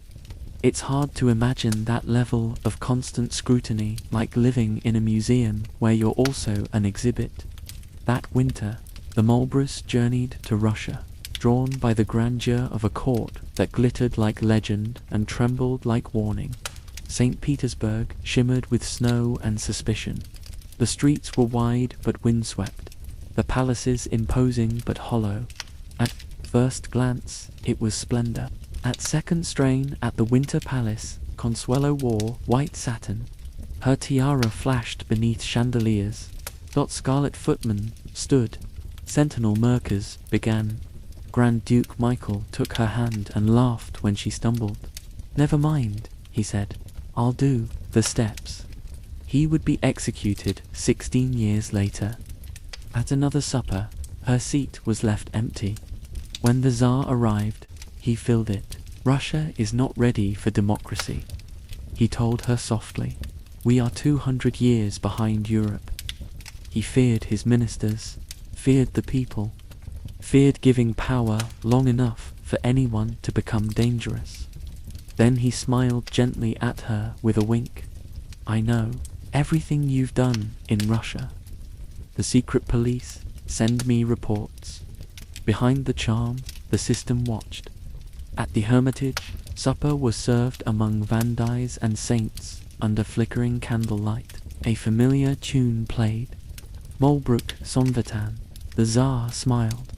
She smiled back, but unease stirred. Versailles again, she thought. Everything glittered. Nothing breathed. Then, in 1903, they were invited to India. Lord Coron staged the Delhi Durbar like an imperial opera. Gun salutes, gilded elephants, guards and golden sashes. A palace of tents shimmered in the dust. Each one had its own salon, its own bath, but privacy was fiction. At the great ball, Lady Karen wore a gown embroidered with peacock feathers. They whispered it was bad luck. She died not long after. Consuelo waved to cheering crowds. She smiled in unbearable heat. She dined in splendor while famine-starved children watched from behind palace walls. She had been taught that empire was stability, but now she saw only shadows in the sun. Even the crowns, she wrote, were copies of something lost. At the Pura party, she met Indian princesses behind embroidered screens, luminous, poised, painted like miniatures. But to Consuelo, they felt like butterflies, beautiful, still unable to fly. One morning, she joined a falcon hunt at dawn. The sun rose over the plains. The birds soared unhooded, circling. One could dive at 150 miles per hour. One had flown from Fontainebleau to Malta in a single day. But what she remembered most was this. From a minuet, she looked down into darkness. A single firework burst, and beneath it, a sea of upturned faces, turbans, of every shade, eyes gleaming. Not joy, it was rapture. Then on to Vienna. The city still glittered with operettas and empire. Introduced by Count Menzorf, Consuelo entered easily. She met Emperor Franz Joseph, small, grave, heavy with grief. On Maundy Thursday, she watched him wash the feet of 12 poor men. The archdukes laid out food. It was whisked away. The gesture remained. The soul was gone. She visited the Spanish riding school, watched a groom catch a horse's waist mid-air so it wouldn't touch the floor. The Viennese laughed. She did too, but she could no longer hear the music. Her hearing had begun to vanish. Not all at once, but like a ballroom filling with fog. The world had not gone silent. It had simply stopped, including her. Vienna, she thought, was a stage. The rituals survived, but the meaning had drained away. When John Singer Sargent arrived at Blenheim to paint her, he was brisk, fidgeting, always smoking. He refused to let her wear pearls, called her neck a tree trunk. Her dress was ivory satin, her posture impeccable. The boys stood beside her. The Duke wore his garter robes. Sargent worked quickly. He didn't need revision. He captured me beautifully, she said, but he did not find me. When the portrait was hung in the Great Hall, she looked at it the same way others did, from the outside. She returned to England with letters to answer and public events to attend. She did so perfectly. There were no scandals, no refusals. The Duchess was always present, always framed just right. But her voice had softened. Her step had slowed. She was no longer performing for love or even approval, only for the preservation of the story being told around her. I was still called the Duchess, she would write, but I had already become someone else. Quello and Sonny had been married 11 years. Time hadn't softened their differences. It had sharpened them.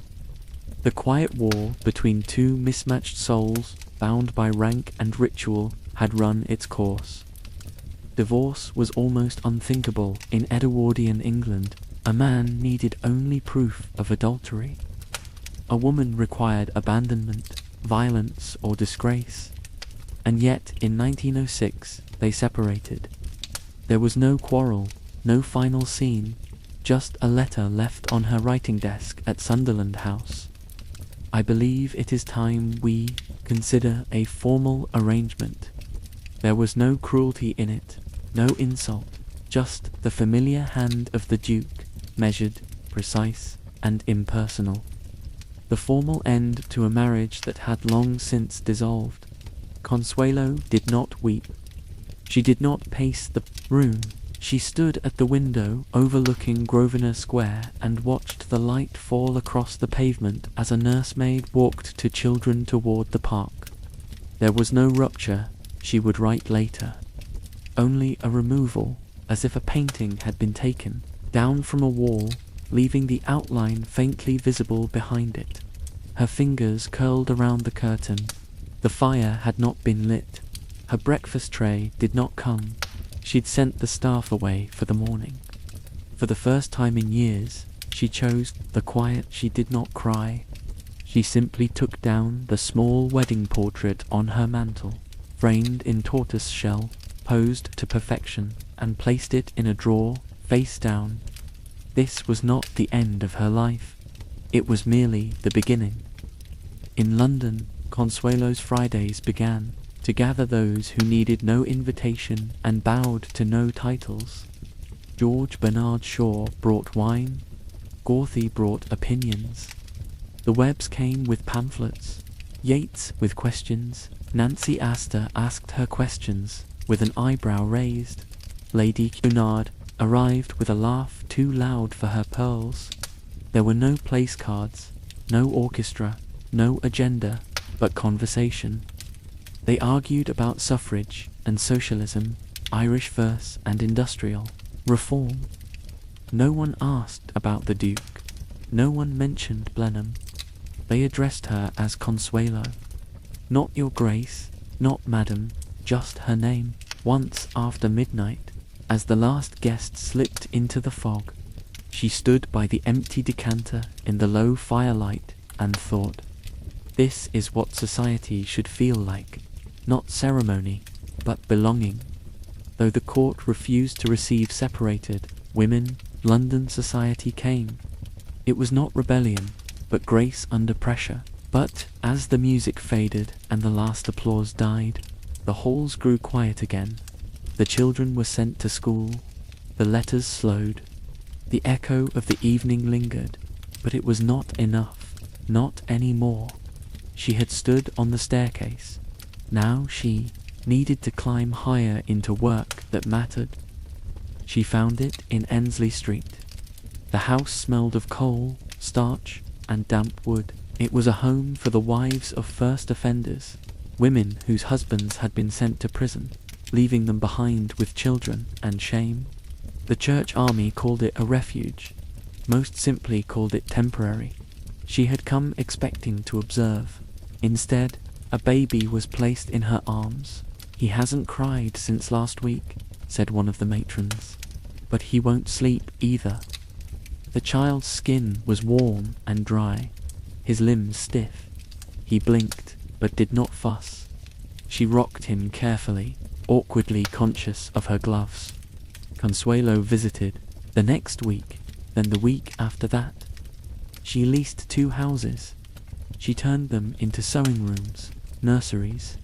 The women worked. Their children were cared for. At night, she read them prayers. "We like the Duchess to read to us," one said, "but she always makes us cry." Some clergy approved. Others whispered that she had gone too far, stepping beyond the ornamental bounds of charity into something unsettlingly real. She ignored them. "Mrs. Bellingham, is it true that you once lived in a palace?" a little girl with matchstick arms asked her one evening as she buttoned the child's nightgown. "I did," Consuelo replied. "Was it like in the fairy stories with golden carriages and servants who bring you anything you want?" Consul paused, remembering the cold marble floors, the endless corridors, the silences. "Not quite like the stories," she said. "Sometimes the most beautiful cages are the ones with the strongest bars." The child frowned, not understanding. "Do the princes in the stories ever ask the princesses what they want?" Consuelo asked. The little girl thought hard. "I don't think so." "Exactly," and Consuelo smiled. "Real happiness isn't about having someone bring you things. It's about being asked what you want." From charity, she turned to policy. She joined the National Commission on the Declining Birth Rate. The only laywoman among doctors, priests, economists, and eugenicists. Consuelo did not flinch. Beside her sat Dr. Marie Stoops, scandalous, brilliant, unafraid. Her book silenced pulpits. Consul sat at the end of the table, perfectly upright, gloved hands folded in her lap. When called upon, she spoke quietly, but without hesitation. She described overcrowded tenements, malnourished infants, mothers with no access to medical care. She quoted midwives, school inspectors, and women she had met in the homes. One of the men scoffed. Another, a clergyman known as the Gloomy Dean, frowned. But then Marie Stoops stood. "I believe," she said, "that the Duchess of Marlborough is the only person here speaking from lived truth rather than abstract morality." There was no applause, only silence. Later in her diary, Consul wrote, "I had never expected to be heard, only to be counted. Today I was both." By 1907, the press had given her a name, the Working Duchess. At first it felt pointed, almost mocking, but over time it became accurate, if not warm, then at least true. Across the Atlantic, her mother began to write again. Not commands, not corrections, but reflections. "You are becoming what I could not," Alva wrote. "I admire you for it." There was no apology, but something in the spacing of the words felt like release to Consuelo. She read it twice, then folded it neatly and placed it in the same drawer where she had once kept a silver rattle, an ivory fan, and a letter that had set her free. They exchanged news of suffrage speeches and playground campaigns, of prison mothers and Westminster bills. Alva described women chained to iron railings in front of the Capitol. Consuelo wrote of women sewing in silence behind Ensley doors. They were not close, but now they were aligned. In 1908, Consuelo returned to America to give her first public speech for children's needs at the Waldorf. At ORIA.700, guests filled the ballroom. Colonel George Harvey urged her forward. She had dreaded it, but duty outweighed fear. She had been announced as a duchess. The crowd expected aristocratic pleasantries. Instead, She spoke of Ensley Street, of cracked teacups, overcrowded lodgings, and mothers who fed their children tea to quiet their hunger. She spoke slowly, her voice low at first, then steadier, firmer. Dignity is not conferred by title, she said. It is sustained by recognition. There was a moment's hush at the end, then applause, scattered, then rising, until the room was full of hands and sound. Her marriage had ended, but the silence she'd endured had taught her how to listen, and now she used it to make others heard. She had once been part of a story. Now she was beginning to write one. In November 1913, Sunderland House opened its doors to a carefully selected guest list. Bishops in stiff collars, politicians with polished shoes, society women balancing lorgnettes and expectations. They arrived expecting tea and conversation, a graceful morning's nod to charity. What they encountered was something else entirely. Consuelo Vanderbilt, Duchess of Marlborough, had summoned them not to flatter, but to confront. With Margaret Lawrence and Gertrude Tuckwell beside her, she presided over a conference designed not to comfort, but to expose. One by one, 12 working women took the stage. A shirtmaker held up a blouse, her fingers tight around the cloth. "A dozen shirts earns 9 pints," she said. Another spoke, voice clear and unflinching. 8 shillings a week. I've never eaten a dinner that cost more than a penny. No one spoke, no one smiled, and no one, not even the industrialists in the back row, could look away. By the end of the week, 8 additional trades had received legal protection. It was not a riot. It was not a headline. It was something quieter and more subversive. The truth, spoken in the language of suffering, echoing through rooms of carved marble.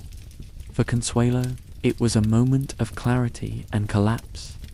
After a speech in Liverpool, she rode the train home in silence. Her limbs ocked, her breath came shallow. A hot water bottle warmed her feet, but still she shook. And as the countryside slipped past in dusk and fog, her thoughts turned inevitably to her mother. Alva Vanderbilt, once her tormentor, had changed. Widowhood had not softened her, but redirected her. Alva had hurled herself into the suffrage movement with the same force she had once used to mold a debutante's spine. But this time, the ambition was not personal, it was political. She marched, she funded, she organized, and, remarkably, she invited Consuelo, not as pupil, but as partner. Through her Consul met the women who led the charge. Emmeline Pankhurst, fierce beneath lace and bone, Chrysalfire, tongued and defiant. Dr. Anna Shaw, who had once delivered babies and sermons with equal authority. These women had suffered. Some had starved, some had bled, and none begged permission. One letter from Alva stayed with her. In response to a New York committee debating how best to rehabilitate courtesans, Alva wrote, "To ask what to do with the young courtesan is to begin in the wrong place. Arrest the men who create the need. Let their guilt fund the women they destroy." It wasn't maternal warmth. It was something fiercer. Unvarnished justice. A woman once consumed by status, now advocating for the invisible and discarded. In 1913, Consul stood beside her at the International Woman's Suffrage Alliance in Budapest, listening to Anna Shaw preach beneath vaulted ceilings. For the first time, their work felt shared, not staged, not rehearsed, but real. Then came war. She had booked passage on the Kaiser Wilhelm de Grosse, set to sail on August 3rd, 1914. On August 2nd, the voyage was cancelled. Warnings rippled through the shipping lines. Routes changed. Neutral flags were hoisted higher. Submarines prowled familiar waters. 3 days later, she boarded a brightly lit American steamer. Other ships passed in darkness, their hulls scrubbed of identity. Her sons were still at Eton. Blandford, barely 17, had already been measured for war. The American Women's War Relief Fund asked her to serve. She said yes. Within months, she led the opening of hospitals in Devon and London. She organized committees, raised funds, and trained women to take up roles left vacant by enlisted men. When proposals arose, Mrs. Whittar Reed simply asked, "How much do you need?" and pledged it. By 1915, Sunderland House had become a meeting ground for the war's invisible architects. Her home for prisoners' wives became a maternity annex. 18 beds for unwed mothers, girls carrying more than shame. One of them wept beside her newborn. Her husband, a black American, had left for the front. The baby's pale skin terrified her. A nurse tried to reassure her. Newborns often look pale at birth. His color will come, but the fear of judgment, abandonment, disbelief remained. In 1916, Consul gave the priestly lecture on infant mortality. She did not speak in abstractions. She began with a stark truth. 1 in every 8 children born in Britain dies before their first birthday. In London's poorest boroughs, the toll was worse. Disease ran rampant. Babies were wrapped in newspaper for warmth. Clinics turned away the unmarried.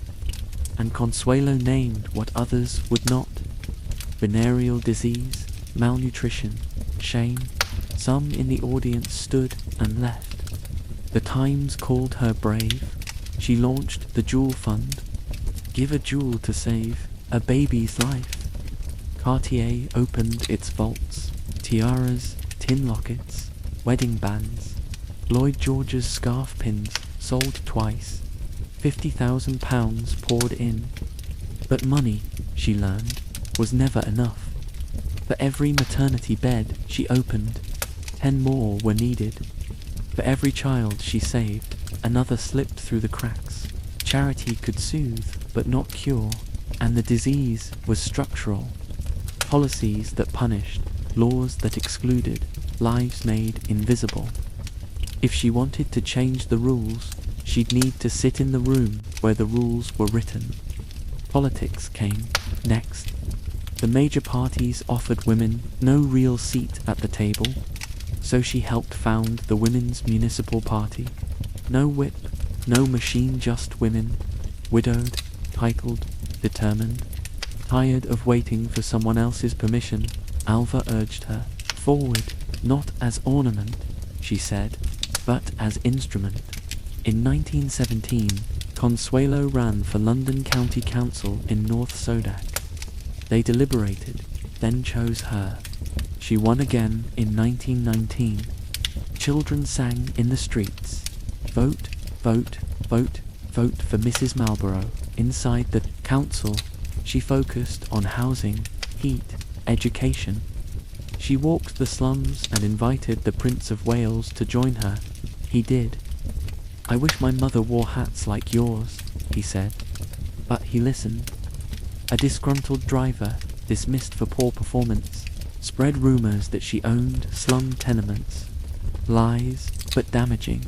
She answered quietly, no denials, no scandal, just a tram ride to her next public meeting, refusing to elevate herself above those she served. One night, she noticed a man trailing her down a darkened street. Her heart raced. She quickened her pace. So did his. At her next gathering, he stood at the back and applauded. A supporter, it turned out, only wanting to ensure she got home safe. Even courage, it seemed, could be mistaken for risk. "You realize," Winston Churchill said over lunch at the Savoy, "that you're the first American to sit on a British governing body since we rather rudely ejected your lot in 1776. Not rudely," she smiled. "Careful, cousin," he winked. That's treasonous talk. Only if you still consider me British, she replied. I'm becoming more American every day. Nonsense, he grinned. We'll keep the good ones. Sunderland House had grown cold. No heat, no privacy. 10 housemaids quit, one muttered on her way out. I thought this was a house. It's a town hall, she replied. In 1918, she handed it over. The Interreed Council took possession. Arthur Balfour sent thanks. Paul Cravath took her rooms. Her sons were scattered across the front Blandford with the cavalry in France. Ivor barred from combat, but serving in logistics. Her brothers crossing the Atlantic in navy blue. She wrote them all daily, never knowing which letter might be the last. Crowhurst took in wounded officers. Its halls echoed with crutches, coughs, and quiet grief. Her parlour became a ward. Her garden, a vegetable patch. On November 11th, 1918, the sirens sounded across London, not in warning, but in wonder, in peace. She stood on the balcony of the County Council building, looking out on a city that had bled for 4 years. Crowds surged, flags unfurled. The air trembled with hymns, joy and release. The French marched past, shrunken in number, solemn in step. She did not cheer, she wept for Paris, for Verdun, for the boys who did not return, and for the world they left behind. Peace brought no rest. The sirens fell silent, but the broken world remained. Slums still festered.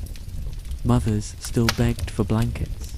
Laws still lagged behind the lives they governed. Exhausted in body and spirit, Consul withdrew to Alva's villa among citrus groves and Mediterranean lights. Alva was older now, slower, but no less certain. They sat in the garden, sometimes in silence, sometimes sharing letters and wounds. Years of distance and dominance softened into something like tenderness. And in that quiet reconciliation, Consuelo allowed herself finally to rest. In 1920, Blandford married Lady Mary Cadogan, daughter of the 5th Earl Cogan. The wedding took place at St. Margaret's, Westminster, beneath a pale winter sun. The pews were filled with titled names and the shattered remnants of a generation. Consul watched her son, the future Duke, stand at the altar, polished, poised, and heartbreakingly young. She blessed the match. But as Mary took her son's arm, a shadow passed, faint, familiar. A girl in white, a door quietly closing. Then came the letter. It arrived in 1921. Brief, elegant, predictable. Sonny wanted a divorce. Gladys would not be a mistress. She would be a duchess. There was no courtroom scene, no scandal in the papers. The divorce was quietly obtained in Paris. Mutual consent, no accusations, no counterclaims. The headlines were courteous. Duke and Duchess part amicably. She moved to a smaller house with ivy on the walls and sunlight in the kitchen. No staff waited in doorways. No footman flanked the stairs. She learned to make her own tea. She sat by the fire in her slippers, and one morning she realized she had not heard her name announced in weeks. And no one had bowed. No one had asked her to smile. No one had called her the Duchess of Malra. They had called her Consuelo. Sonny married Gladys Deacon that summer. There was no church wedding, no photographs, just a line in the Times. She read it once, then went for a walk. The sun was warm. The air carried the smell of wet grass and stone. And for the first time in decades, she walked with no destination, no duty, no script. She had been traded for a title. Now she had given it back, and she did not miss it. Unlike your warm, cozy bed now, where you make your own choices, She had spent most of her life living by others' rules, smiling when told, speaking when permitted. But now, at last, she was beginning to find the one thing that had eluded her from the start: freedom. 1920 was shadowed by sorrow. Her father, gravely ill, died with quiet dignity. Consuelo was with him to the end. He bore his suffering without complaint. And when the Duke de Gramo sent condolences on behalf of the French Jockey Club, his words were simple: his death will be a great loss to the French racing world. Letters arrived from every corner. Aristocrats, jockeys, stable hands, surgeons. The Paris clinic he had funded mourned deeply. Consuelo had often helped there alongside her stepmother. Now she helped plan the burial. He was laid to rest in the family vault on Staten Island. In the house, where once children had peered down on balls from the upstairs gallery, hymns now echoed through closed doors. She spent long, still weeks in her mother's medieval-style home on Long Island. Alva had helped win the vote. She had become president of the National Woman's Party, but she was alone. Consuelo prepared to begin again. She sold Sunderland House, gave Portman Square to her son, released Crowhurst. Each home carried its own memory, each farewell its own grief, but she knew it was time. Her sons were grown. Blandford happily married, Ivor studying at Oxford. She had given them stability. Now she needed freedom. She moved into the Paris house her father had given her. But his death had ended the companionship she had hoped for. Alva joined her there, and with her Aunt Jenny, they built something soft and quiet, waiting for the final steps of divorce. Consul leased a villa near Acer. She travelled often to England, but did not expect to fall in love. On July 4th, 1921, she married Jacques Bolzer in the Chapel Royal of the Savoy at 9 a.m. to avoid reporters. This was quieter, warmer. They followed with a civil ceremony. Colonel George Harvey, American ambassador, and General Cornelius Vanderbilt stood as witnesses. There was no coronet, no throne, but there was peace. Jacques Bolson was beloved everywhere, kind, clever, brave. Children loved him. So did generals, gardeners, and grand dames. He was, she realized, not a man who needed to impress, but one who knew how to care. Jack was a pilot, but before planes, he flew balloons. In 1899, he floated from France to Russia, crashing in Prussia and landing at the estate of Baron von Bandama. He was greeted politely, shown a monument to the French defeat at Sedan, and sent on his way. He bought his first airplane in 1909 and earned pilot license number 18 in Morocco. He flew reconnaissance against the Moors, risking capture and torture. In 1913, he received the Legion of Honor. In World War I, he scouted during the First Battle of the Mon. Later, with Consuelo's father and Dr. Groves, he helped establish the Lafayette Escadrille, precursor to the American Air Force. They had met years before when she was still a newlywed, and he a dashing guest at Blenheim. During the war, he had once sent her a postcard before a bombing run. I did not expect to return. Now he had, unlike the Duke, who saw her as an ornament, Jack saw her as a partner. "What would you like to do?" he asked her one morning over breakfast. A question so simple, yet so revolutionary, that she nearly dropped her cup. "Do," she repeated. "Yes," he smiled. "With your life, with our life, what would you like to create?" No one, not her mother, not her ex-husband, not society, had ever asked. She thought for a moment, then smiled back. Everything. Their marriage was not recognized by the Catholic Church. In France, where Catholicism ruled society, divorce was rare, and remarriage without annulment forbidden. Jacques' family, devout and bound to tradition, could not receive her. She asked him not to break with them. She would wait.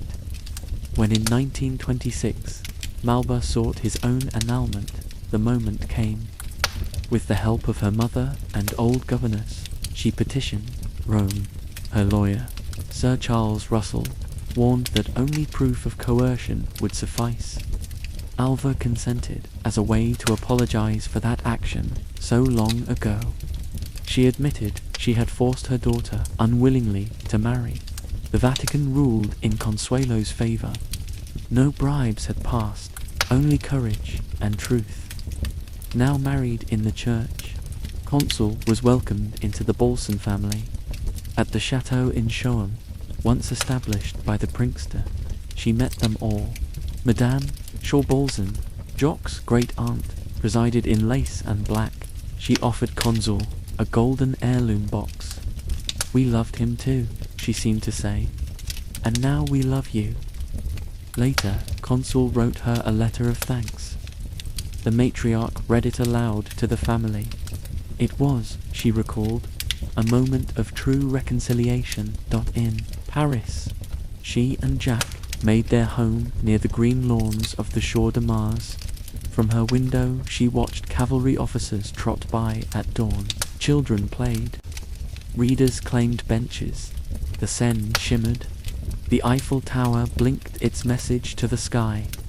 Their house, designed in 18th century style, was filled with antiques and discoveries. From long walks along the Quai Paris, life was elegance, but not idleness. Consuelo hosted modest luncheons with literary guests. Edith Wharton visited frequently. She chaired charity events. The British Embassy, once owned by Pauline Borghese, held glittering dinners under Napoleon's gold service. Here, old castes mingled. Bourbon, Bonaparte, Republican. She watched it all with grace and growing understanding. "You know what's strange?" she said to Jack one evening as they returned from a salon hosted by the Comtesse de Noir. "I used to think being a duchess was the height of power, but I had no power at all." And now he asked, helping her with her coat. "Now I have the only power that matters." She smiled. The power to choose. In 1926, she was asked to help build a hospital for the middle class. Those too proud for charity, too poor for private care. The hilltop site near Soreen had once belonged to Jengworth with Dr. Alexis Carrel and Bernard Flexner. She led the campaign.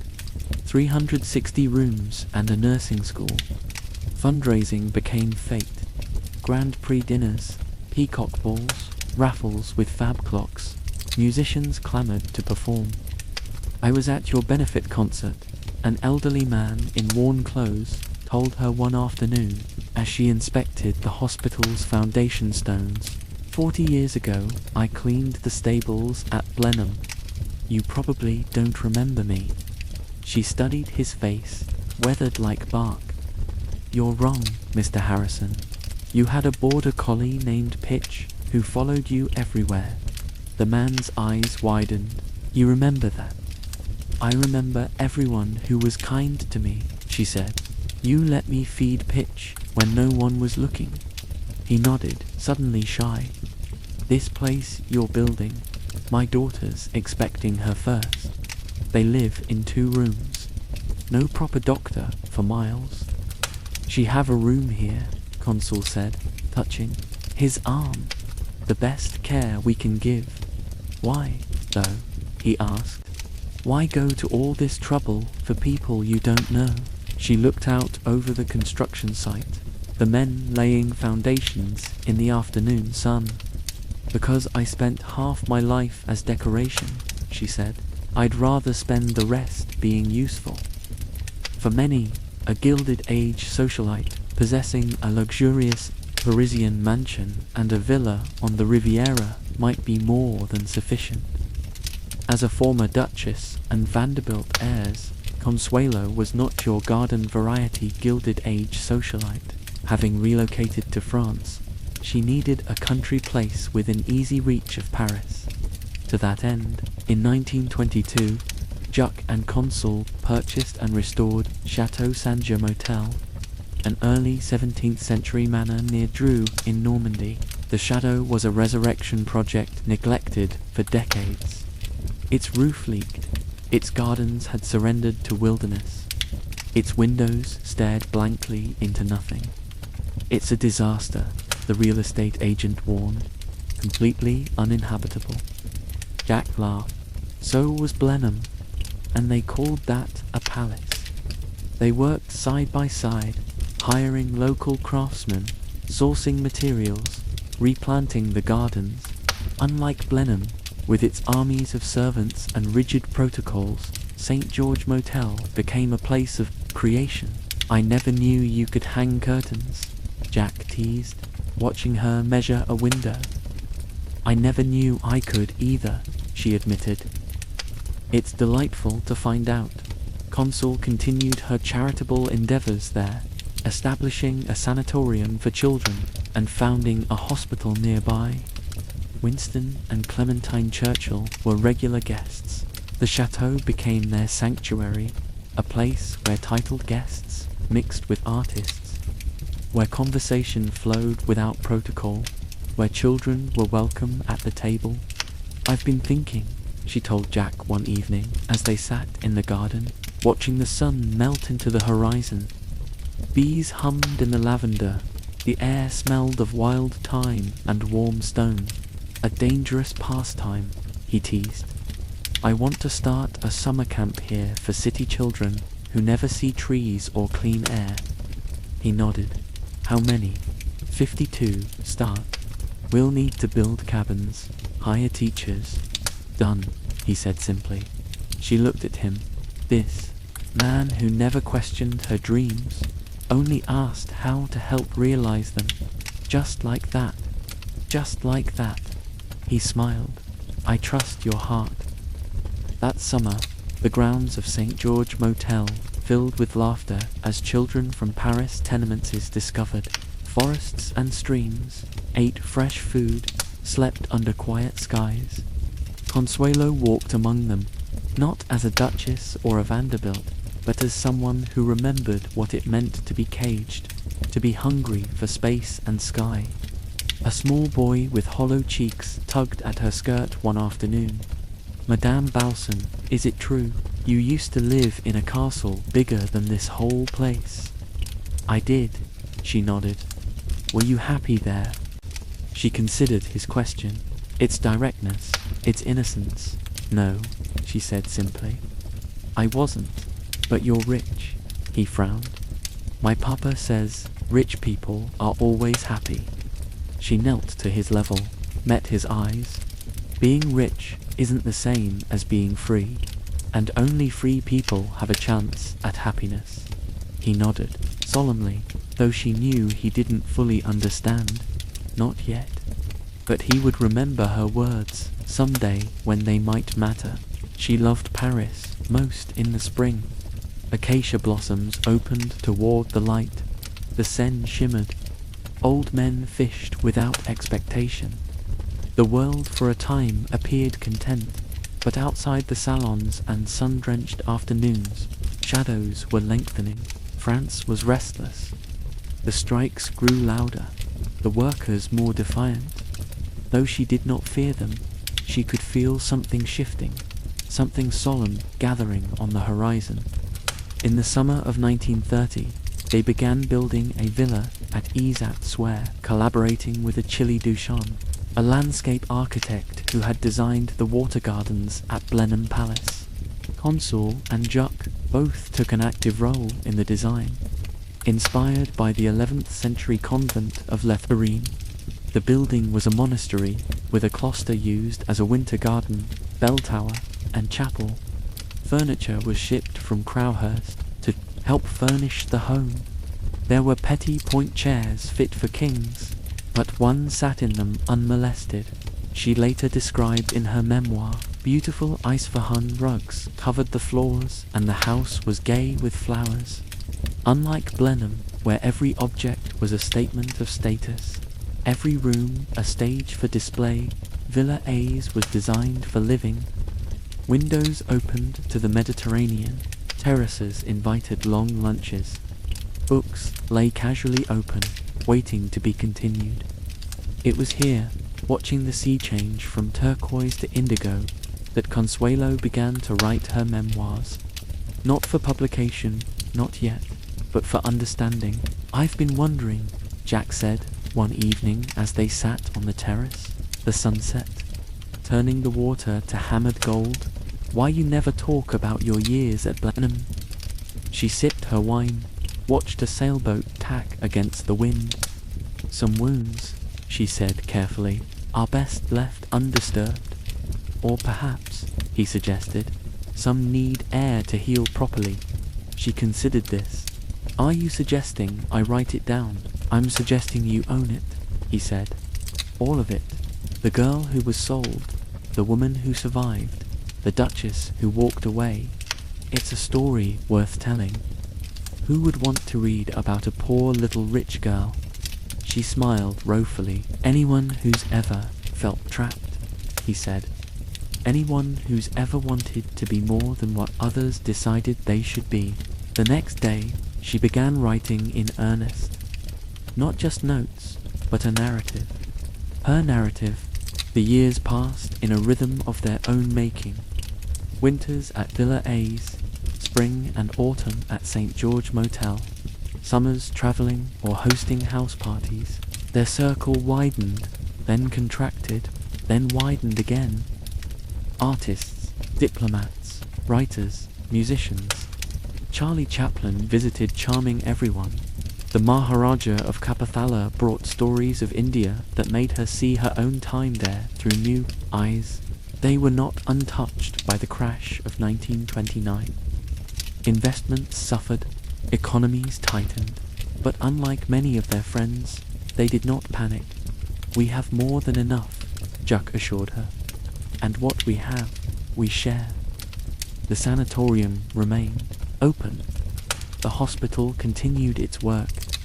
Children still came to St. George Motel each summer, now with thinner faces, shabbier clothes, greater need. In 1933, Alva died in her sleep. There were no trumpets, no suffrage banners, just a short notice. A modest funeral at the American Cathedral in Paris. Maggie Stevenson arranged it with tact and devotion. Consuelo wore black. She did not cry. She did not need to. The grief had come years earlier in the partings that had hurt more than any passing. She sat near the front. The lies on the casket were pale and unscented. The marble beneath her shoes was colder than it should have been. No one called Alva a villain that day, nor a heroine, only a name, a date, a pause. But Consuelo felt it, not just the loss of a mother, but the end of the scaffolding on which her life had once been built. The last great tower of her childhood had fallen, and she was still standing. "She taught me strength," she would later write, "but it was forgiveness that let me carry it." They returned to St. George Motel after the funeral. Jack poured brandy, built a fire, though the evening was mild.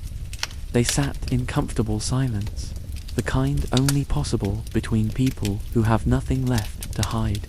"Do you think," she asked, finally, "she ever regretted what she did, forcing me to marry Sonny?" Jack considered his answer carefully. "I think he said she regretted her methods, but not her goals. She wanted you to have power, security, position. She didn't understand that those things without choice are just another form of prison." Consuelo nodded, watching the flames dance. She helped with the annulment. "That was something. That was everything," Jack corrected gently. "It was her way of giving you back what she had taken." They sat together as the fire burned low.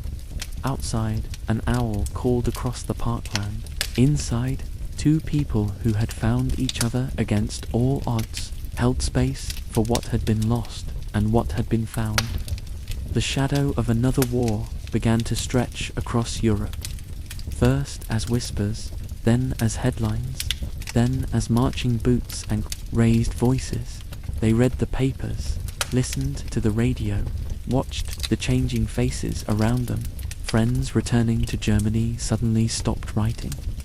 Czech acquaintances spoke in worried tones. Polish diplomats cancelled visits. In Paris, refugees began arriving. First a trickle, then a stream.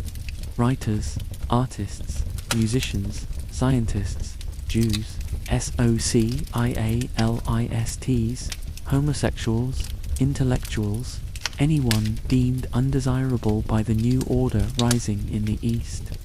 Consul and Jack opened their doors not just to the titled or famous, but to anyone who needed shelter, a meal, a moment to breathe before continuing the journey.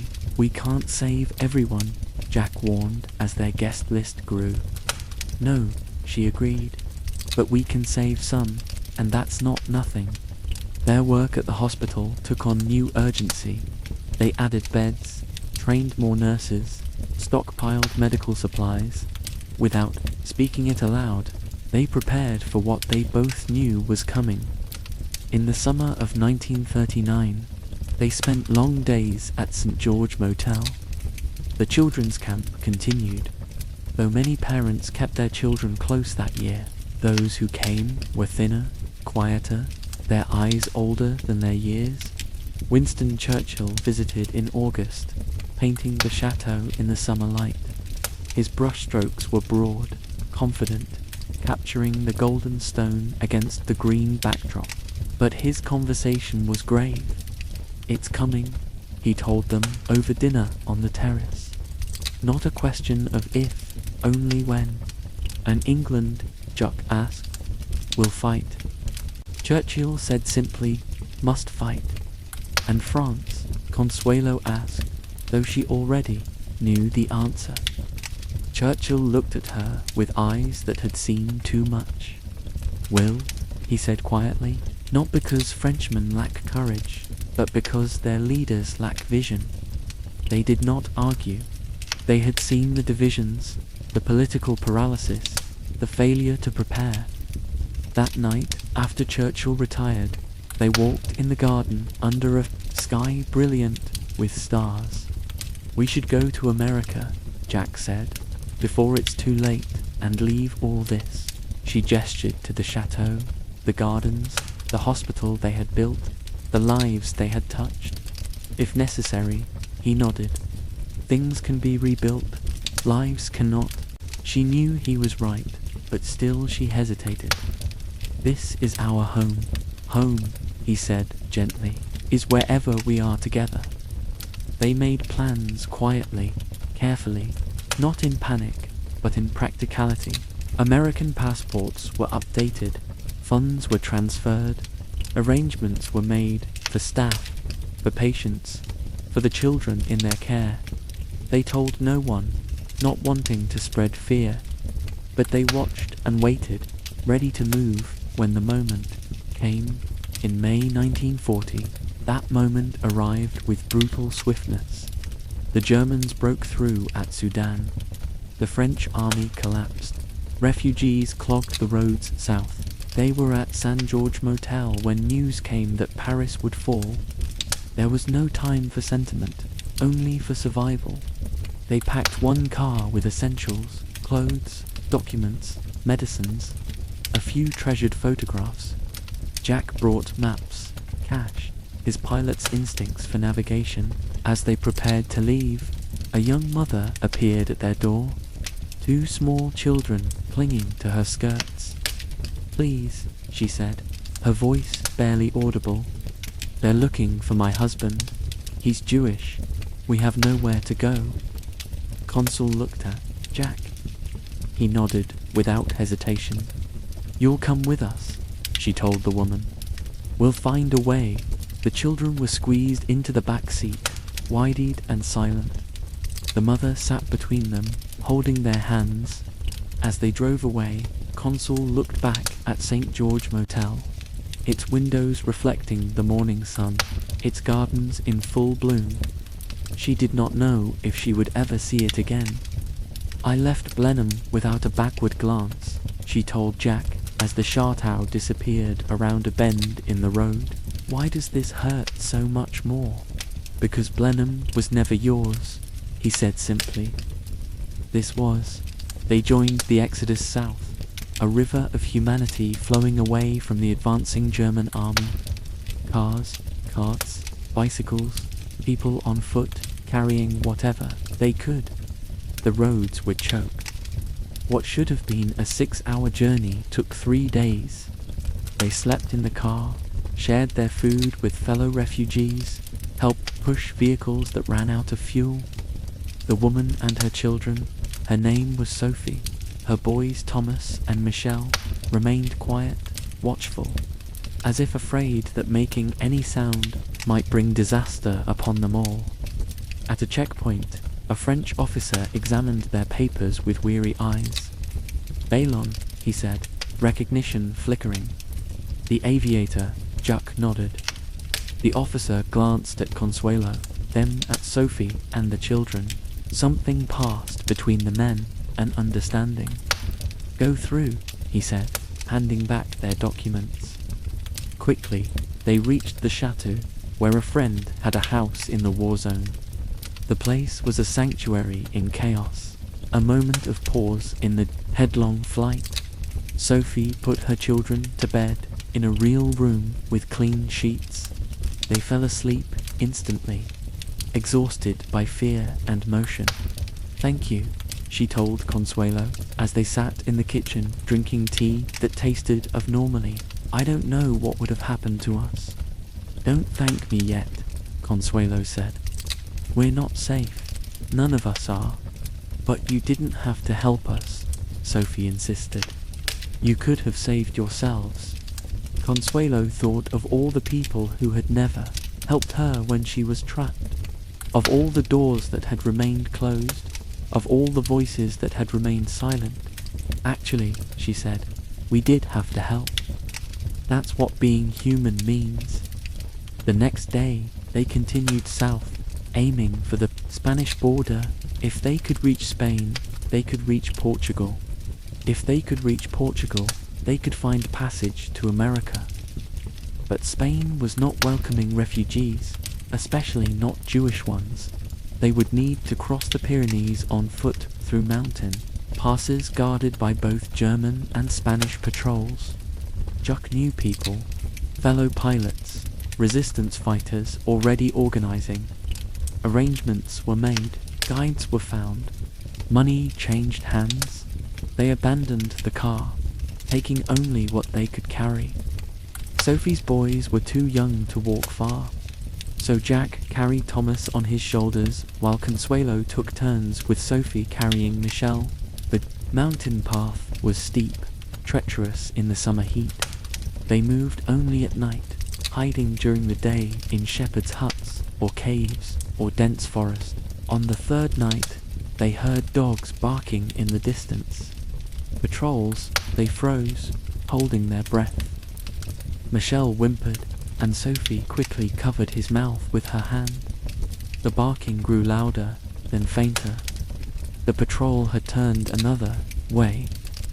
They continued every step of victory against fear, against the forces that sought to destroy lives deemed unworthy. When they finally crossed into Spain, there was no celebration, only exhaustion and the knowledge that they were still far from safe. From Spain to Portugal, from Portugal to a ship bound for New York. Each stage of the journey brought new challenges, new papers to procure, new bribes to pay, new officials to convince. But they had resources others did not. Money, connections, American passports, and they used every advantage not just for themselves, but for Sophie and her boys, and for others they met along the way. "I never thought," Sophie told Consuelo one night on the ship as they watched the endless Atlantic, "that I would be saved by a duchess." Consuelo smiled. "I'm not a duchess anymore, just a woman who remembers what it's like to be trapped." As the ship approached New York Harbor, Consul stood on deck in the early morning light. The skyline emerged from the mist, the Statue of Liberty holding her torch against the dawn. She had left America as a teenage bride, sold for a title. She returned as a woman who had built hospitals, saved lives, found love on her own terms. Full circle, Jack said, coming to stand beside her at the rail. Not quite, she corrected. Circles end where they begin. I'm not the same person who left. No, he agreed, taking her hand. You're much more. Behind them, Sophie and her boys came on deck, their faces turned toward the approaching land of safety. What will we do in America? Sophie asked, her voice uncertain. We'll survive, Consuelo said simply, and then we'll help others do the same. As the ship docked and the passengers prepared to disembark, Consuelo thought of all the journeys that had brought her to this moment, from Fifth Avenue to Blenheim, from London to Paris, from war to peace and back to war again. Each step had shaped her, each challenge had strengthened her, each loss had taught her what mattered and what did not. Now, as she prepared to begin yet another chapter, she knew one thing with absolute certainty. She was finally truly free. America was not as Consuelo remembered it.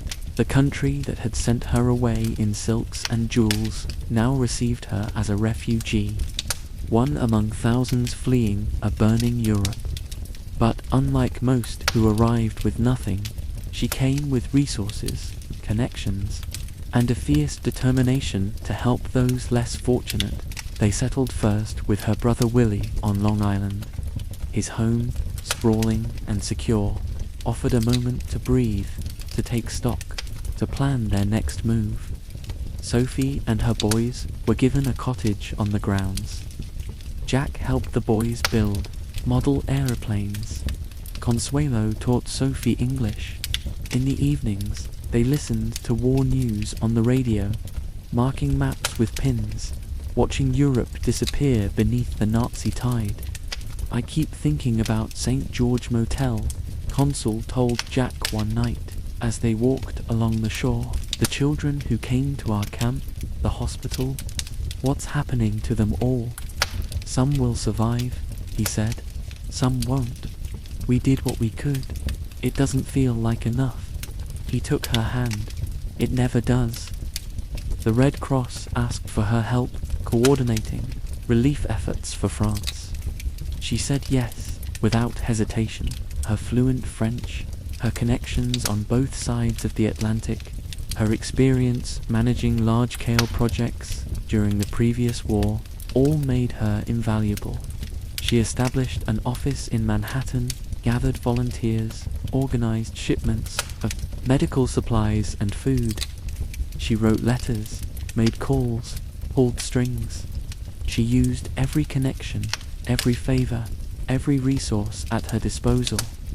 Mrs. Bolson, a young volunteer, asked one day, "Is it true you used to be a duchess?" Canuello looked up from a stack of invoices. "A lifetime ago," she said, "but you gave it up." "I didn't give up anything worth keeping." The woman nodded slowly. "My fiancé is in the Pacific. Everyone says I should wait for him, that it's my duty." "Do you love him?" Consul asked. "I thought I did. Now I'm not sure." Consuelo set down her pen. "The only duty that matters is the one you owe yourself. Everything else is just other people's expectations." As the war intensified, news from France grew sparse. St. George Motel had been requisitioned by German officers. VAA was occupied. The hospital continued to operate, but under strict German supervision. Friends disappeared. Letters went unanswered.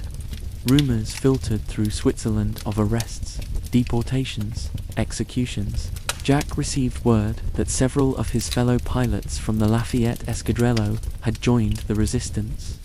Some had already been captured, tortured, killed. Should we have stayed? He asked Consuelo one night.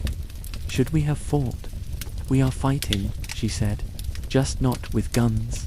Through the French Relief Fund, they raised millions of dollars, sending aid through neutral channels, supporting underground networks, helping refugees establish new lives in America.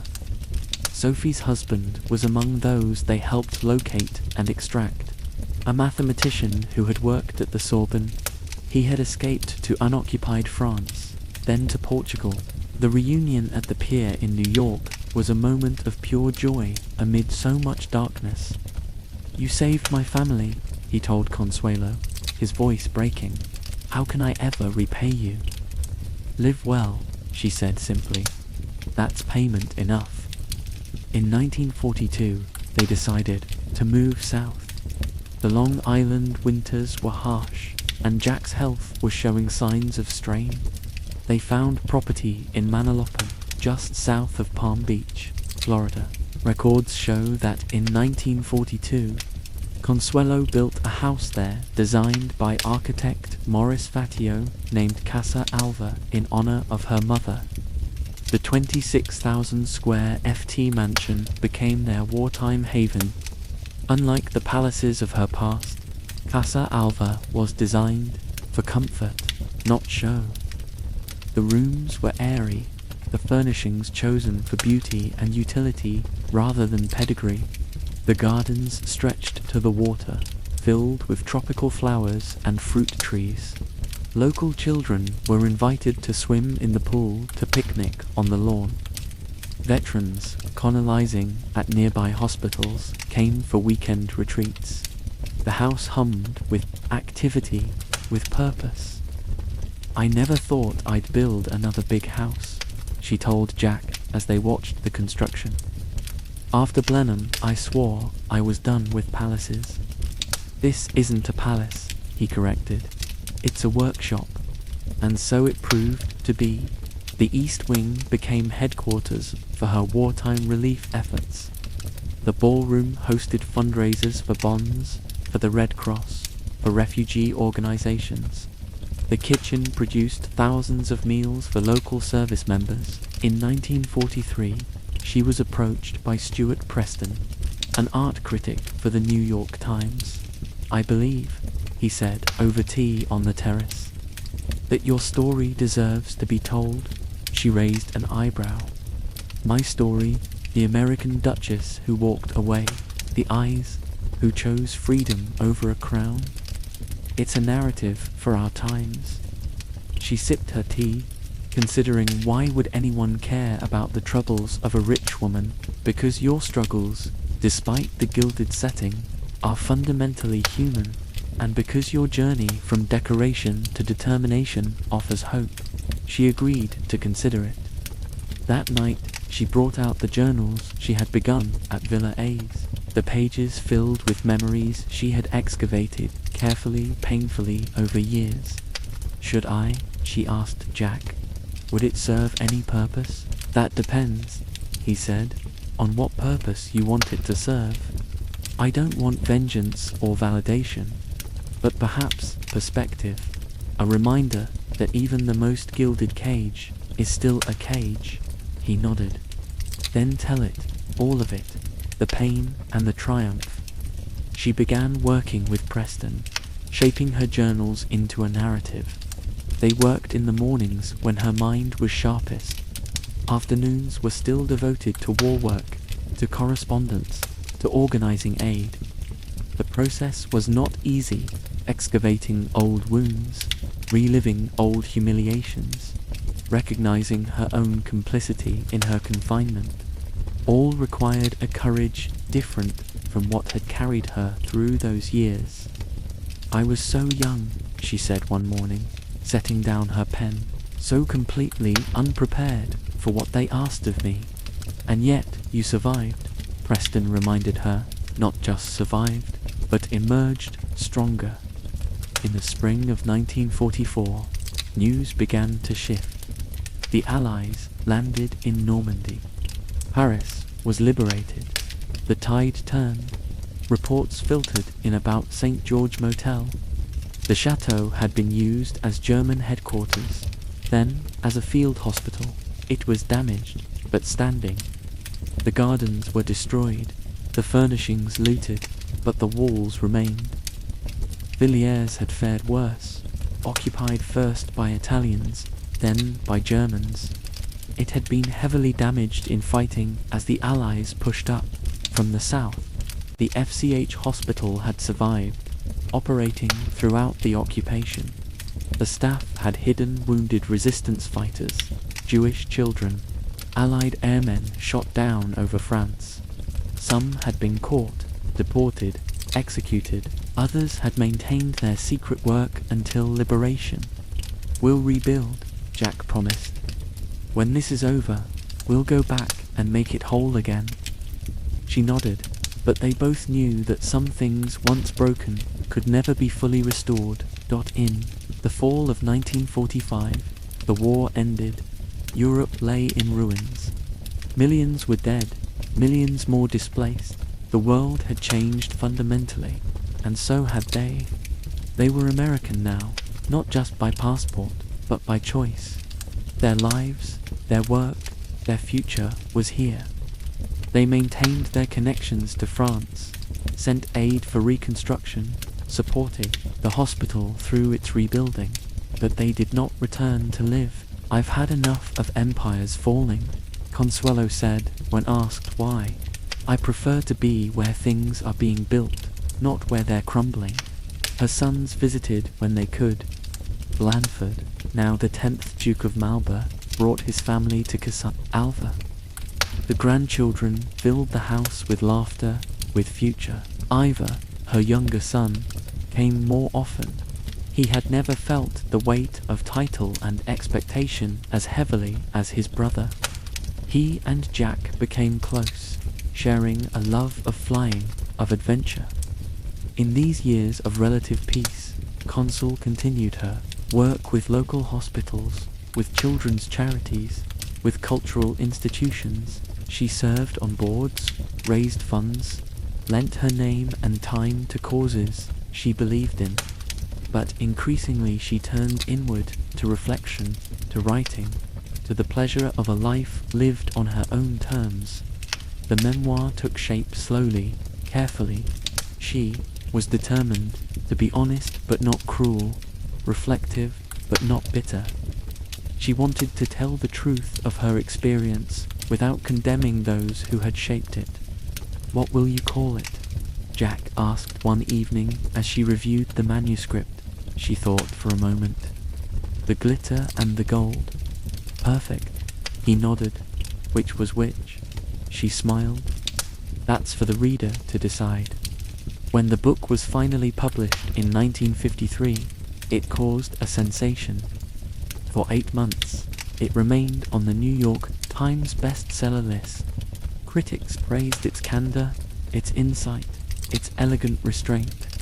"Consuelo Vanderbilt Bolson has given us not just a memoir, but a mirror," wrote one reviewer. "In her story, we see reflected the changing status of women, the fading of aristocratic power, the emergence of American influence, and most poignantly, one woman's journey from object to agent."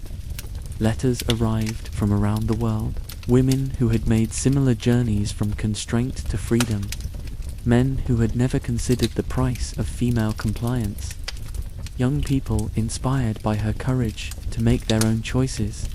"I never expected such a response," she told Jack as they sorted through the mail.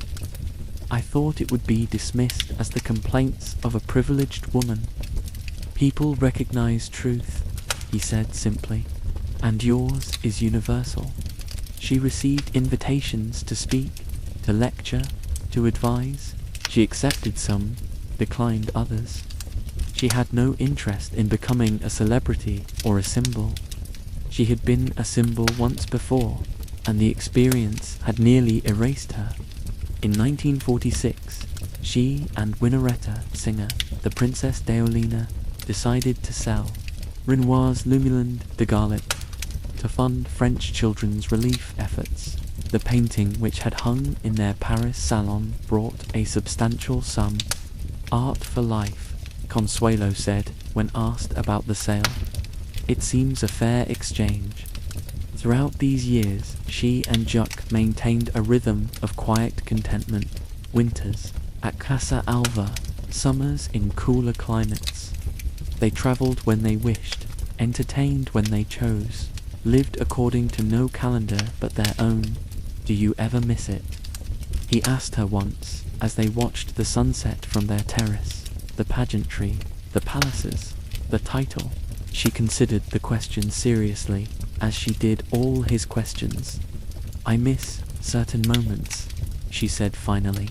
"Certain people, certain places, but not the life itself. It was beautiful, but hollow, like a perfect shell with nothing inside." As the years passed, their circle naturally contracted. Old friends died. Family members passed away. The world moved on from war to Cold War, from aristocracy to democracy, from empires to independence. They read the papers, followed world events, maintained their interests. But increasingly, they found contentment in smaller pleasures. A perfect rose in the garden, a letter from a grandchild, an evening of good conversation with close friends. "I never expected this," she told him one night as they sat on the terrace, watching stars emerge over the ocean. "When I walked down that aisle at St. Thomas, I thought my life was over. I never imagined all that would come after." "Life," he said, "has a way of surprising us." In 1956, the shadows returned. Ivor, her beloved youngest son, was diagnosed with a brain tumor. The prognosis was poor from the start. He declined rapidly, his bright spirit dimming by degrees. She went to him in England, sat by his bedside, held his hand. They spoke of childhood, of memories, of things that mattered and things that did not.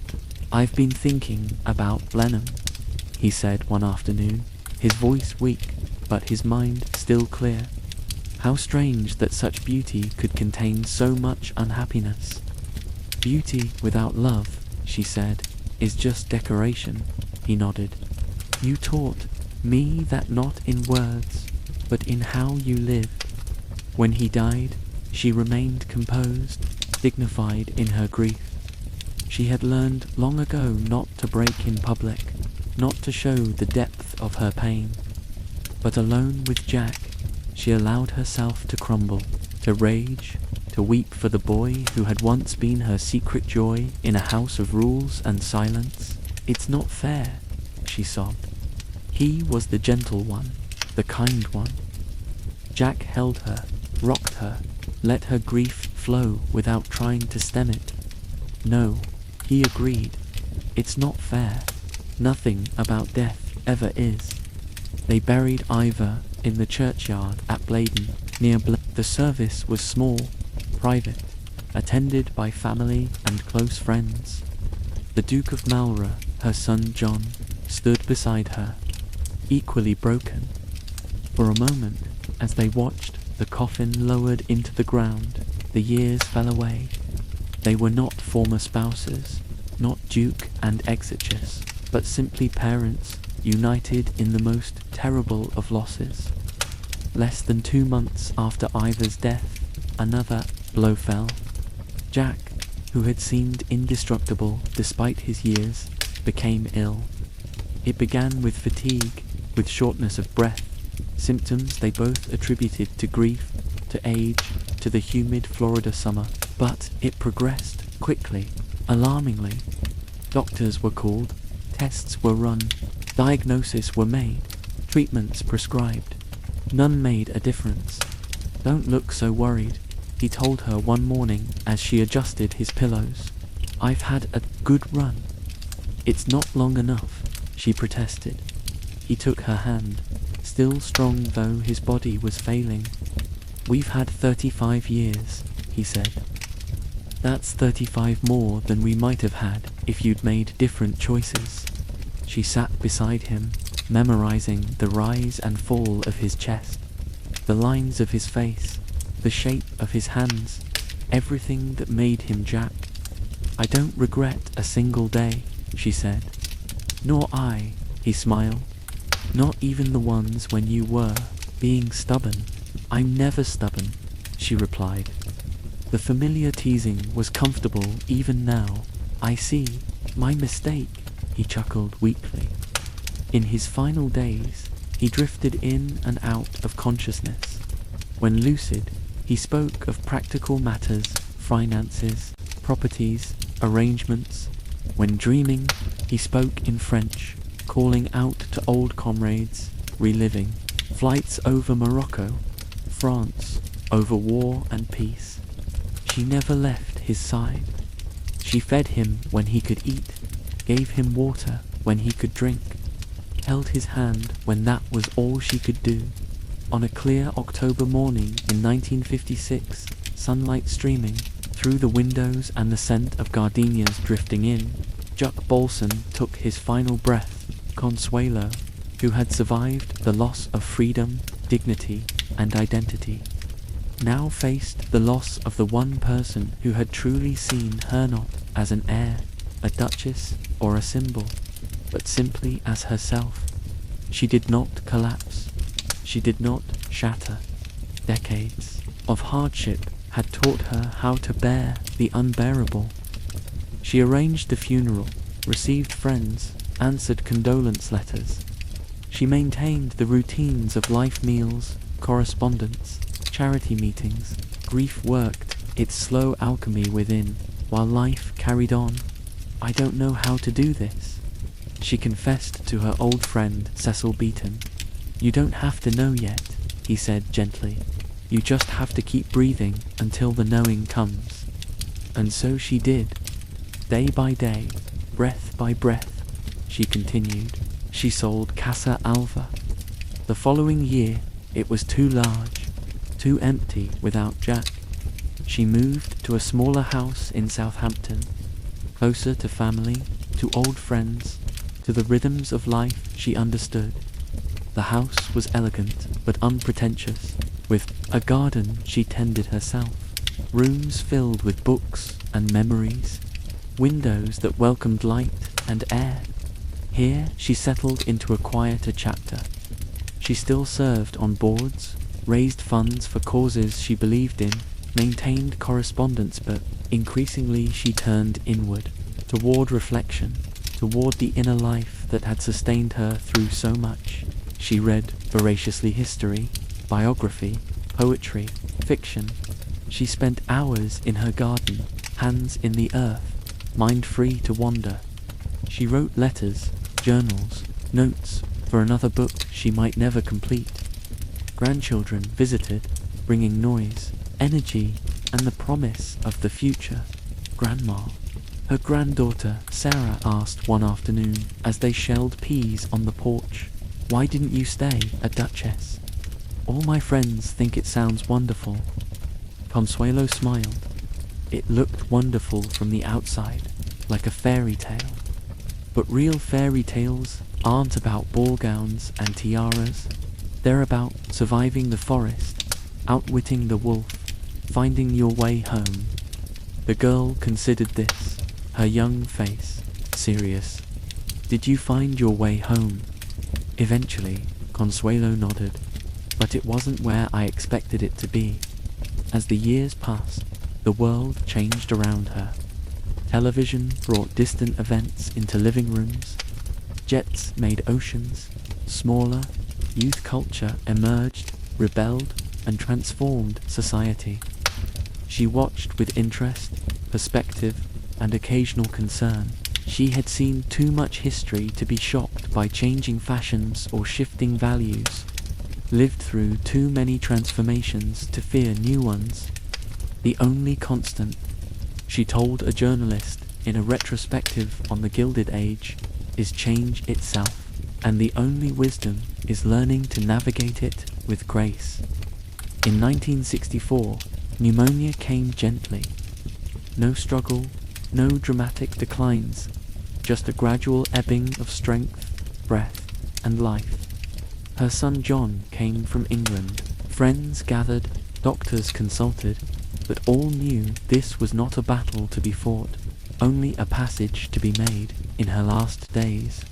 She drifted between past and present, speaking sometimes to people long gone, sometimes to those at her bedside. "Jack," she said clearly one afternoon, though she had been silent for hours, "I see you." Those watching couldn't know if it was memory or vision, past or future. It didn't matter. The smile that curved her lips held all they needed to know. On December 6, 1964, in her Southampton home, Consuelo Vanderbilt Balson took her final breath. She was 87 years old. No trumpets, no processions, just the quiet slipping away of a woman who had traveled from Gilded Cage to hard-won freedom. She was buried not at Blenheim, not in New York, but in the churchyard at Bledon, beside her son. Either her choice, her final assertion of what mattered most. The woman who had been sold for a title walked away from a palace, built hospitals, saved lives, loved and lost, and survived it all, had come home at last. As you lie warm and safe in your bed, think of her journey from weeping bride to woman who found her voice, her purpose, her true self.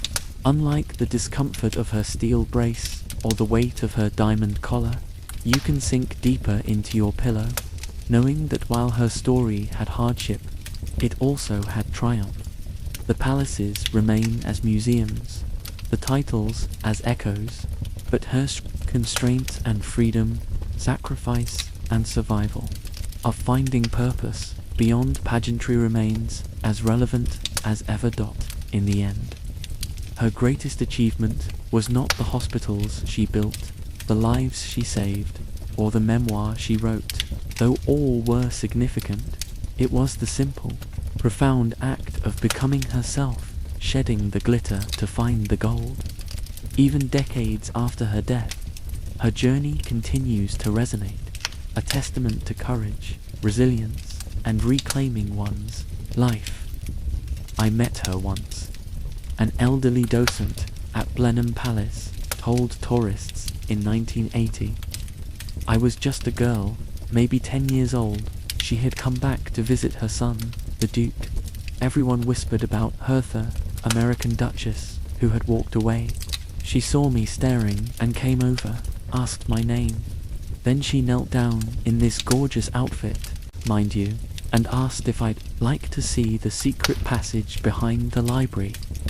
Not even the tour guides knew about it, just her and the children who'd once played there. What was she like? Someone asked. The docent smiled. Kind. That's what I remember most. Not grand or distant, just kind. These small stories, these personal remembrances, kept Consul present in the world she'd left behind, not as a duchess or Anais, but as a human being who had touched other lives. At the FCH hospital in Surin, her legacy continued in more concrete form. Though damaged during World War II, the hospital had been rebuilt and expanded. By the 1970s, it had become one of the premier medical facilities in France, particularly known for its renal transplant program. A plaque in the main lobby acknowledged its founders, including Madame Jacques Balson, formerly Consul Vanderbilt, Duchess of Marlborough. But more important than the plaque were the thousands of lives saved, the pain eased, the care given to those who might otherwise have been overlooked.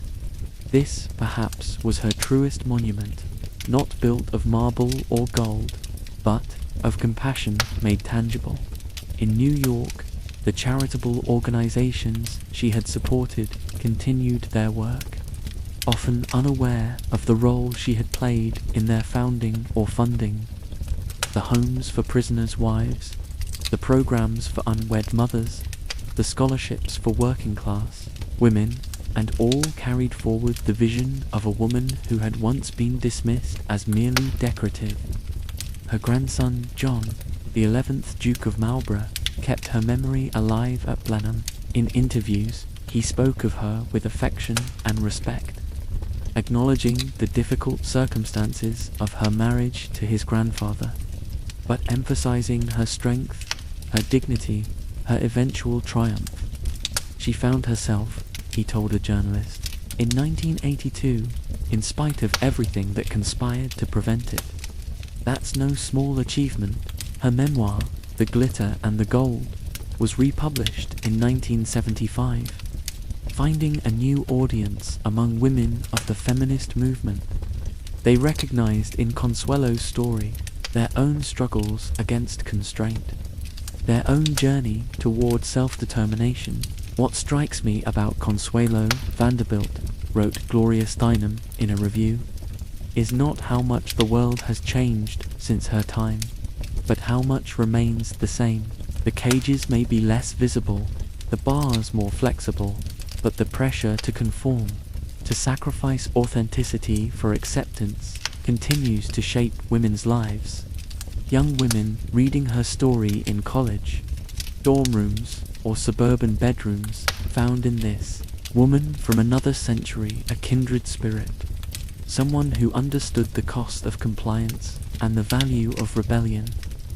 I discovered her book when I was 19, a woman told NPR during a segment on influential memoirs. I was struggling with my parents' expectations with the path they'd laid out for me, reading about this woman who'd been literally sold into marriage, who'd endured years of unhappiness before finding her way to freedom. It gave me courage to make my own choices. In Palm Beach, Casa Alva changed hands several times after Consul sold it in 1957, but locals still told stories about the Duchess, turned humanitarian who had opened her home to wounded veterans, refugee children, anyone in need. My grandfather was one of those kids. A middle-aged man told a Palm Beach Post reporter in 1990, Italian immigrant, dirt poor. She invited the whole neighborhood to swim in her pool every Sunday, served ice cream and cookies, never acted like she was better than anyone else, though God knows she could have. In 1987, when the National Portrait Gallery in London held an exhibition titled Dollar Princesses, American Heiresses, and the British Aristocracy, Consuelo's portrait by John Singer, Sargent occupied a central position.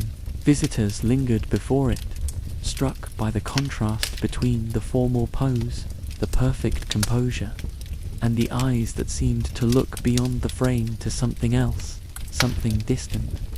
There's a sadness there, observed a young woman to her companion, but also a kind of determination, resilience, her friend suggested. Like she's enduring, but also planning her escape. They couldn't have known how accurate their observation was, how precisely they had captured the moment Sargent had frozen in paint. A woman playing a role while already beginning to imagine another life. In 2010, when Downtown Abbey sparked renewed interest in the era of Anglo-American marriages, Consuelo's story resurfaced yet again.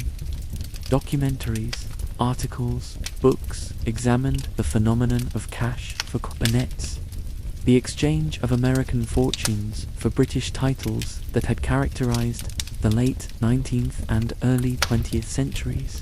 But among all these stories, Consuelo stood out not just for the scale of her dowry or the prestige of her title, but for what came after, for her refusal to remain merely an ornament, her insistence on becoming an agent in her own life. We think of these women primarily as victims or trophies, the historian commented in a BBC documentary, and certainly many were exactly that. But Consuelo Vanderbilt represents something else, the possibility of transformation, of reclamation, of finding purpose beyond the role you've been assigned. At St. George Motel, the chateau that had meant so much to Consul and Jack, new owners discovered a cache of letters in 2005. While renovating a previously sealed room, correspondence between the Balsons and local families, records of children hosted at the summer camps, plans for the hospital, all testified to lives dedicated not to display but to service. I never expected to find this history here, the new owner told a French newspaper. We knew the chateau had once belonged to an American duchess and a French aviator, but we didn't know they had touched so many lives. The letters were eventually donated to a French historical society, adding another layer to the understanding of a woman who had once been reduced to a single dimension, the Dollar Princess, the American Duchess, in Southampton, where Consul had spent her final years. Her presence lingered in subtler ways. The garden she had tended, though transformed by subsequent owners, still bloomed with some of the roses she had planted. The church, where she had quietly worshipped, still displayed the modest plaque acknowledging her donation to restore the stained glass windows. And occasionally, very occasionally, someone would remember.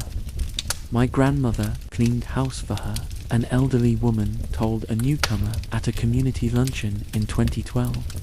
Said she was the least demanding rich person she'd ever worked for. Always asked about her family, remembered their names, sent presents at Christmas, just decent, you know, not putting on airs. In 2015, when a new biography of Consuelo was published, the author visited Bladen churchyard, where Consuelo rests beside her son, Ivor. The simple headstone, weathered by decades of English rain, bears only her name, her dates, and the words, "At peace."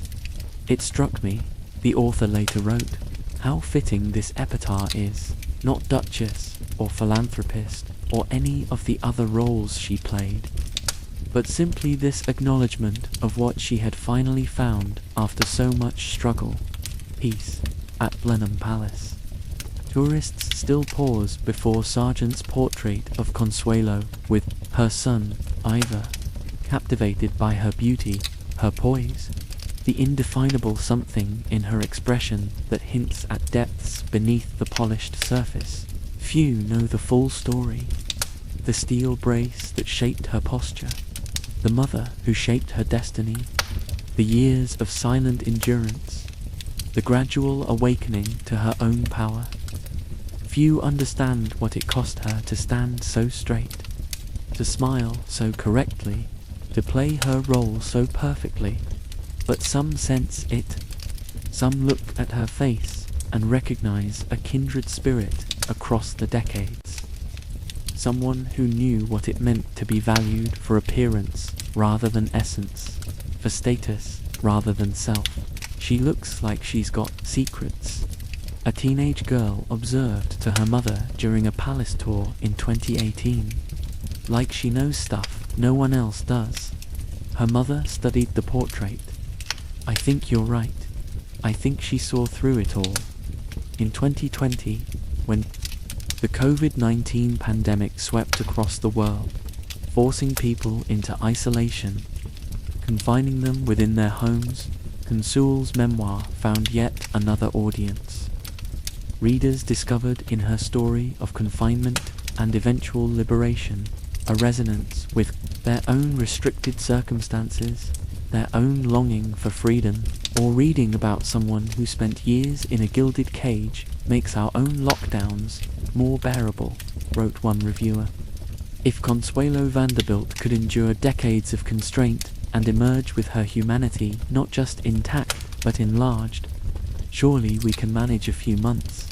Her story spoke to something fundamental, the human need for autonomy, for authentic connection, for purpose beyond mere existence. In every generation, in every circumstance, these needs reassert themselves, making her journey as relevant in the 21st century as it had been in the 20th. In a world increasingly dominated by surfaces, by carefully curated social media images, by wealth displayed rather than shared, by appearance valued over substance, Consuel's rejection of glitter in favor of gold offers a necessary corrective, a reminder of what truly matters. If she were here now, what would she make of our world? Would she recognize the patterns she had fought against, the constraints she had overcome? Would she see progress in women's lives, or merely more subtle forms of limitation? Perhaps she would point out that cages come in many forms, not just marriages arranged for status or wealth, but also lives arranged around others' expectations, others' definitions of success, others' visions of what constitutes a worthy life. Perhaps she would remind us that freedom is never simply given, but must be claimed, often at great cost. That finding one's authentic self requires courage, requires persistence, requires the willingness to disappoint others in order to be true to oneself.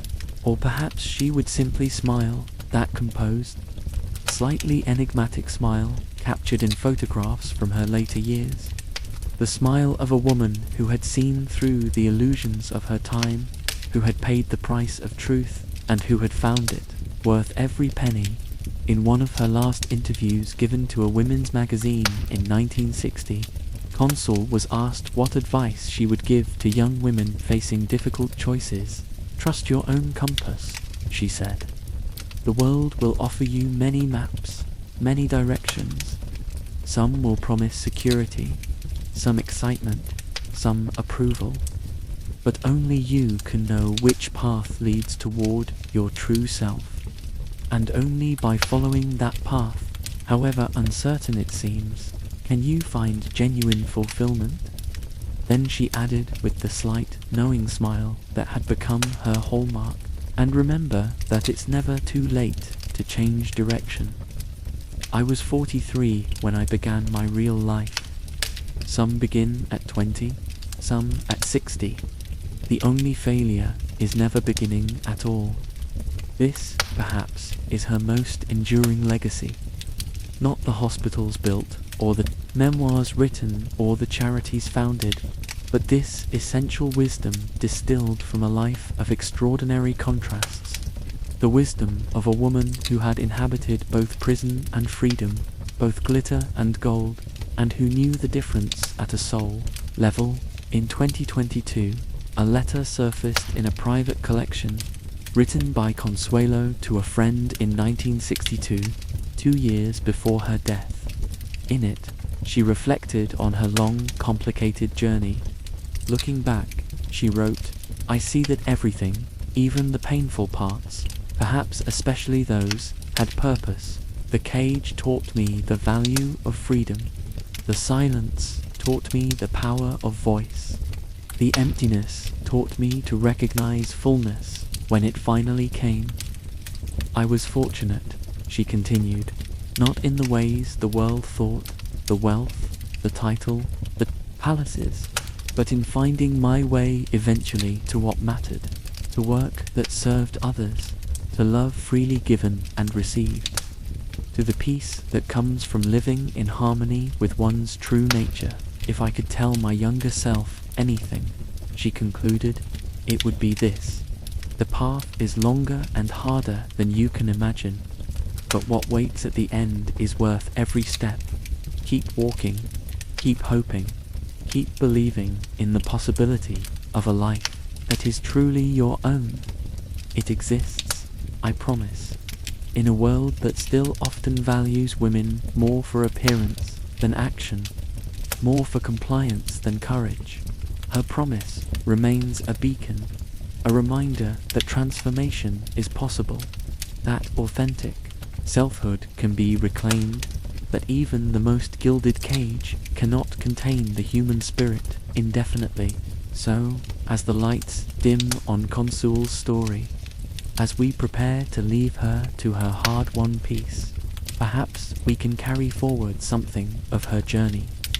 Perhaps we can recognize the cages in our own lives, the expectations that constrain us, the fears that confine us, the illusions that distract us from what truly matters. Perhaps we can find in her example the courage to ask the essential questions. What is real beneath the glitter? What truly nourishes the soul? What constitutes a life well lived? And perhaps, like Consuelo, we can discover that the answers often lie not in acquisition, but in contribution, not in status, but in service, not in being admired, but in being authentic. For in the end, her story is not just about a dollar princess who became a duchess, who became herself. It is about the universal human journey from constraint to freedom, from role to soul, from living others' definitions to defining life on one's own terms. It is a journey we are all invited to make, regardless of era or circumstance. A journey that begins with the recognition that the most beautiful cage is still a cage, and ends with the discovery that true fulfillment lies not in conforming to others' expectations, but in becoming who we most deeply are. As Consuelo wrote in the final pages of her memoir, "The glitter fades, it always does. But the gold, the true gold of human connection, of meaningful work, of authentic selfhood that endures remains when all else is dust." And so we leave her. This woman of many names and many lives, Consuelo Vanderbilt, Duchess of Marlborough, Mrs. Jack Balson, finally, at peace beneath the quiet English sky, having completed her remarkable journey from object to subject, from possession to person, from someone else's story to the author of her own life.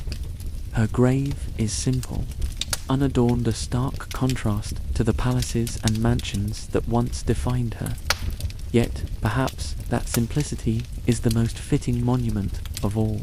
For in the end, she discovered what so many seek and so few find, that true wealth has nothing to do with money, true nobility nothing to do with titles, and true happiness nothing to do with others' approval. That she discovered, in short, the difference between glitter and gold, and in sharing that discovery through her life, her work, and her words, she left behind a legacy more valuable than all the Vanderbilt millions, a legacy of courage, of transformation, of the radical possibility of beginning again, no matter how the story starts. Unlike the steel rod that once shaped Consuelo's spine, you can sink deeper into your pillow now, letting her story settle around you like a gentle blanket. The journey from constraint to freedom that took her decades can visit you in dreams, reminding you that even the most gilded cage cannot contain the human spirit forever. Rest now, knowing that somewhere beyond the glitter